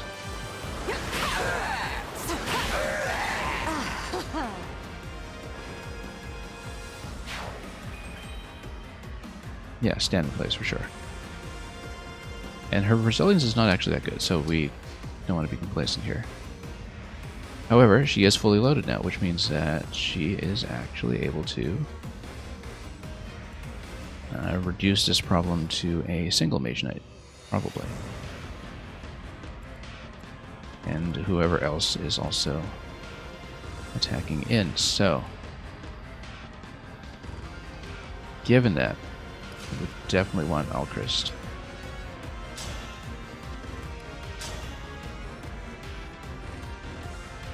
Because then he can do either Astra or a drop doubles on the next turn.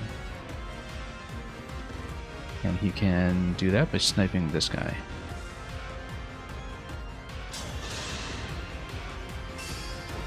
I will protect everyone! I'm sorry! Oh, don't apologize, you silly. Okay, we want to put him probably over here, because then we can get 2 more attackers in here to actually do some damage before we reload everybody. I think that's how it should work. Bill goes here. Get 2 more units up here. So Celica would be a great choice because we've got one of my better resilient stats.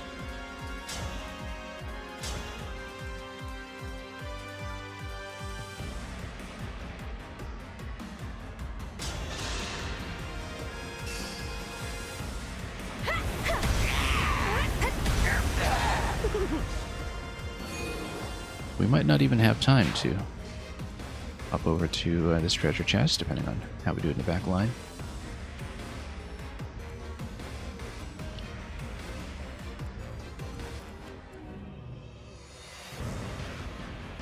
But, yeah, I mean, Seedall needs to be the last one.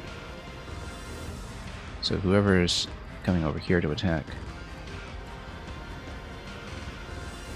Yeah, it should always be Seedall as the 4th.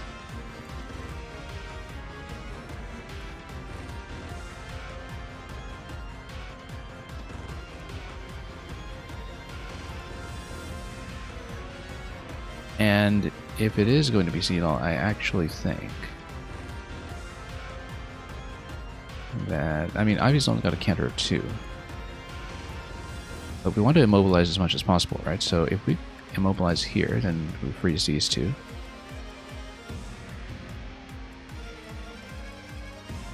And then we could potentially even get 2 more attacks with her.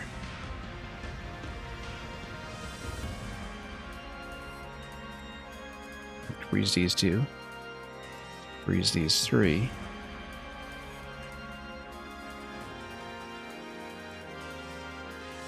And we'll see what else you can get done. But we basically want to immobilize as much as possible and reduce the problem to, you know, maybe even just 1 attacker coming in. But this guy's going to be a little out of reach, so we'll see what happens. That would perhaps make the most sense. However, yeah, the other thing we can do is Jade can go 1, 2, 3, 4. So if Ivy, yeah, Jade can go 1, 2, 3, 4 and actually swap with Ivy. So if Ivy is here instead and drops a Thoron in this cluster to disable 4, you should actually do a Torrential Roar. Torrential Roar would freeze all of this stuff. So she only needs 1 attack to do it, and she comes back 2 spaces. But then that would be her later attack, I think. We can't do that as the first attack.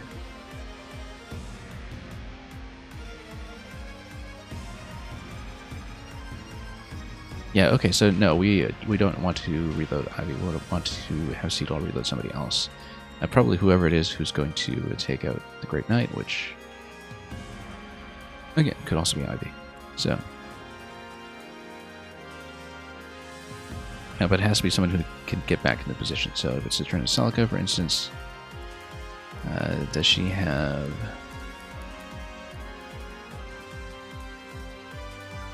the ability to do so without taking a counterattack?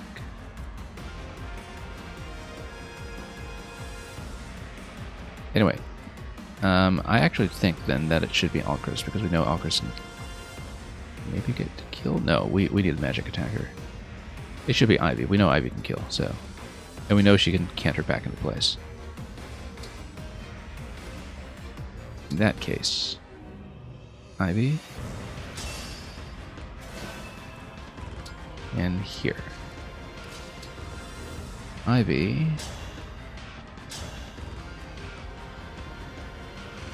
Nuking this guy and then going back 1 space.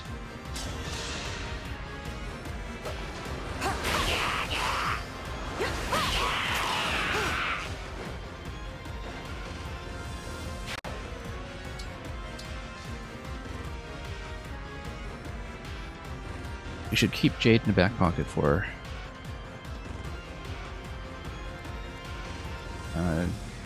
potentially some kind of defensive maneuver, but yeah, we can definitely get rid of this. I'm not going to be too concerned about the Cannoneer just yet. Let's see who else is available first. We know that one of the moves that we need to make has to be getting Veil and Byleth up here to reload 4, so we'll do that, and then we'll see what we need to do. We might even just leave this spear alone since we can get out of range. But we know Veil and Byleth must happen, so with Veil and Byleth, Veil can probably pull back afterwards, but we'll see. Because maybe Xenologue wants her to be one of the attackers coming in.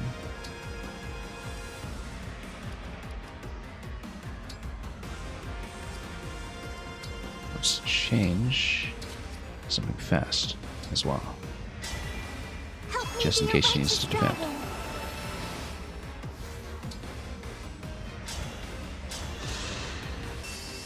No hesitation.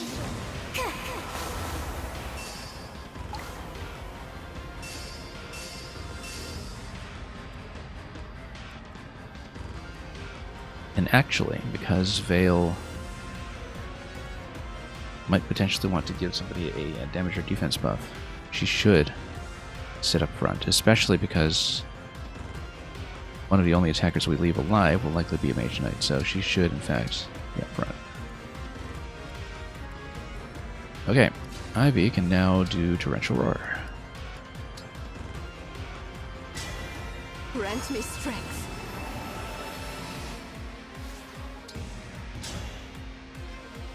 It will not actually do that much, but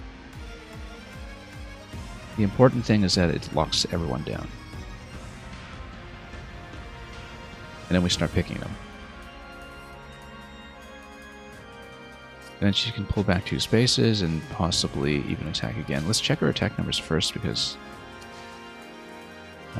it's somewhat likely that Xenologue will take her out after that. So also because, you know, we'll likely get some bowing done here with Alchris, although I think the only thing that will happen is that he'll hit Mage Knight. Yeah, she's got res 24, which means that, you know, I mean, we'd want to be out of range of the spears, even if they are locked down. She'll want to pull back probably 2 spaces. But I'm guessing she'll take this corner. Alright. In that case, let's do it. Torrential Roar.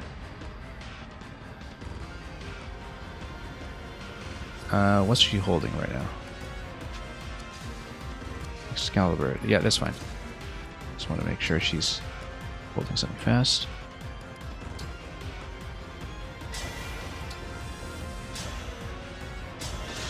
We want to get rid of that Chanter too, if we can.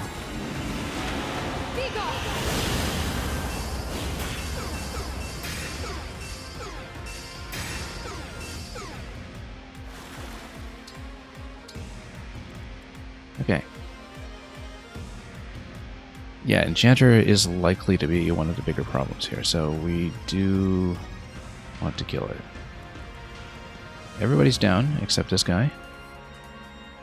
Enchanter, yeah.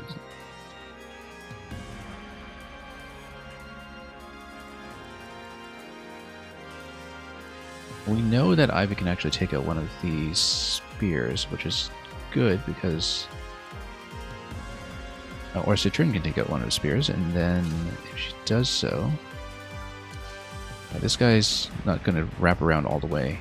Like, he's going to run into a wall pretty much of High Resilience Mages.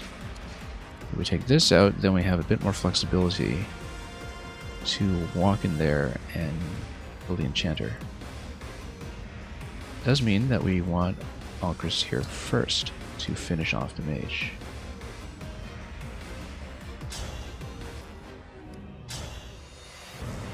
No, longbow. Unless we want him for drop doubles, but I don't think we want him to do that this turn. I think we want him to potentially do that next turn. Because, you know, where do you even drop them at this stage, right? Like, we want to peel off as much as we can with attacks first. Although, one thing we should check is what the situation is with Astra. I'm sorry you're stuck with me. And indeed, 4 turns on engage. We might even want to engage now just to maximize what we can do against all of these enemies. Yeah, Astra will take out Hortensia by 1 bar, which is what we want. And there's another guy up here that we might want to deal with. Who is this? Martial Master, that's fine. Where's he going to go? He's going to be within range of a bunch of stuff, but... Recover Staff. Yeah, so we don't want to leave anybody kind of partially alive. They will be fully healed. Which means... Alchris will have... attacking in. Now, it doesn't mean that Alchris will probably get nuked by the magic attack, but that's okay. He's got speed, he's got friends, he can take it. And I might even get an additional move in with him, so... I'll apologize later.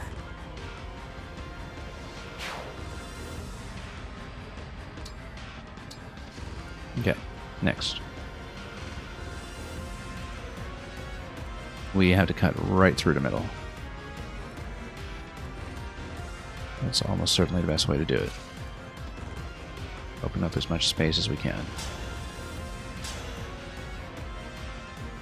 Now this guy hits hard. We may need to rethink slightly.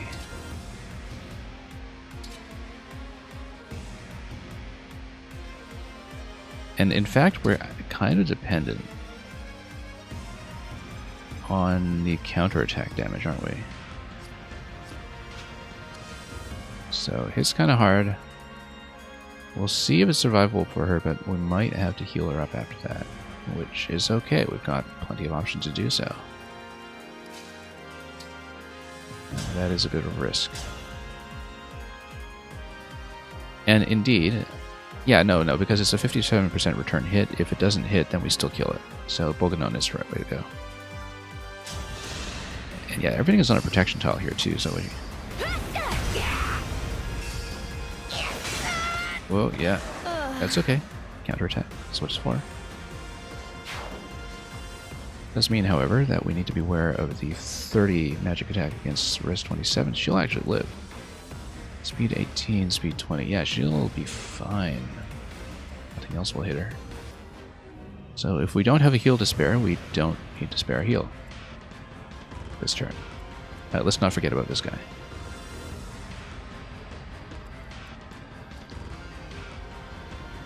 At this point, though, does Ivy have quality time? She does. Ivy can actually sit here. Although we don't want to sit next to the spear, I think we...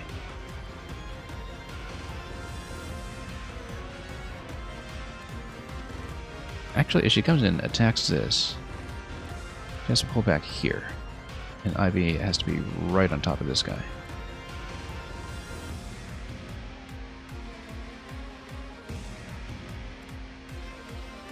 I think that's the only position that makes sense for her. Interestingly enough, that also puts her on the heal tile. And we'll see if Fagado summons even more spam next turn, but...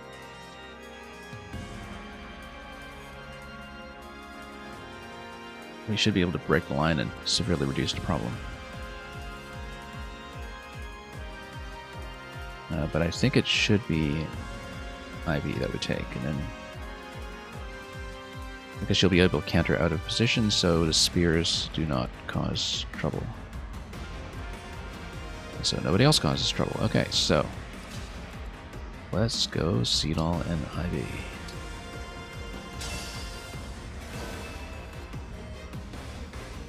Xenologue can then pull back 3 spaces, which we can do. Do we want to pull back 3? 1, 2, 3, 4, 5, 6. Yeah, no, he's fine. Get him way out of the way of any potential complications with Mage Knight.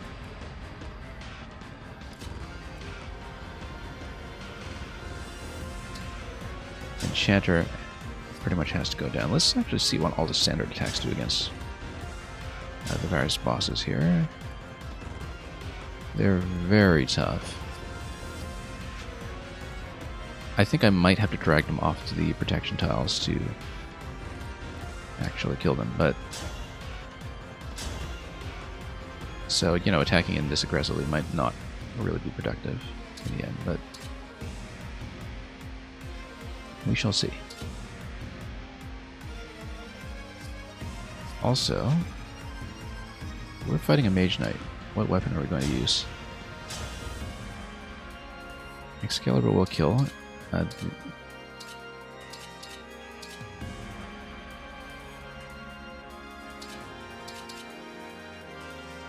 think we stay on Excalibur. That has the best hit rate.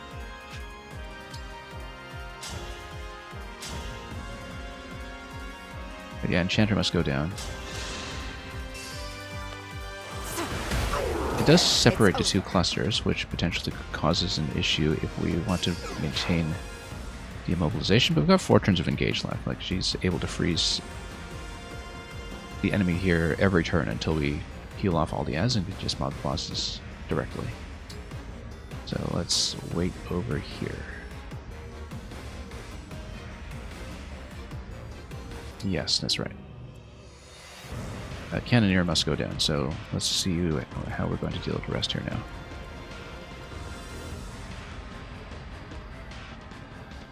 Gold Marion leave. And a hit. Yes, very easily. But then what do we do about Yunaka?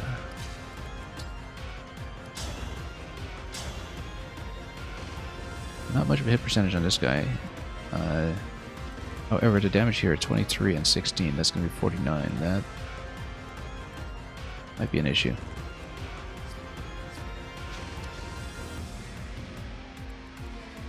We also have Jade over here, but obviously we don't want Jade to fight the Sage. We want to get her up here so she can start working on other attacks, but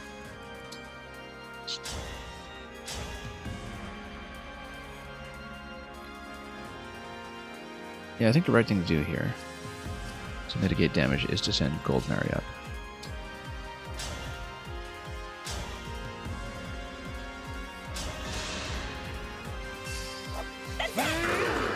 I'm too good. And then get Jade up there as fast as possible. Which we can do by trading her off with Seedall. Because we may need more physical defense there soon, depending on what the summon is next turn.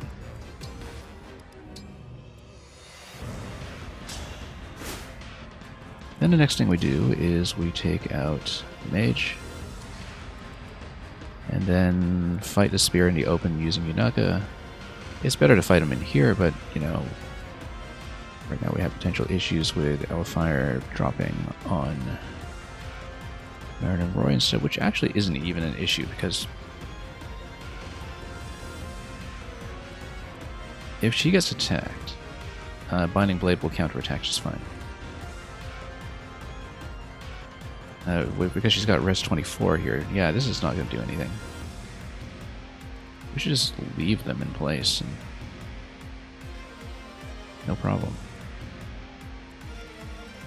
Okay. We have a bit of an issue here.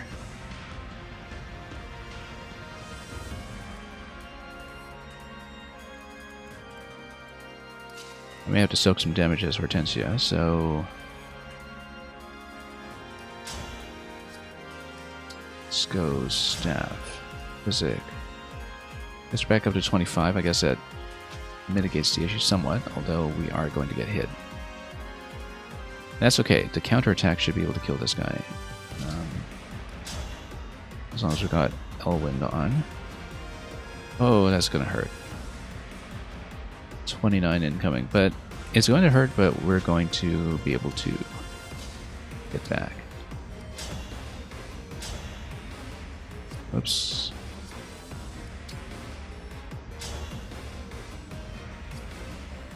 And indeed, she's got Micaiah's power, so if we want, we can actually activate it now, since this is a pretty critical series of turns, and then we won't use Micaiah's full power, but we can use it to drop the Recover Staff over here instead, because yeah, this been taking quite a bit of punishment. Let's well, I mean, if we run into trouble with her taking too much damage or running out of physics staff, then that's what we'll do, is we'll use Micaiah's power instead.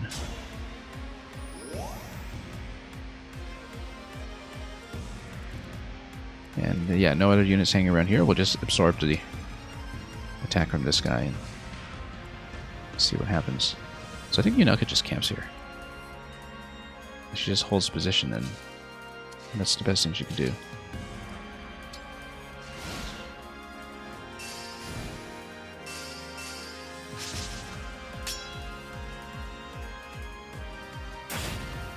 Okay, that's going to hit.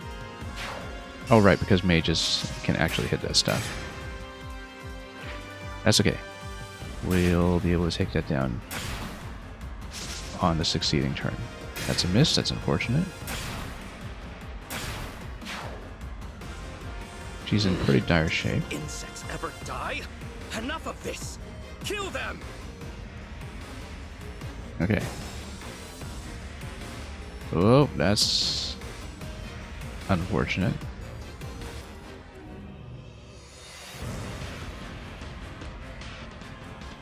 I wonder if that's triggered by how close I was in this location, because naturally the thing to do now is to stall. Yeah, we do need to stall. And we need to stall using fire, I think. And we actually want to create an escape road. Because now we're close enough to rejoining Milla that we can actually head out this way. Maybe drop some smoke.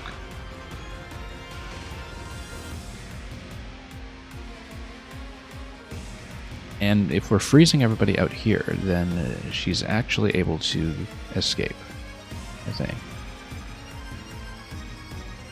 Because we're about to break the exit open.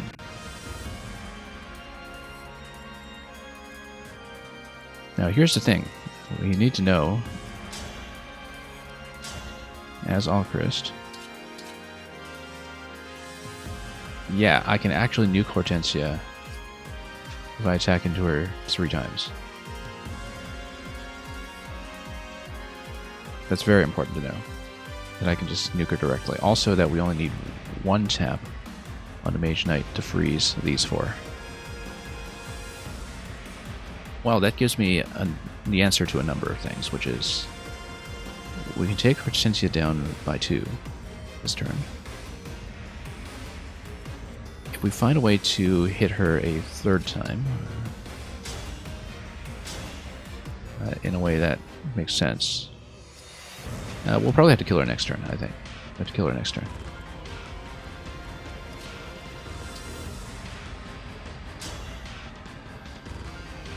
Although we also have stuff like Sword of the Creator, and who knows. That's good against dragons, not against her unit, but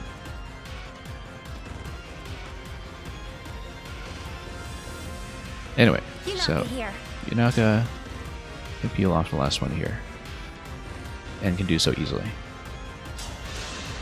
That's her job. Was that too much? We'll deal with Nell last, in case we have a bad idea of her, what to do with her. But yeah, Marin and Roy we can send up here and go Binding Blade against this guy. Yeah, and you know, we won't peel off too much, but we will freeze the units on the right side. A slight problem is that unless we repeat on Ivy, we won't be freezing Hortensia. We can freeze Hortensia and use 1 attack on Alchrist instead. Like drop a Thoron on her or something just to freeze her. And then burn her down next turn.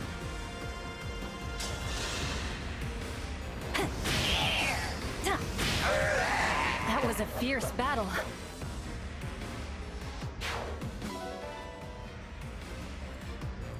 Also, Citrin's Warp Ragnarok. Let's see. I mean, we need to heal her, but let's see what she can actually kill. Because who does she get to one-shot here? A lot of people, but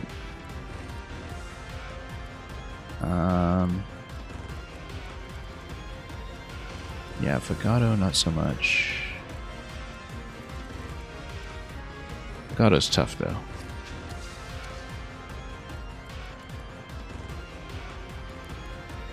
Yeah, because Fagato's got the bow going as well. He's got very high defense.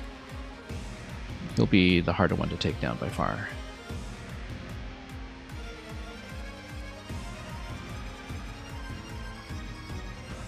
But anyway, we have to freeze these 3, so let's do that.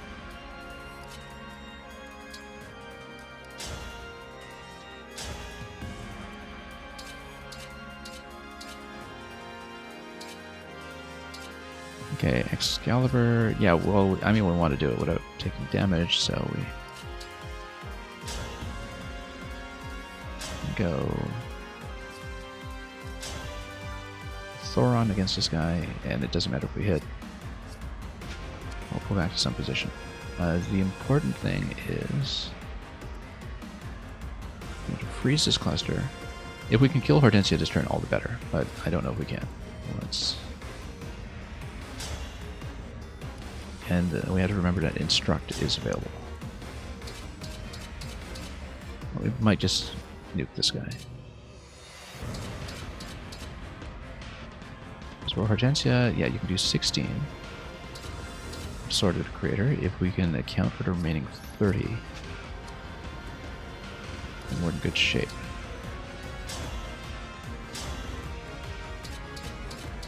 But I doubt it's going to be with magical attack. However, Ivy does have some physical attacks. Ivy just has no physical attack power, which will not help us in this circumstance.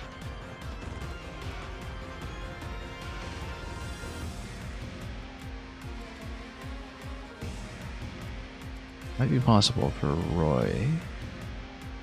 38 physical attack. Speed 27. 38 physical attack actually might be good here. 38. But we'd need to use Seed All once in order to do that, and so that doesn't actually reduce the problem.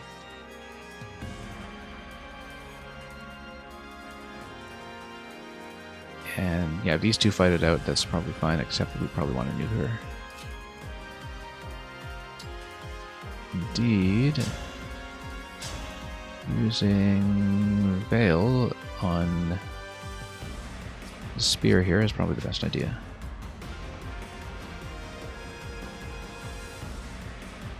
Bulgarian Leaf Seal on Sigurd. Yeah, I think we definitely hit over here. Hit Hortensia once.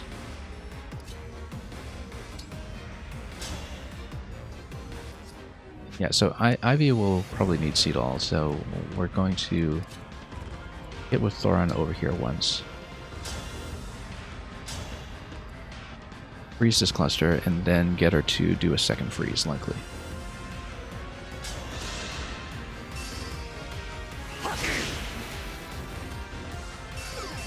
It's actually kind of crazy overpowered that the freezing aura works even when you miss. I feel like that's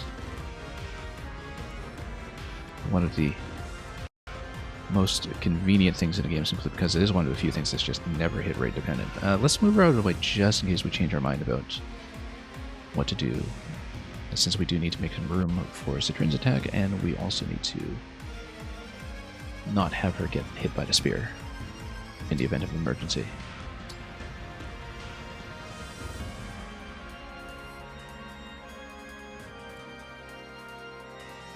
Yeah, Citrin itself can probably do something for me here that we haven't determined yet, other than dropping heals, I suppose. I think we probably will. So the thing about Okris is that we also need a position for him to retreat to, so we're not within Rune Sword range going into the next turn, so we'll have to pull him out like maybe one spot. That's okay, that's not difficult to sort out.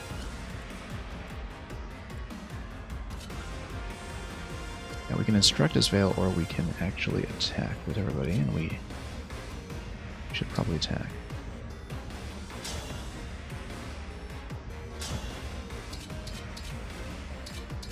Again, we'll just determine things based on hit rate, and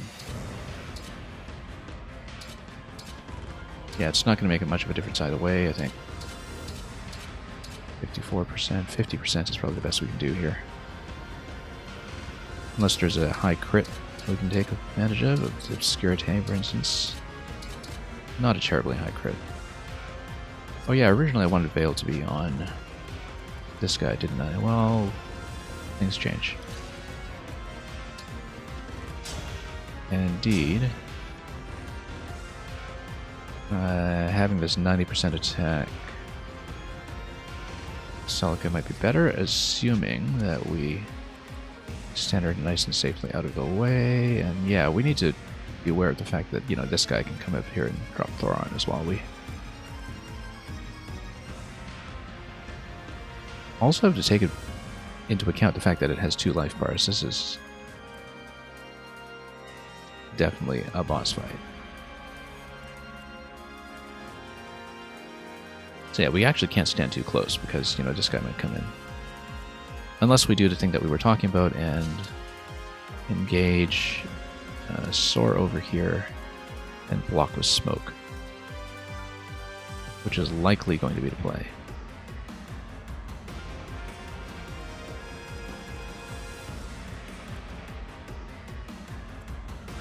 We need to open all this up first. Might not even hit Hortensia this turn if it's more efficient to just take out everybody, but we want to maintain this cluster actually, because then it allows me to conveniently freeze for the 3 remaining turns that Ivy has up. So if Ivy freezes over here, then she can pull back 2 spots into safety. I think that's probably best. I think Ivy definitely gets Seedall.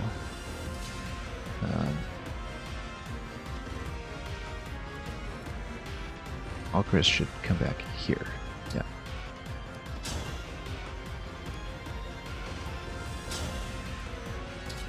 And he needs to engage so he can get Mulagir.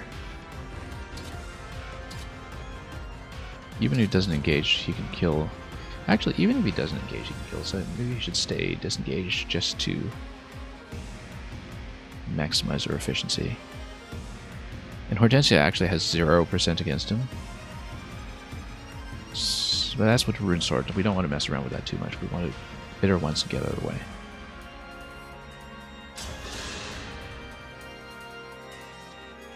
You're an enemy, aren't you? In that case... No! I can't believe I did that.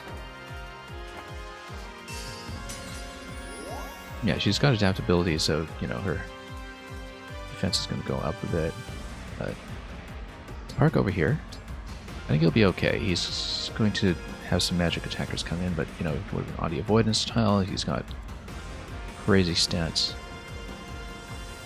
We're going to be fine.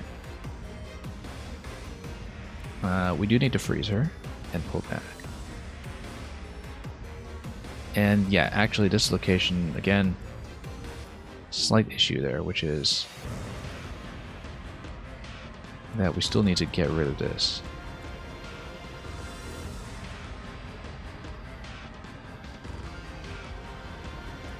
I may have goofed this up slightly. That's okay. If we take out the spear, we have more flexibility. So let's take out the spear.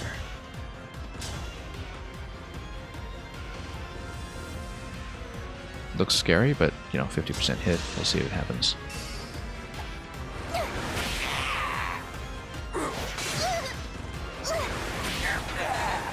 Should I have held back? Yeah, let's fall back just in case. And is everybody I need still accessible? Yes. Yeah, we're fairly low, but that's what the Makai heal is for, like, in a pinch. I don't know if we'll use it this turn or if we'll take the risk of not doing so. But for example, if you go Zitrin and Celica over here, they can actually survive that just fine. And can in fact counter attack into that just fine. Which means that if I go Thoron into this one, we're okay, as long as, yeah, 44% hit coming in for that, we're actually fine. If the Mage Knight wants to hit me, it can hit me. Please forgive me. But under this positioning, we're actually safe even without the heal. As long as we don't run into problems with this Thoron, which is one of the remaining loose ends that we have here. Yunaka will probably just go for the chest over the next 2 turns. That's likely what she'll do. Ooh, cannon. Ugh. Yeah, okay, the cannon changes things. Cannon range is unfortunate, because it could potentially hit anybody. For 22 magic attack. Luckily, 22 magic attack does nothing against most of these units. Okay, no, it actually doesn't dent her, so we're fine. However, I think we're going to need to soar. Okay. Let's do the other units first, maybe. Let's get them out of the way.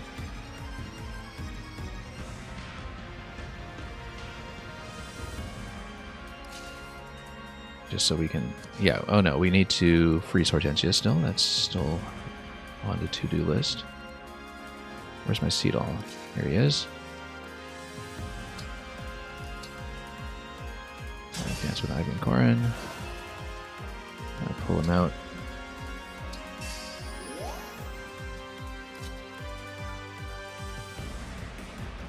Ivy and Corin. Oh yeah, but we actually have a bit of a weird position here. That's fine. That's fine. Because I probably want...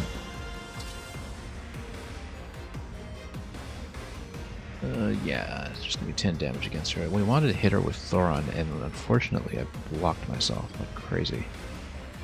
We do need to immobilize her, because otherwise she'll just slap everybody.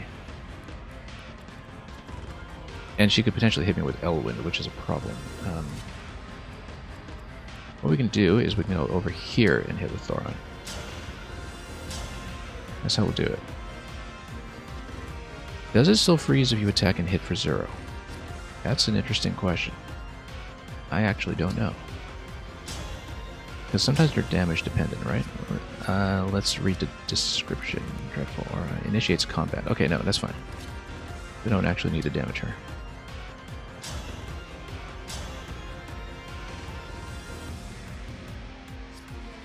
And then, if we are here... no, we want to stand out of the way. We want to get way out of the way.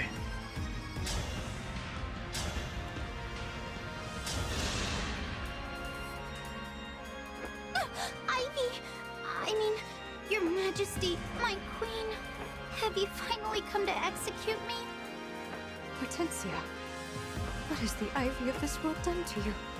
You are here to kill me. I'm sorry, but I can't just accept death. Luckily, she will take no damage. But she will freeze.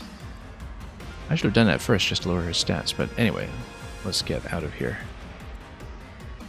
Let's skedaddle. Top corner. And yeah, we're fine with the cannoneer range, I think. Mostly because Citrine will actually not take damage, remarkably. Actually crazy that she won't take damage. Alright, so now we have the remaining pieces. We want to figure out what to do with the heal. I feel like, once again, I want to keep Micaiah's power in the back pocket just until we need it. In an absolute pinch.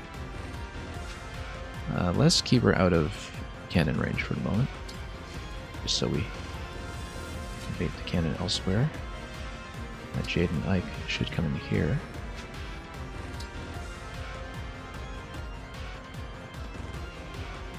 And she's got one turn left on engage, so yeah, we're fine. Hortensia and Micaiah are within cannon range. We need to not be. I can still do this.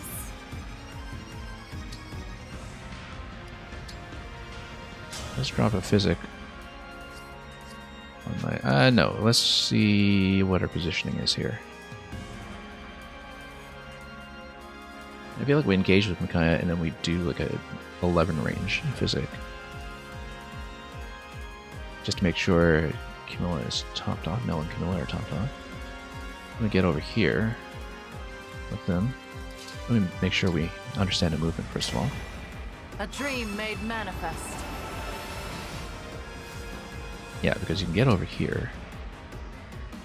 And then Dark Inferno would in fact freeze out the units from being able to approach you.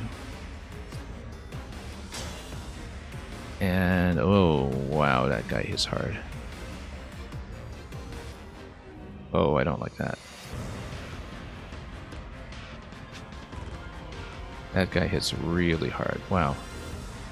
But that's okay because if we heal her up, that does not kill. Because it hits for 28, we just need to top her off and then we're fine. So we should actually go Dark Inferno. Because the nice thing about Dark Inferno is it does not hurt yourself. Which means... yeah, we do need to get out of Cannoneer range though, which is also an issue because Cannoneer hits for 22, then it'll do 5 against her, so takes her down to 33, yeah.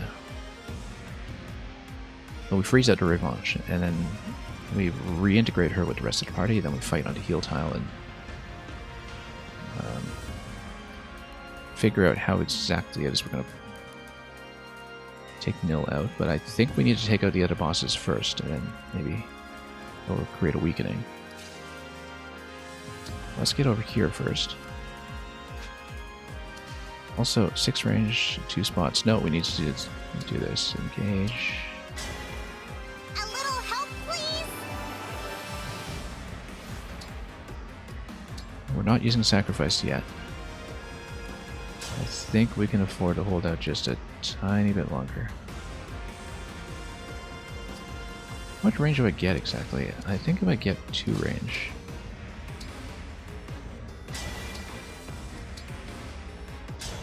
We'll do recover.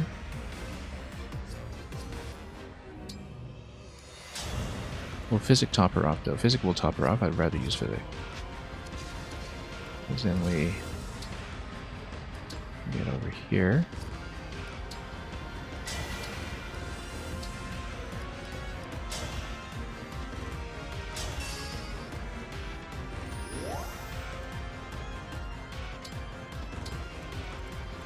Give me a task. Okay, engage.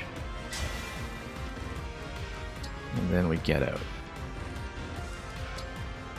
Dragon Vein also kind of works.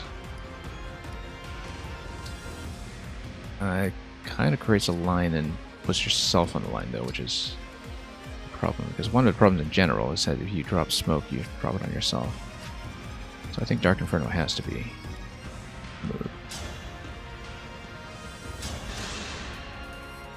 Time to play. Also, she's defaulting to holding the bolt axe. I don't know if we actually wanted that, but let's see.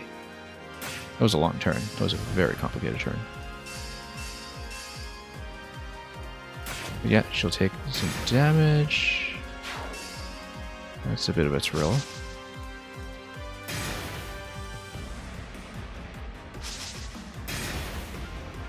Oh, that's also a bit of a thrill. Yeah, we need to get her out of here. I guess as soon as you step on this panel, I guess the game believes that you have opened up the passage and connected your pieces, and then it just sends everything against you. Most of it with 2 life bars. So we have a lot to go. This is a long map. I don't even know if we'll finish it this sitting. Even though we're quite close to the end. But anyway, protect the objective, right? So we will do that. And we will knock out the mini-bosses first. We can do that this turn. For sure, we can take out Hortensia. Now we need to figure out Fagato.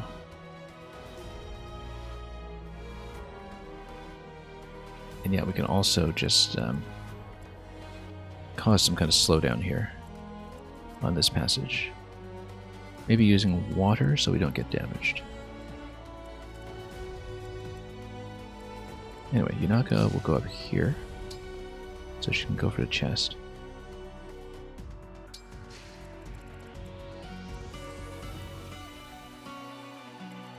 And let's see. The Cannoneer is really annoying. We might actually go Astra against it, since we can.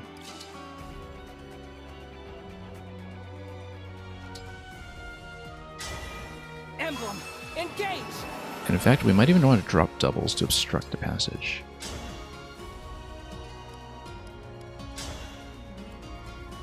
Yeah, Astra against a Cannoneer, I think, is the way to do it. It doesn't do much damage, but it's just enough that it's going to cause trouble.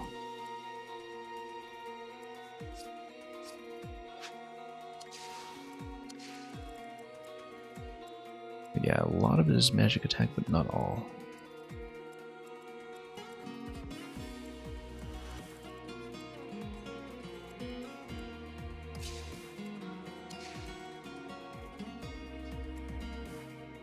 Okay. Anyway, let's see what we can do. We definitely can do enough on this guy. Legato is currently holding a 2-range weapon. Okay. That's magic attack though, so if we go magic against him, we're probably fine.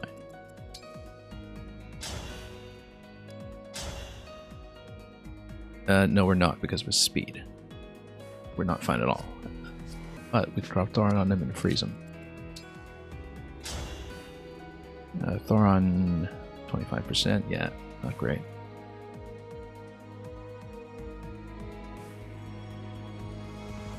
We need a lot more accuracy against him. I think we'll have to figure that out. Where's Roy?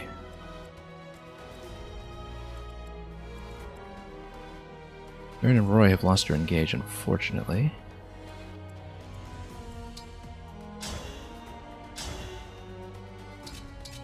They do better than most, because they don't take much hit in return. Actually, because everybody's fighting on the avoidance tile, like, nobody will hit each other.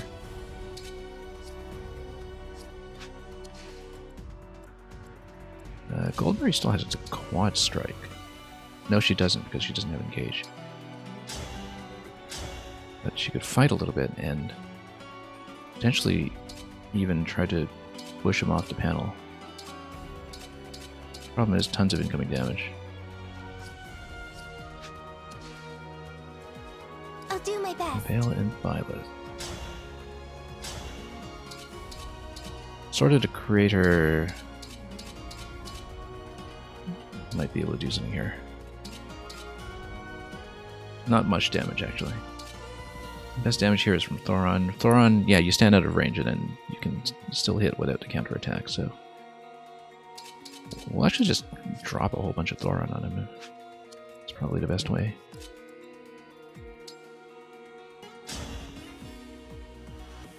Except, you know, this won't hit at all.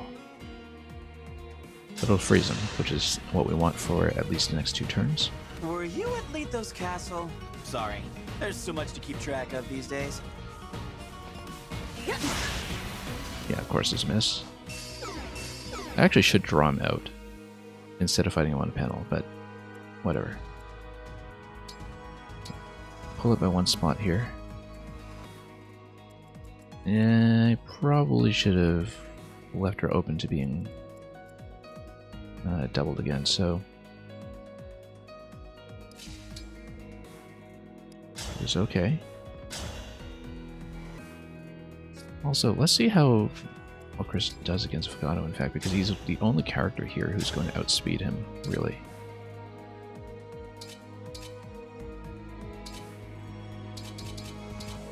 Yeah, with a crit, that might be decent. With Lyn, in fact, in Mulligir, we'll do very well. It's going to take several turns, though. And we can't have him on the healing tile. Although, because it's 0% against him. And the problem is that this is a weapon that prevents counterattacks.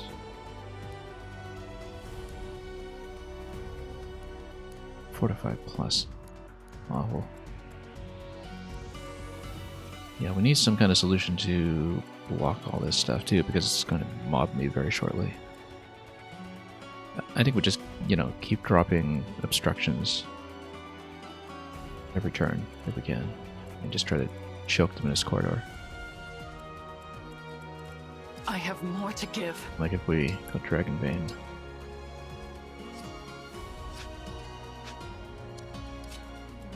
Or even Smoke.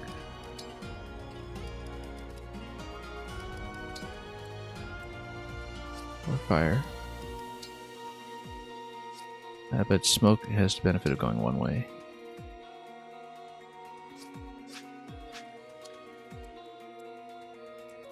Yeah, so do we kill Hortensia this turn? Because I think it's actually better to take out the Cannoneer as well. Because we really don't want to deal with it.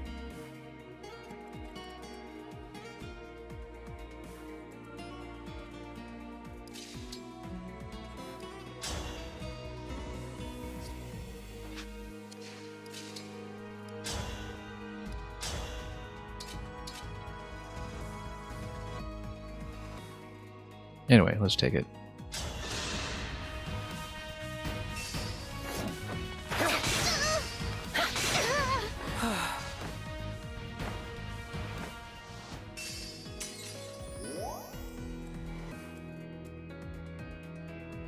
And we'll stand out of the way momentarily.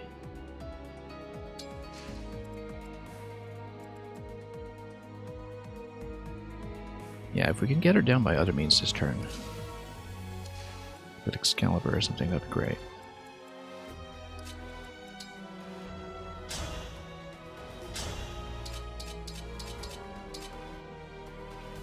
Sword of the Creator will do 34, that's great. She just won't get hit in return.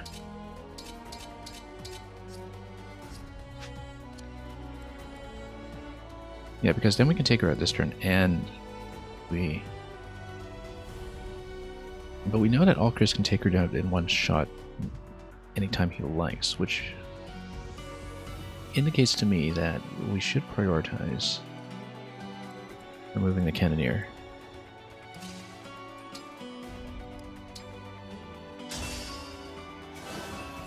Which means he can also obstruct with drop doubles at some point. Like once Hortensia has been taken out, you just drop doubles in this location, and then you've got decoys who will forestall any further advance.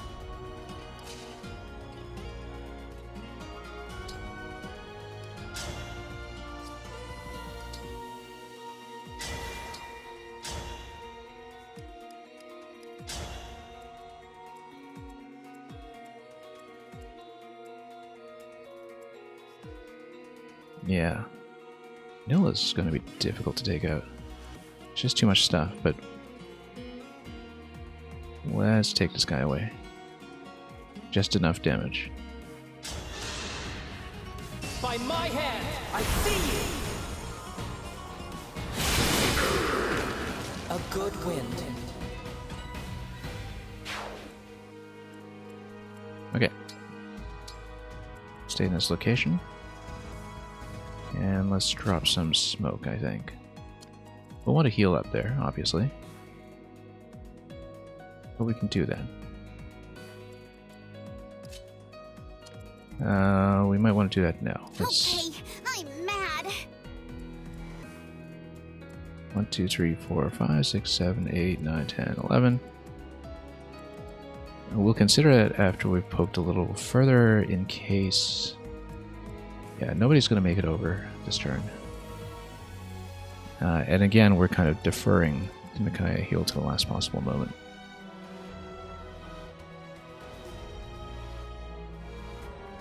Because it might be a long time before Hortensia gets back in position.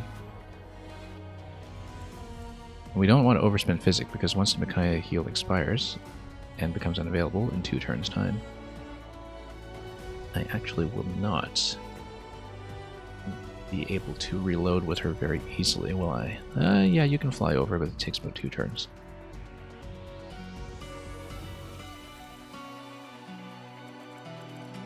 Okay. And I think that's what we'll do with her, actually. We'll stay around this area, we'll grab more power, we'll come back. We'll do group heals as necessary. From far, far away.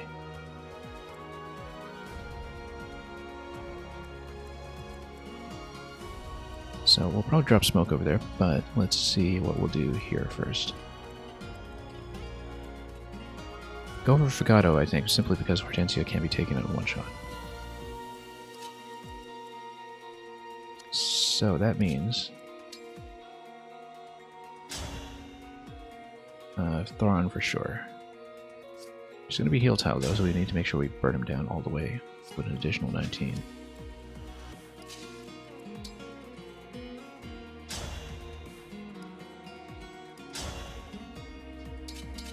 Yeah, no, that's not going to work.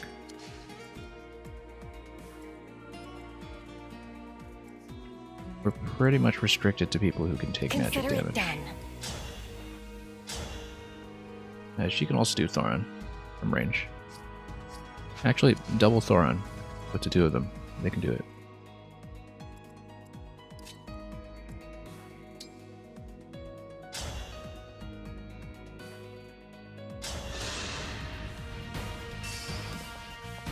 And so he'll be down in 2 turns. Well, if we don't constantly whiff.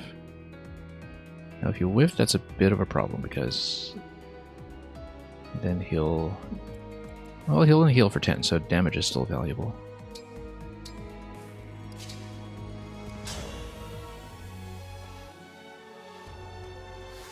In fact, go engage. I wonder if Nova would be able to take him out. With Echo, rather, would be able to take him out. May I call on you?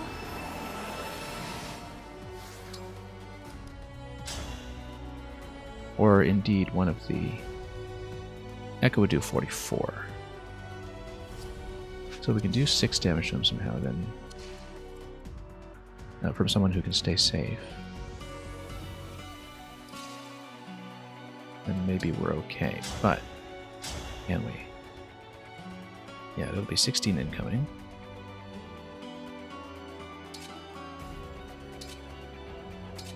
So Echo might be able to do it.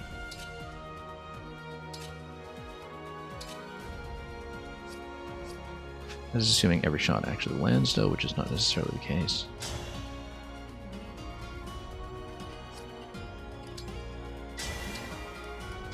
I might want to save her power because we still have the main boss to come after this, even though the main boss is practically immune to magic.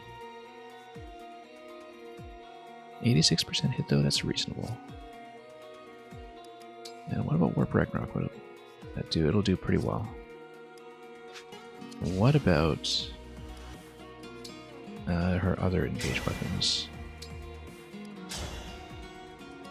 Like Seraphim, for instance. Seraphim will do very well. It'll do 33. But you have to make sure her self-damage doesn't knock her all the way to the bottom. And Engage actually raises the... Or maybe it's just her A support placement here. Raises her Thoron hit percentage by quite a bit. We should have taken advantage of that. Let's not use Echo then, because... if Roy can act as a finisher anyway for 13 damage... Marin and Roy, rather, if they can get 13 damaging. The Silver Sword, then, and with the very low return hit.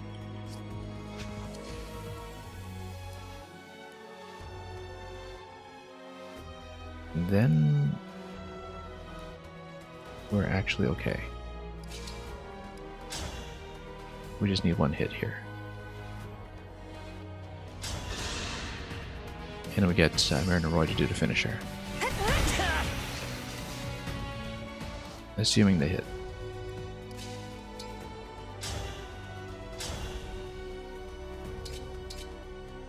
Yeah, Silver Sword.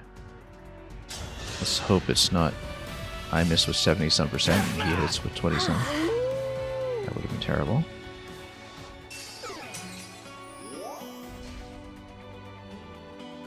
Okay. Jade and Iker would in range of something. How is she still not frozen? Did I forget to... Did I seriously forget? Oh yeah, because I thought I'd take her down. Okay, okay. Oops, okay, we have a problem. I can't believe I forgot to freeze her. Can I just kill her this turn? How did I...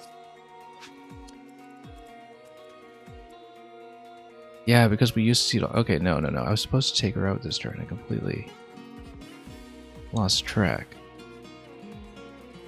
Oh, that was a big mistake. Okay. We're not going to reverse, I don't think, but in the event that we have to, we go back to the attack that took out the Cannoneer, and we just do not take out the Cannoneer. We take out Hortensia. Yeah, we just go back to the Astra Storm for a few moves. Alright, because she can definitely kill somebody, right? We can get out of this if we used Micaiah heal, I think. Because she only does magic attacks.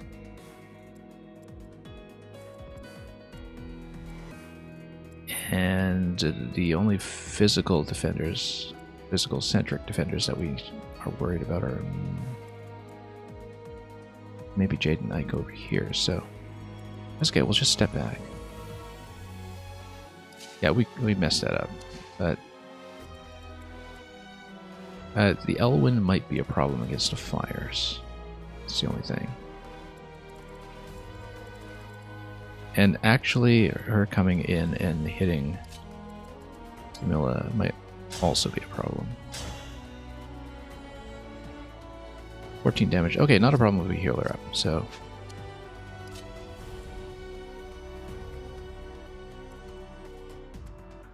let's smoke everybody.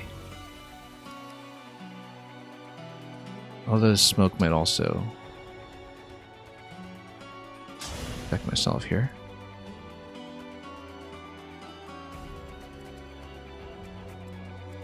Can they get in here? Thoron? Yeah, that's a little bit rough. Maybe I should have gone fire. Yeah, we might have to reverse out of this simply. Yeah. Well, we'll see. Let's see. I feel like this was a bad ending here simply because I made that one mistake. But we know how to fix it. And we've had worse. Even within this map, we've had worse. So we're going to move Hortensia all the way over here.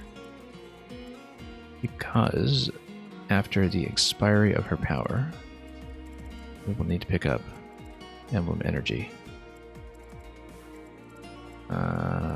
Yeah, we'll do it over there. Possibly she'll need to double back and go 4, 5, 6, 7, 8, 9, 10. Yeah. Let's go Great Sacrifice. Absolute goof of a play. We'll see if it's survivable. We'll roll with it.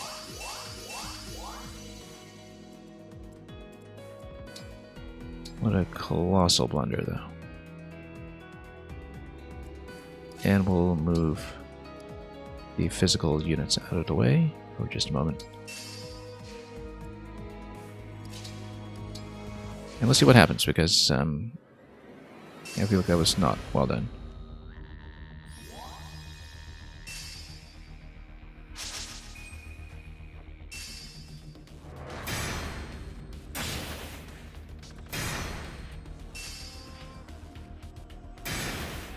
Oh, that's bad. And yeah, that's a game over anyway, so. No, I cannot fall now. And so the smoke strategy wouldn't have worked anyway, at any rate, so. Let's just go back and redo it. Let's just go back.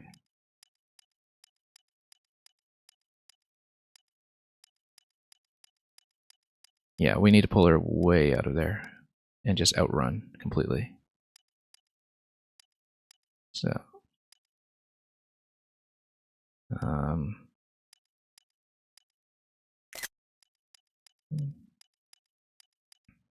Let's go back and just redo it from the Astra. So what do we do here? We basically just had Veil Citron Marin attack Fagato after that. Okay, that's all we did. And we have to plan around leaving the Cannoneer alive then. Alright, let's go back to Seedall. And then we'll get a snipe on her. And plan around dropping doubles next turn. So right now, yeah, actually these guys have lots of movements. These Berserkers, 1, 2, 3, 4, 5, 6, so this is not a safe place to stand either. You just get way out of here.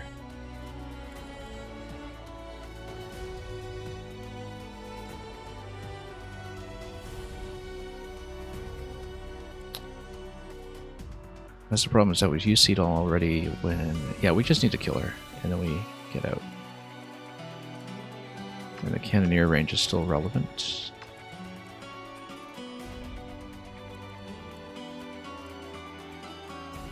And if we're getting out, we need to heal her individually. This turn. Okay.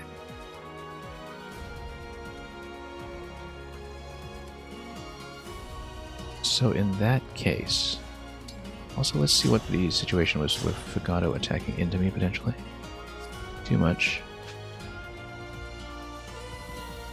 So we'll go here and go back, which means we'll go Citrin Marin as before to try to knock Fugato down.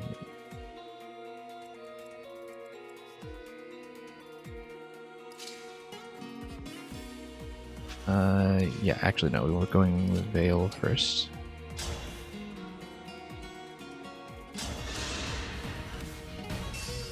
Just drop Thorn on him until he dies.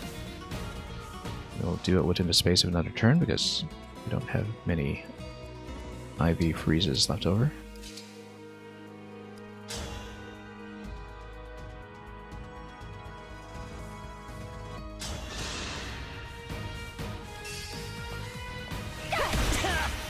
Okay, great, blew him away. And that's excellent because it means Marin is still free to do stuff. Such as just standing out of the way. Or attempting to crit. Although, I mean, can't counterattack, so no point. Apart from building meter, maybe. Building meter is actually a good idea here, so...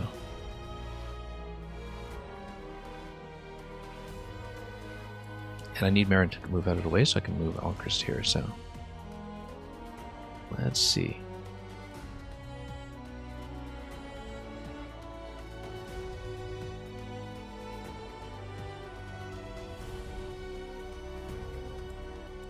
Okay, Marin goes here. Alchrist goes here. Actually, if you punch out Hortensia, you don't need to worry about range on this side, so... Tomahawk. 1, 2, 3, 4. You do need to extend out of Tomahawk range. That's the only thing. Tomahawk range is going to go all the way over here, if you're not careful.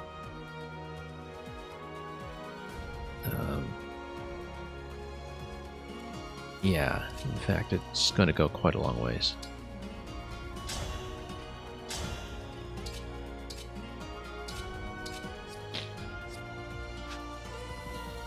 Nell and Camilla are not going to be too useful here. And actually don't really even have a good place to run.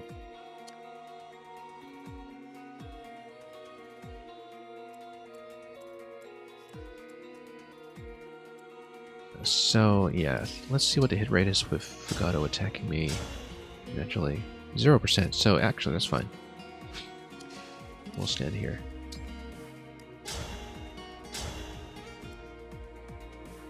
And drop doubles will be very important in the turn after this. So let's kill her.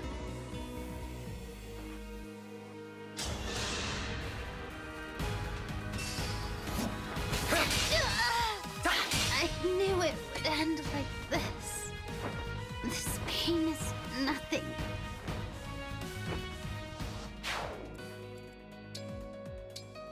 Okay, that's good.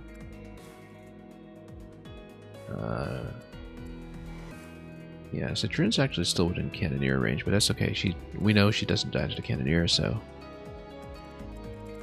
The main thing we'll do now is we will heal up Nell. 1, 2, 3, 4, 5, 6, 7, 8, 9, 10,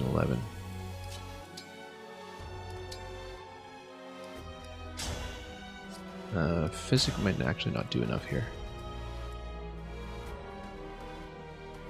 Yeah, we might have to go a little harder than that.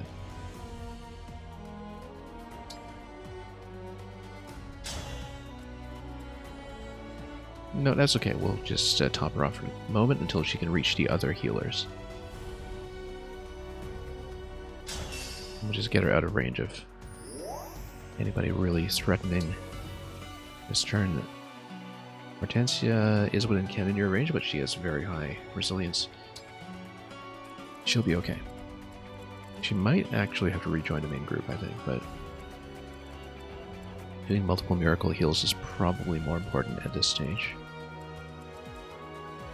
Okay, so 1, 2, 3, 4, 5, 6, and then hit this cluster. I will not be deterred. So we need to get her way out of here. And then drop some heals.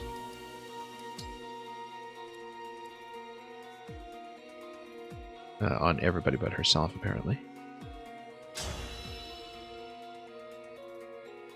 Okay. I think that will be fine.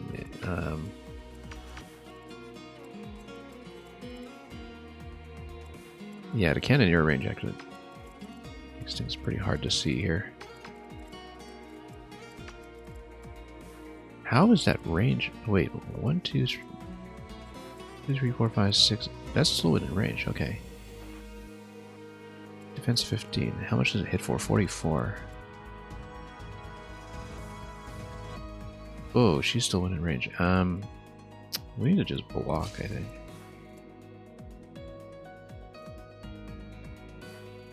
I mean, she's on the avoidance tile, so could be worse. I just block. And her avoidance is a lot better, or should be. Yeah, I might just block.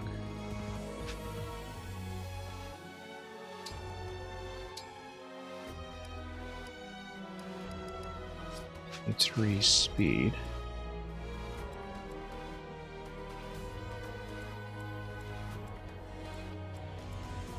Yeah, we'll stay physical. Okay. Bit of an emergency play there. Yeah, but sending Jade and Ike up there eventually might be useful as well.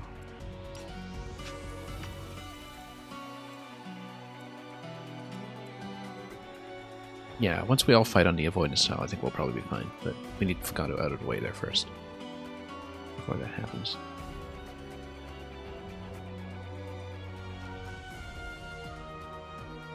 Okay. I think we're going to leave things as is, and maybe move Gold Mary up a spot, and then if we fight on a cluster, we'll be fine. Maybe taking out Fugato will weaken the situation a little bit, but the longer we take, the harder this will get, I think, if there are more reinforcements per turn.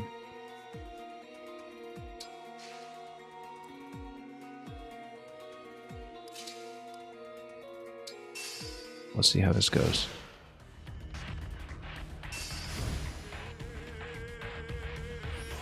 Okay, so that partly heals. Yeah, that's fine. There's no counterattack as before. Wait. Yeah, that's the thing, is that... How did I keep misreading the range of... Oh, because of Thoron. Okay. We can't keep resetting this because we're going to lose the whole map. Yeah, she didn't run far enough. That's the whole problem, is Thoron should have stopped that. Like, she's one space off, basically. So we just go back to her running away, and then that should have sorted it out.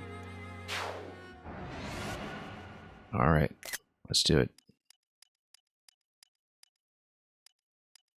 After Hortensia uses a staff, go over here. Yeah, that's the thing, is that she's actually still within range in most places. This is the only place, in fact, that will be safe, and that still gets hit by the cannoneer. That's okay. Better that than nothing.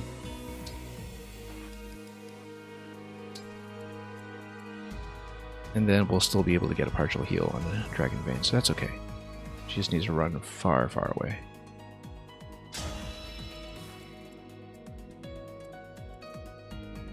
And then we don't run into issues with Marin.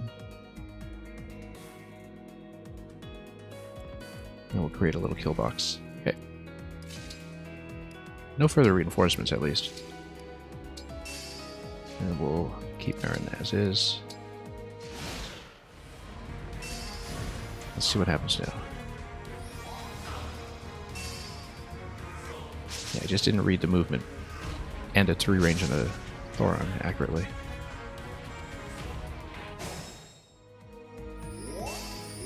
Okay.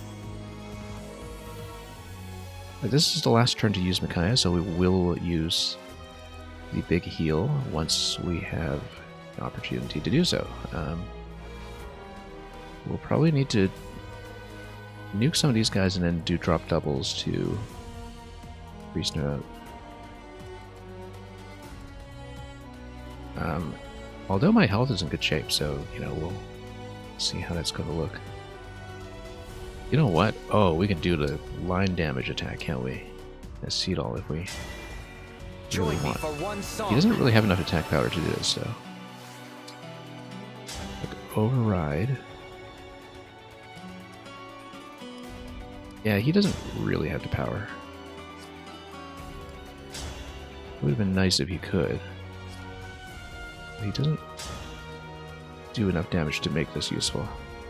Otherwise, this would have been perfect for Sigurd's power. Alas.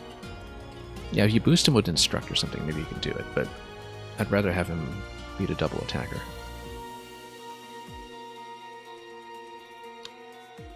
And we might smoke these guys right away. Like literally drop smoke in them and start pushing in, or blitz down Nil. We need to significantly lower Nil's defense, probably through Draconic Hex. Mix of Draconic Hex and smoke and other things. But we'll figure that out. We don't need to take down Fugato if we actually have a way to destroy Nil this turn, but I don't think we will. That's the thing, so. However, if we are taking down Fugato, we can use Ivy to freeze the enemy instead. And kind of lock them in.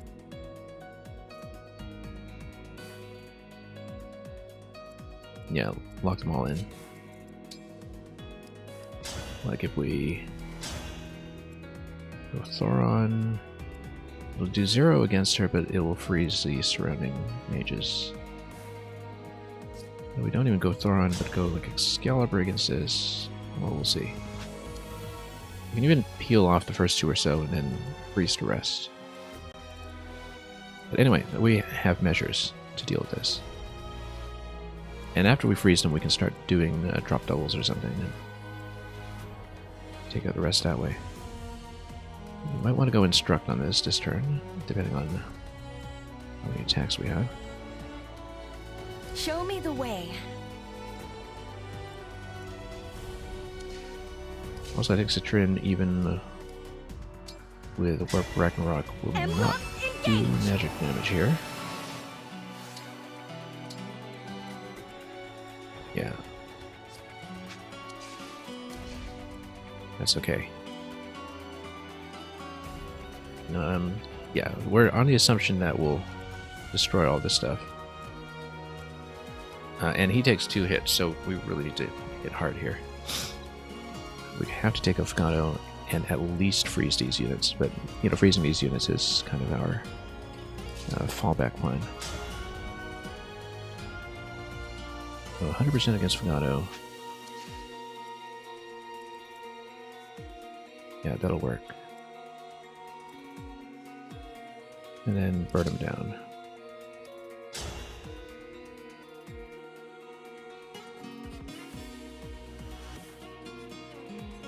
Maybe even go Echo now, because we know we'll have a few turns to do this.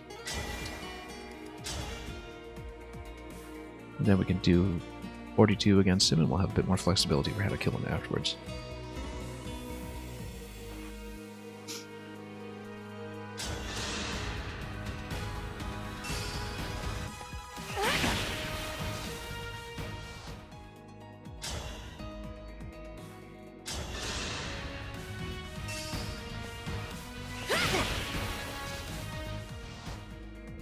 Okay, now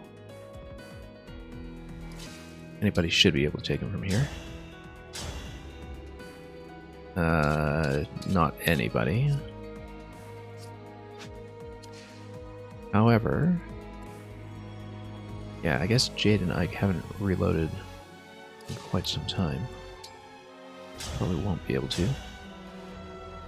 59%. Not great.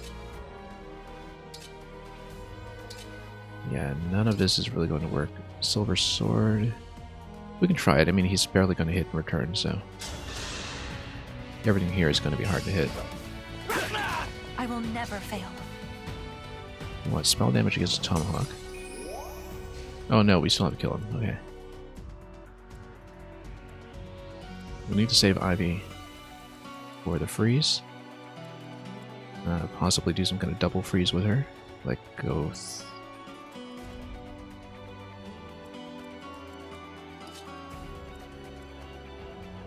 Now if we do bolt axe against them, what does that do? Well, I've got a chain attack, but...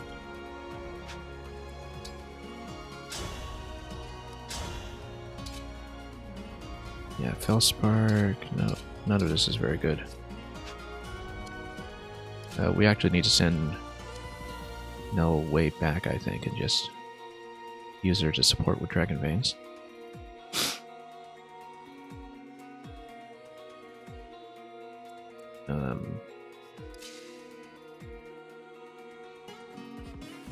I think we're just going to go with the bow.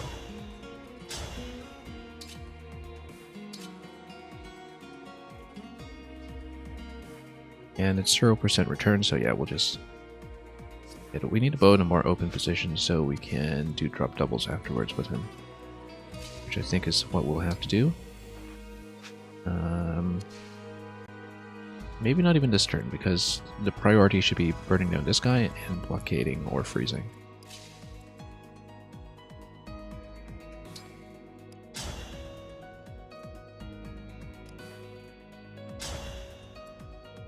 Yeah, this guy's going to hit 0%. Actually, he's good enough at avoiding things that I might just put him in front, because, well, he'll take magic damage, that's the main issue. So if you take out the mages, and yeah,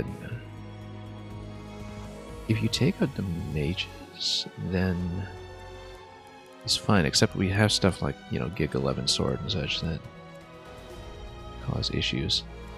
The axes just won't hit him.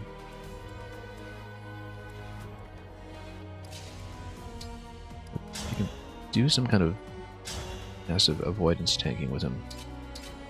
Do it fairly well.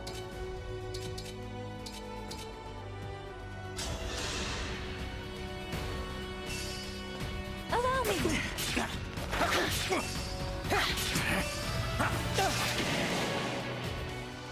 Okay, that's decent. And we'll leave him in place.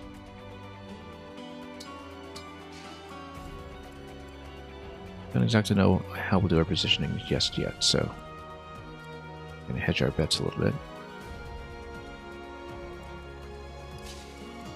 Marin and Roy will get over here. And is that the best we can do for hit rate? I guess so.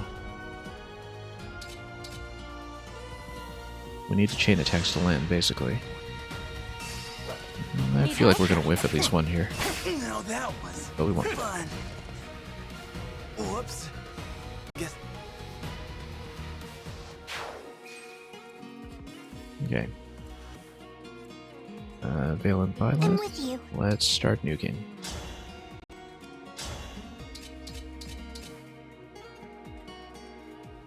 Yeah, it's 0% return, so I'm not actually too concerned. Even though the Tomahawk is going to look a little scary, it won't actually hit me. Sword of Creator is going to have a pretty decent crit.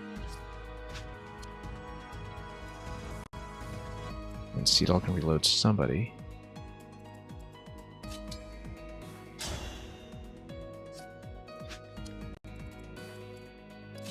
Alright, so in fact Veil can just get right up in front here. Blockade and would actually be okay, I think.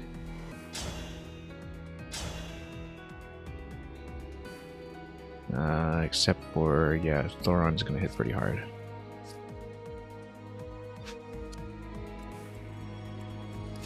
We do need to pull her out if we use the Sword of the Creator. Like, go over here and pull her out. But I think this is going to be the best attack we have. I mean, it's 0% hit. We're not going to get hit.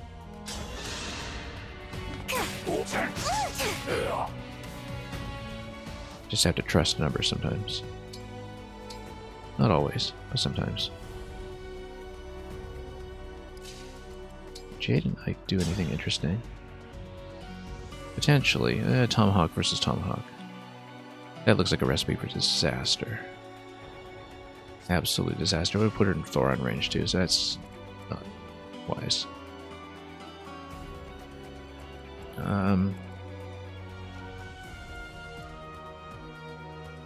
But Ivy can do one freeze.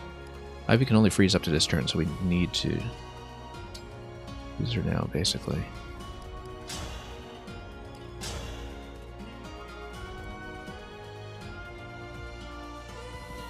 Thoron versus Thoron is not going to turn out very well for her. That's something I hadn't quite considered. We need to hit probably nil.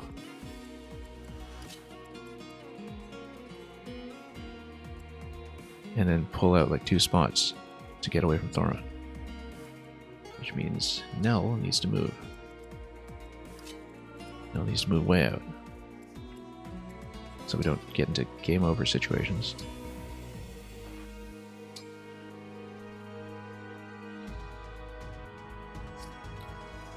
We should, in fact, put it over here and...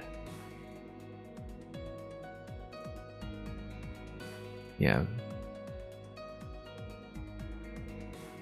Problem is that if we don't do a full blockade, we still have enemies in the back line who can come up and get us.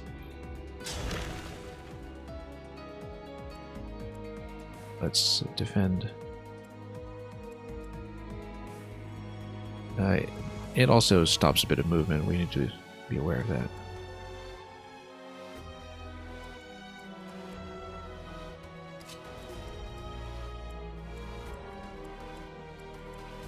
Instead of just using Dragon Vein absolutely everywhere as an all-purpose solution.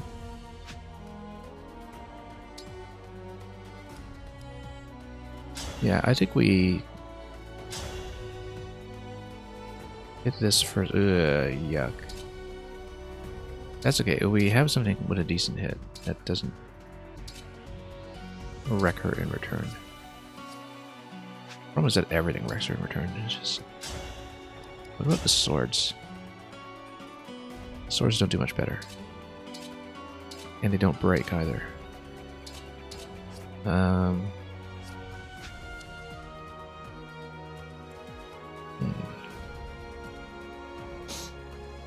Okay, so this isn't going to work as well as I had envisioned.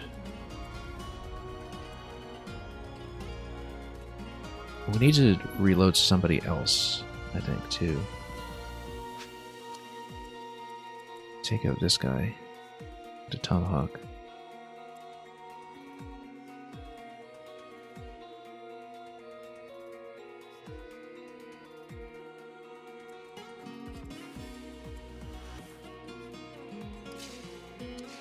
Yeah, particularly because we got Ike stuck back here now.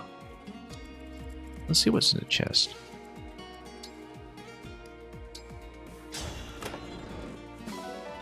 Fortify. Oh, actually, pretty good.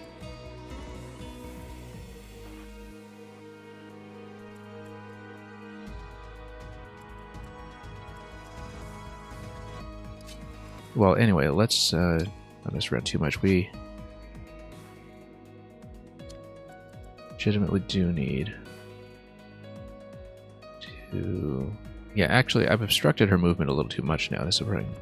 We shouldn't have popped Dragon Vein there.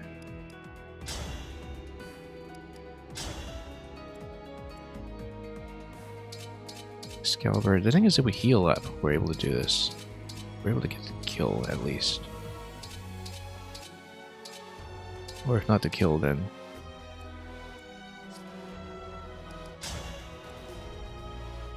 we drop Thoron there, we freeze the Thoron mages, and we get her out.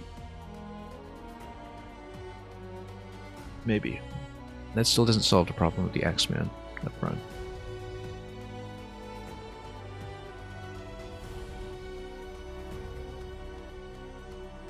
We actually still have massive problems here.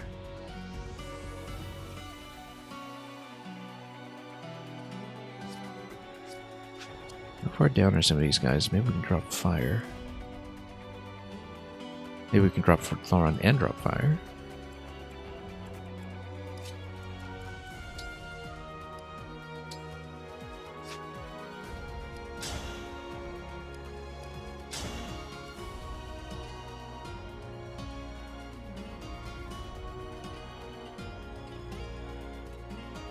Okay, let's do this.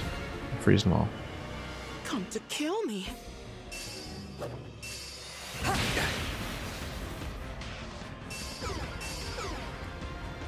Okay, so we took that out. Now Seedall has to go get her.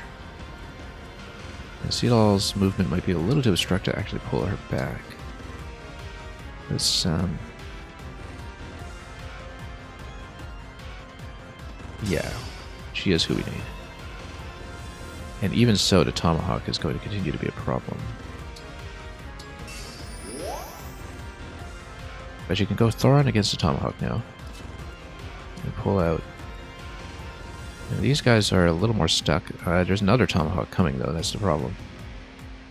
But the other Tomahawk is going to come in and try to smack everything here. But we try to hit this with Thoron and pull back. I feel like this is not going to work. Guess I did it right. If we start getting low in recess, we may actually have to play this mode as intended. And maybe not be such a purist about keeping everyone alive, but you know, I really would not prefer to compromise on that if we can avoid it. So let's wait.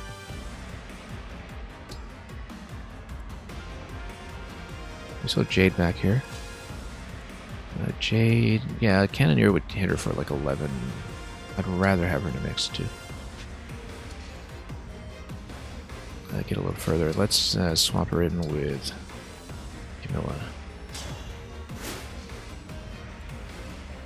Maybe that will be a disaster, maybe it won't. Yeah, the Berserker is going to come in. We'll need to nuke him somehow. Our HP pools are not that far down, but this is our last chance to use Micaiah, so we'll use her. And then reload her again.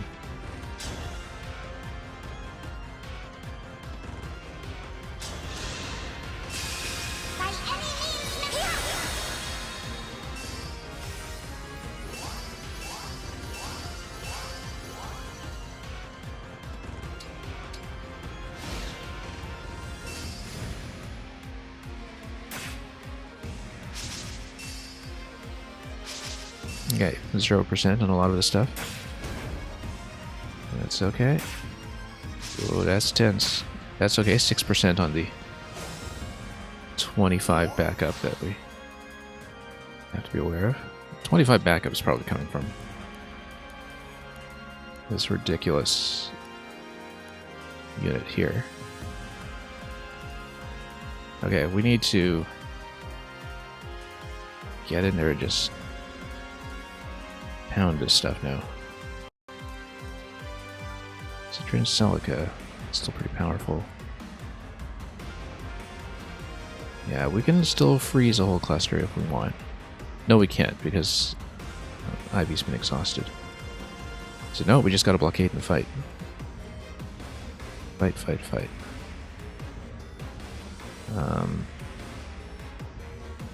How will we do it?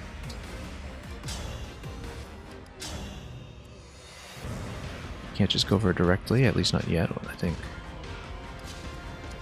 If we go for the Muligir bow, though,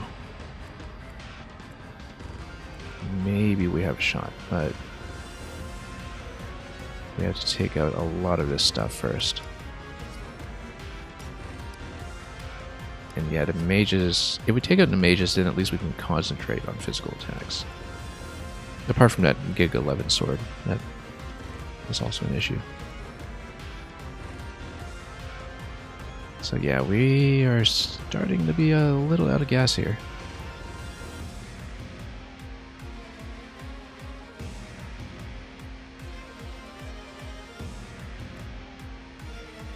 But we'll figure it out.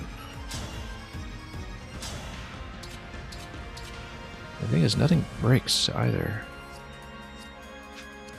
How come the berserkers don't break?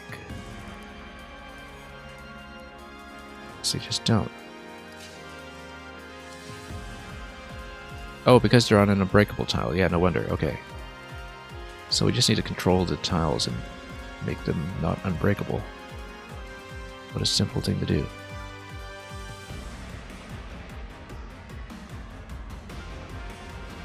Alright, in that case.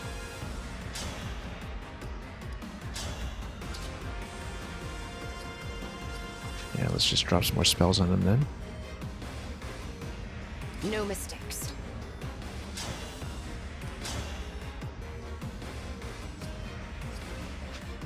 Yeah, probably just a lot more Thoron.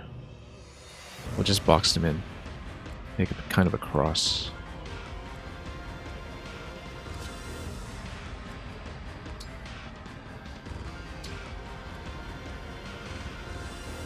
Ragnarok can do a bunch, but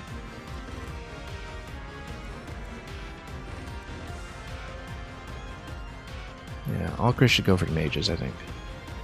At least once. And then drop doubles in this location. Like, we clear these 3, we drop doubles. That should be the objective here. Do we have enough attacks to do it? We will have to find out. And maybe we even just clear this guy and drop doubles here. And just obstruct as much as possible. Marin and Roy. Marin and Roy can take that out with a dagger easily. We should, in fact, do that now. That's one of the cleaner attacks that we can see here.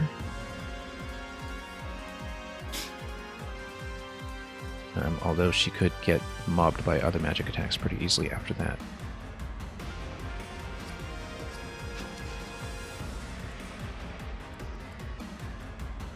Got a lot of options here. Not many of them good.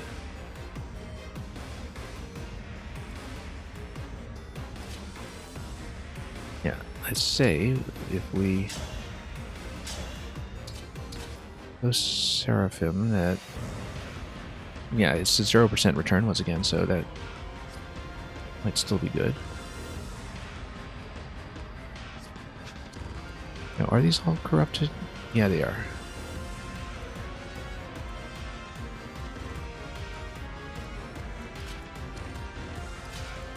What about Vale and Byleth?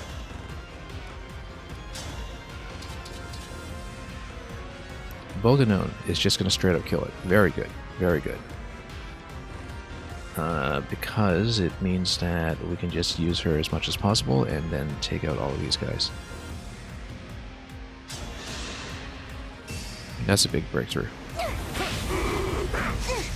If you're on the avoidance tiles, you can actually just tank everything.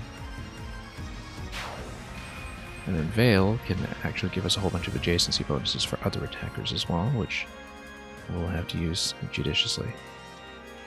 We'll likely reload Vale in order to kill the other Berserker. Nice thing is, she's going to be pretty hard to hit, I think.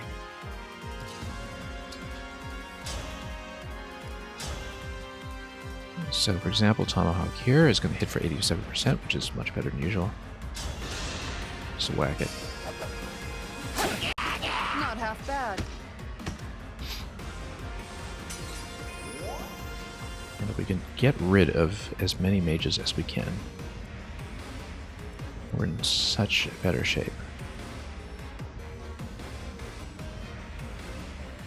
Alchris can do it. Marin can do it.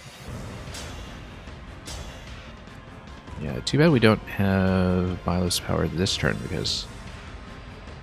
well, I mean, we can't use it all the time, but it would have been nice to have.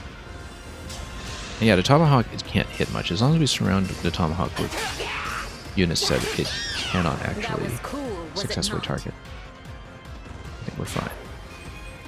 We can basically ignore it.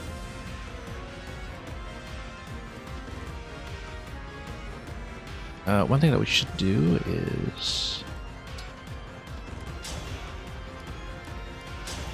Alchrist killing this. And basically killing it twice. Now the thing is, at this stage, Alchrist would be off the panel. But that's okay if we reload Veil, because we move her out of the way, except I don't need to put Alchrist in there too.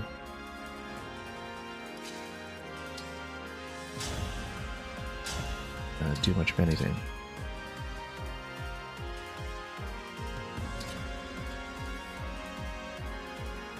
Goldberry's Spear will actually do pretty well, 67% return.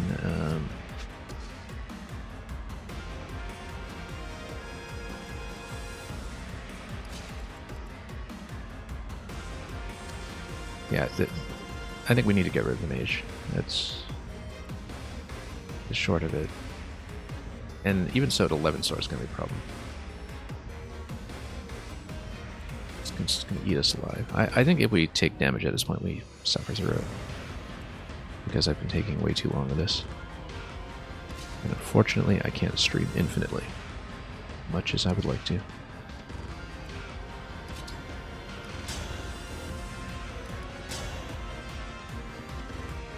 Seraphim is mostly good. What about Ragnarok? It's got about a 20% crit on it. I actually don't mind that. What if we go Echo Ragnarok? It maintains the crit percentage, which means we only need one of the hits to land, although it's got an 11% hit return. You get 24-24. Seraphim would do similarly. We actually want to go for the crit then. We can.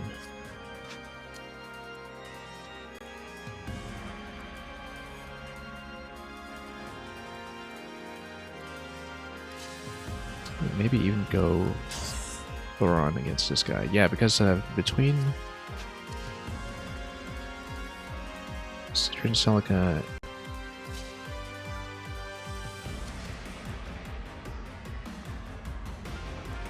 we can definitely take this guy down a bar, but priority should be the bow. But then if we take this guy out, then we have a retreat square for the bow, which we currently don't really have. Like if we put bow up front here, I think he'd have some trouble. Because he would no longer have the benefit of all that high avoidance, so.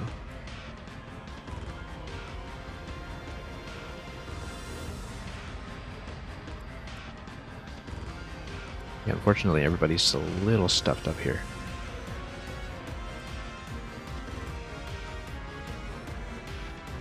But if we focus on this location,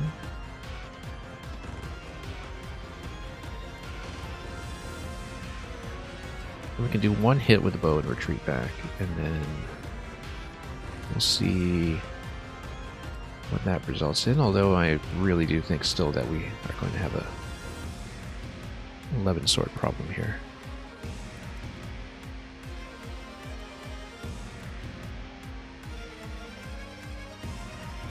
We'll just have to defend against it. Yeah, okay, so I think we take this guy out, if we can.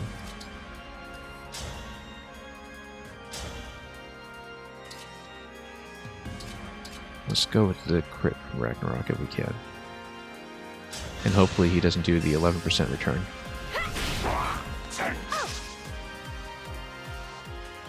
Okay. 43%. How was that bad? I didn't think it would be that bad. Okay, let's reload fail. Pull back. Now we smack him up close. Excalibur, 58%. Didn't expect it to be that bad.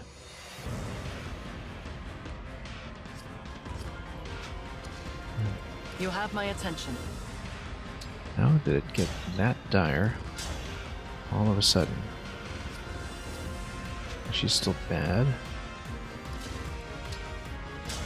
Golden Leaf.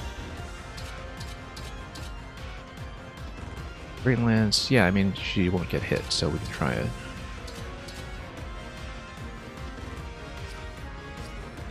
Lower hit rate though, so let's try it with Ivy first.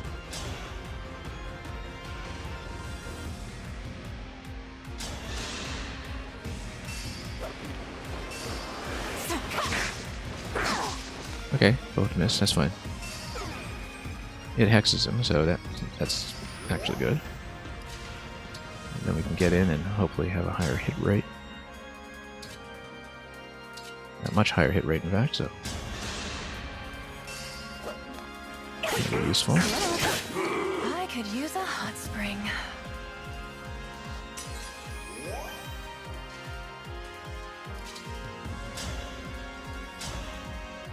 Now, we go both known, and then Right. and then we continue to play on top of my current panel.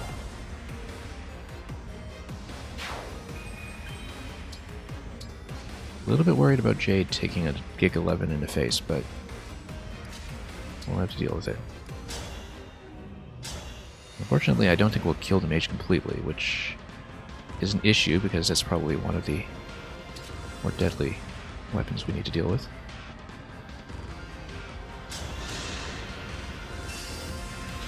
But if we continue to have high avoidance, then we might be good. We'll put up some defensive tiles using Dragon Vein.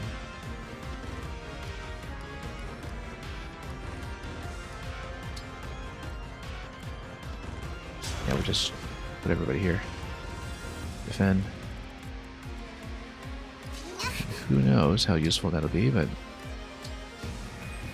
reload her. What you got?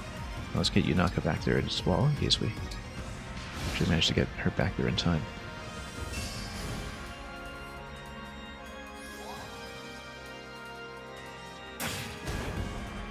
Yeah, we need to heal up in the back because the Cannoneer is really going for it.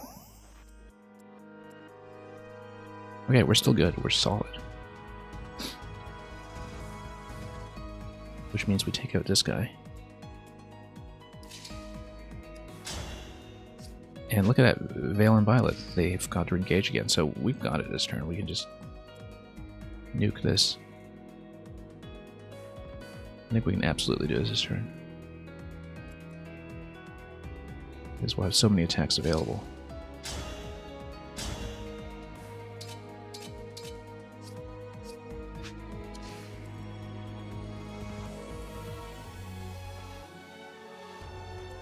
Okay, who's going to take this guy out? Should be someone that we're not using too much of at this point. Like a magic attacker, because magic attackers will not do much with nil. So for example, if you do a Citrin, not quite, we'll need something a little bigger.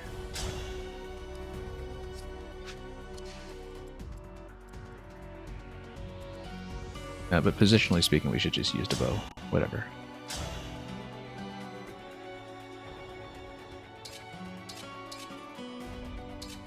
That does fall just a tiny bit short, though. However, the killer bow might be able to do it. That's and it. for that matter, Jade might be able to do it. Yeah, Jade in combination with somebody else. Because we need somebody to be a frontliner against this. Or we stall for one more turn.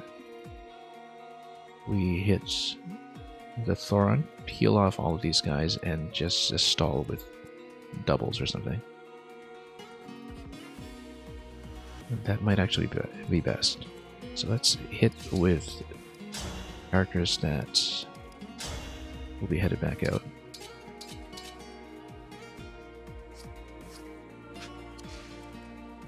And we'll save Violet for when we get a clear shot at Nil.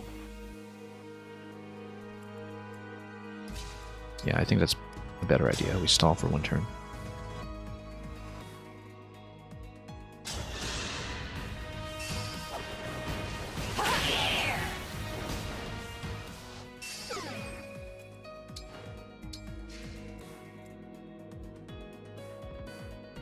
And then let's go Marin and Roy.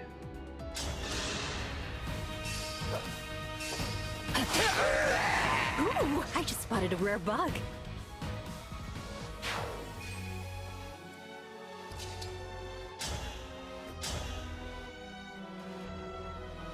Yeah, and then we can probably heal up Jade.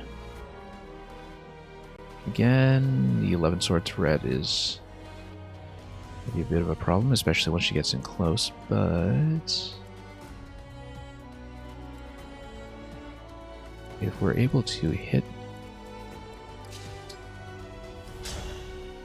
Hang on.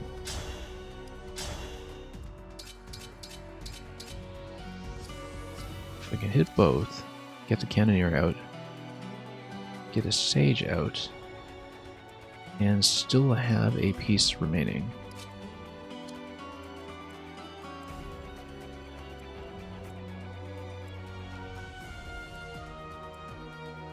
And that would be ideal.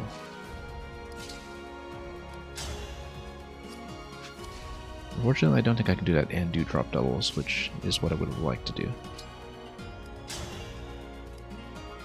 What we can do is hit first. We can still probably leave the Cannoneer alive, to be honest. I don't think it'll kill anything as long as we heal up the Avatar this turn.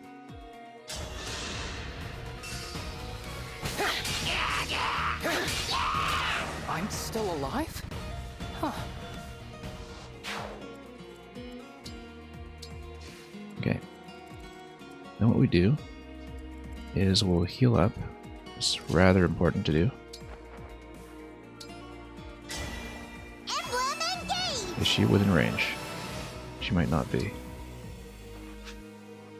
Oh, and she actually can't do another sacrifice heal yet, can she? That's okay. No, he'll live. He can live maybe one more turn. Yeah, I need a healing item on her. That's okay. She'll just have to fly all the way back.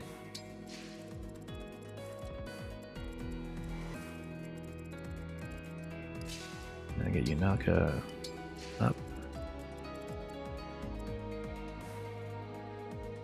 So we can either go Cannoneer or we can drop doubles. I think we drop doubles. Yeah, we'll pull back.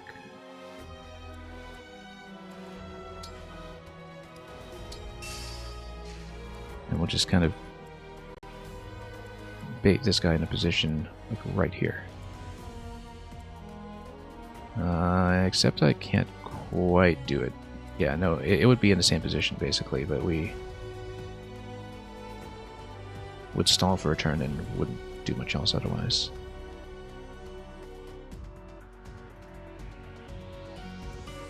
Well, anyway, let's get Seedall and then we can determine that.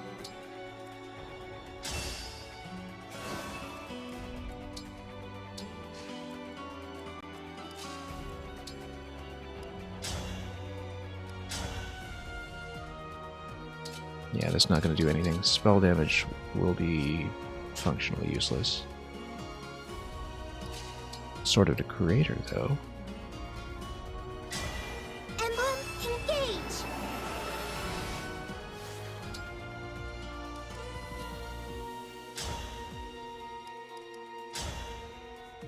We'll break it slightly. We'll do 10. We might need a few turns to get this done. We might need to pull her back a bit. In fact, Marin and Roy, I need to reposition them if I can. Did we use Jade already? I guess we did. We should have used Jade to reposition. Oh well.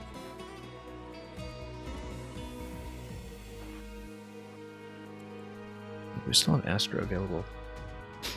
Mula Gear. I'm sorry you're stuck with me.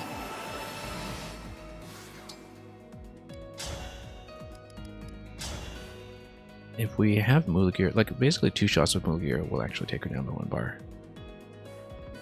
So we can just do this every turn, really.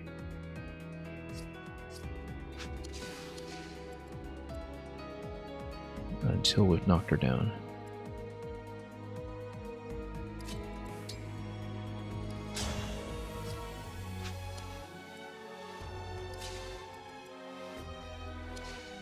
And Gold Marine Leaf will be able to do quad attack, which does how much?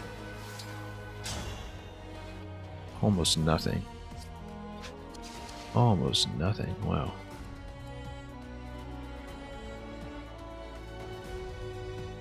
Okay, in that case...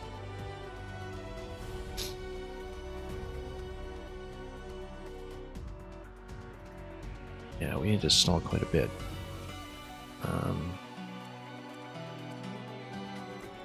We'll actually move Vale over here. We're going to maybe... yeah, we need to debuff her as much as possible. In fact, that's the approach we should take. Using Ivy when we can.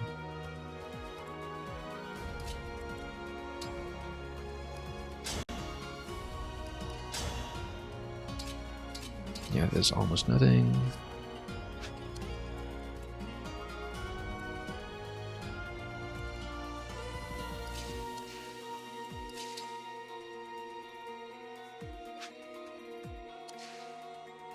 Well, okay, in that case, let's move over 1.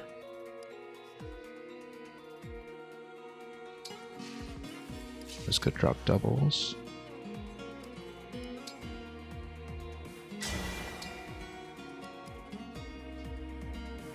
Switch to the Mula Gear in case we get attacked.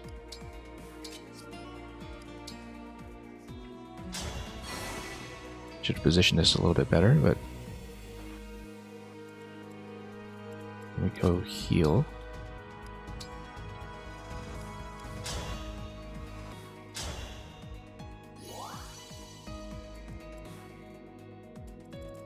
And it'll be a little technical to do this, but I think we can make it. As long as the Avatar lives, but he will in another turn or so. Heal him back up.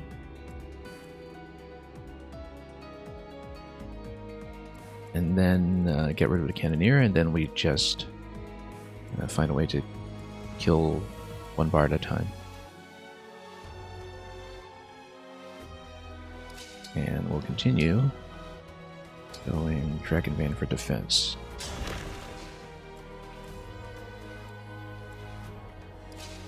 Let's pull back a bit, since not all units will be useful here.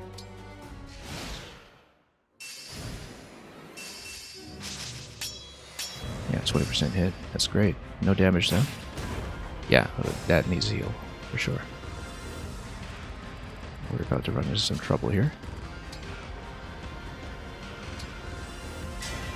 A little help, please?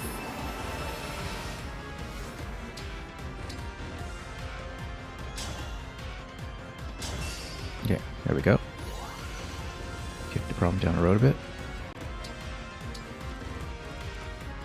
And then, you know, we can just ignore this guy, in fact.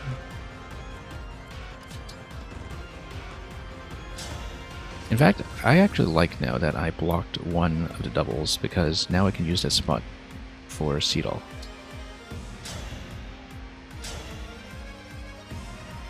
Although I should pull the Mula Gear out.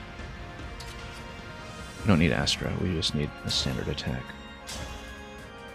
Yeah, I should pull the Mula Gear out, attack in with somebody else, and then pull him back in. I think that's the way to do it.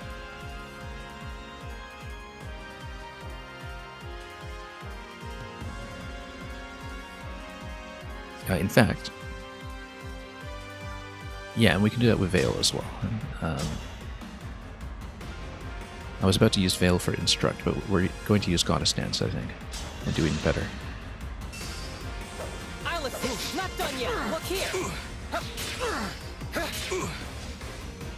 Okay. Let's pull out.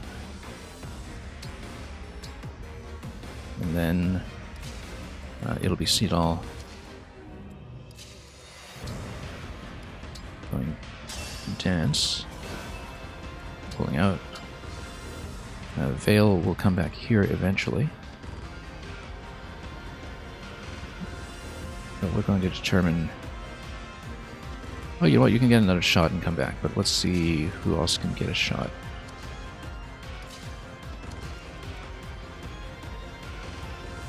Who else can even do damage here? That's the thing, there are very few who can.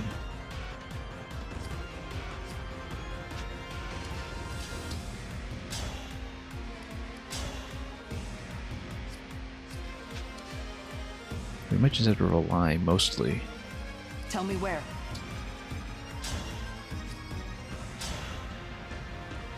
On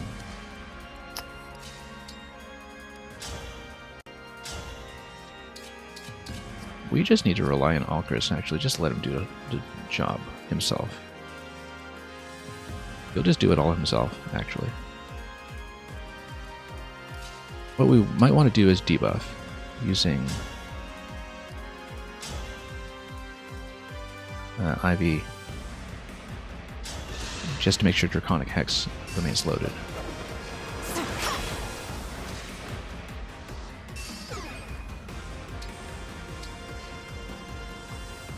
Yeah, we need to maintain Draconic Hex, but that's it.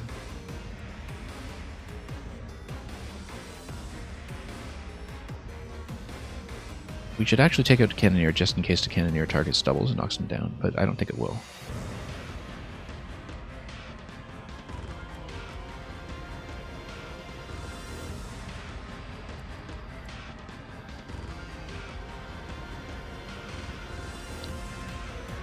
In that case...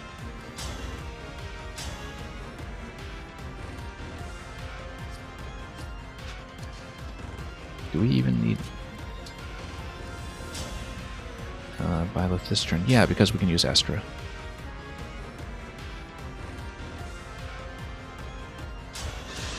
So we'll just take down 2 bars and then we'll be able to get this next turn, I'm pretty sure. I need to get stronger until no one can beat me. Yeah, so we pull him back again. And then Veil can come here. Reload these 2. We don't even need to reload anything but these 2. Probably.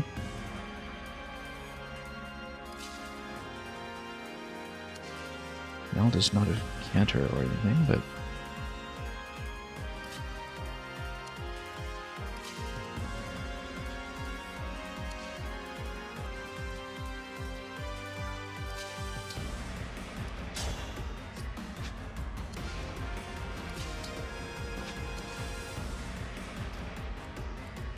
yeah, I think we can close this out.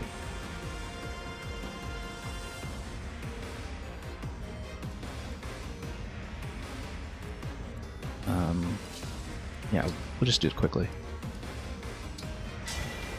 Help me be a righteous dragon.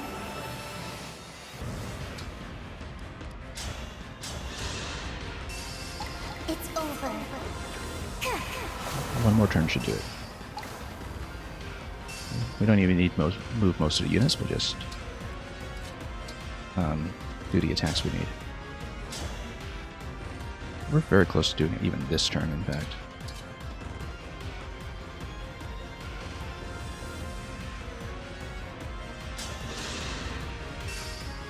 Excuse me, not done yet. Look here. Impudent. A good wind. Yeah, in fact, with that attack, we could do it this turn.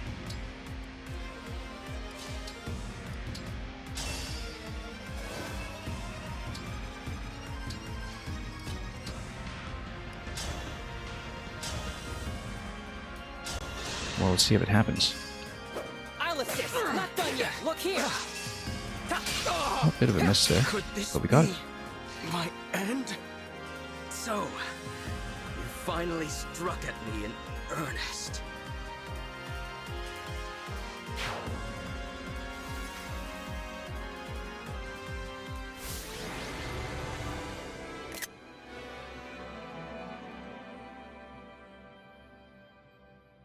Well, I think we probably had more resets at map than I did on any other. The previous record was 4, I think. I never had more than that anywhere in 3 houses or in Engage. This one I think we did probably about 5 because we had 2 Nell, completely you careless saved deaths in me. the beginning. I think this was the best map in the game. I thought this was fantastic. It reminded me very much of the similar timed arena map near the end of Fate's Conquest with Corrin fighting Ryoma, except with a much better layout, I think. And it was branching, there were really interesting mechanics. You had mini-bosses, you had things kind of pushing you to I could not bear to lose you. certain positions and certain compositions. I thought, yeah, this was a wonderful bit of Fire Emblem. Absolutely wonderful bit of Fire Emblem. Please, allow me to apologize for the manner in which I have treated you. It was unforgivable. Took us about 6 hours to play through. But it was an experience. In my weakness, I failed to accept that you are not the same divine dragon as the one I lost. I understand that clearly now. And if you would allow it, I would like to begin again as friends. I'd like that too. Thank you, Divine One. Do you think Nell is all right? He is merely unconscious. But let us reclaim the bracelet while we have the opportunity. The bracelet of the Shepherd Exalt. The only one we had from the start at Lethos Castle. I never imagined that we would be forced to do battle with you, Emblem Crom. I knew you would triumph. The darkest futures still have hope. May you both cherish your new bond. We will.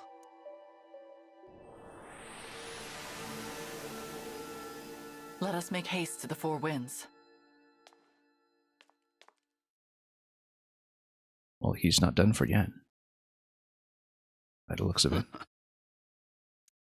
This game is very unclear often about when your boss kills are actually kills. Most of the time they are not, until you see it in the There's cutscene. so many of them! Yes. Every time we defeat one, another appears. We cannot sustain this for much longer. We can take shelter behind that altar and escape them for a moment.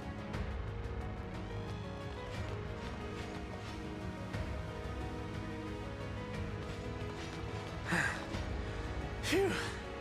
Finally, a chance to catch our breath. Not for long. The enemy will break through in time. There's also only one exit. You mean, we're trapped? Indeed. Okay, map number 6 is on the way, I guess. Full We're of the corrupted. obviously not doing it today. It's fortunate we got Lady Nell out when we did. She could have been stuck in here too. As Remarkable much that I as even hate got to say number it. 5 done in one There sitting. appears to be no escape for us. We may at some point have to We probably learn won't survive. how to break maps into 2 sessions with the bookmark feature. I've never really done a mid-map save in one of these before, so, you know, who knows. I have a plan. You do? I mean, great! A plan to sacrifice our lives to take out as many of the corrupted as we can. What? Good enough. Let's hear it. We can only do so much fighting individually. We can head to the 4 corners of the temple, and that will destroy the temple. If all goes well, we will also prevent them from pursuing Lady Nell and the Divine Dragon. But... And I just want to be clear. We all get flattened, right? Absolutely. Correct. I approve. If all the roads lead to death, let's at least take the one that brings those creatures with us. It would appear this is our best option. But... Yeah, I'll do it. You are all certain about this? I still like this version of it much better. At least we're going together, right? No one has to face the end alone. Gregory, it will probably hurt a bit. Yeah, I think so. But it's fine. I mean, I probably can. Madeline, you are still so young in years. Perhaps there is a way for me to destroy 2 pillars, so you have a chance to escape. Why? Are you afraid I won't be up to the task on my own? No, not at all. Then I reject your proposal. I want to share my fellow Wind's fate, whatever that may be. Besides, your plan depends on us destroying the 4 pillars at the same time. But the thing is, do we actually get to play this ourselves? I urge you, do not make this sacrifice just to be known as a hero. The dead do not hear praise. I know. My mentor taught me that what's important is not praise, but what one achieves. And above all, living a life one can be proud of. You really have grown into a splendid knight. Hearing you say that, I can face whatever comes next. I mean, I'm sure we get to control them, but do we get our party along with them? Well, friends, looks like So our I guess time's this up. is a continuation without a return to Somniel, as far as I can tell, but we'll find out in a minute. I'm glad we got this final chance to be together. If we get to play it. I love you all. Now, let's destroy them!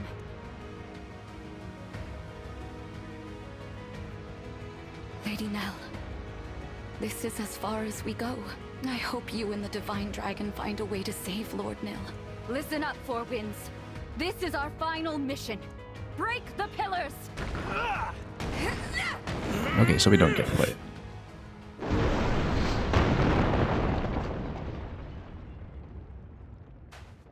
What was that? I heard something. My winds.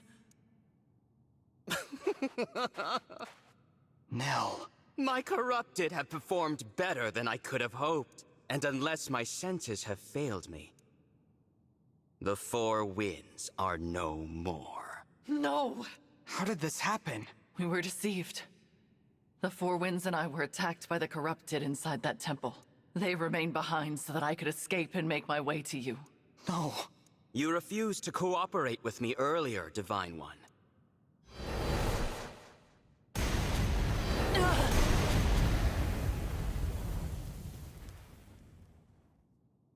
Nell! If you value her life, you will meet me on the island that once floated among the clouds. Oh, we get to see the mirror Somniel. Nell! What do I do? An island that was in the clouds. It has been some time since those twins betrayed me. Soon, my foe will strike me down. It matters not. All is in motion. Meanwhile, the Divine Dragon will die childless. My pawns move as I will them to.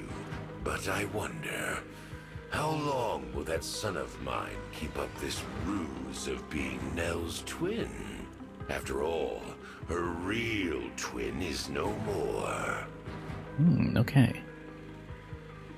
Replaced in the group. That failure died long ago. I'm glad he was here to tell the audience these things. Anyway, wonderful map. But we are done for the day.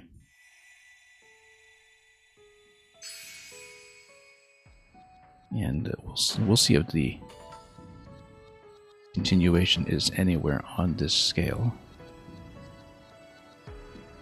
Whether it's Xenologue 6, Fallen Somniel. I guess we'll find out soon enough. But that's going to be a neat little alternate environment embedded in Mirror Gradlon. So, anyway, we took entirely too long with this, but we made it. And we'll see just how much more remains as we attempt to cram the rest of Xenologue.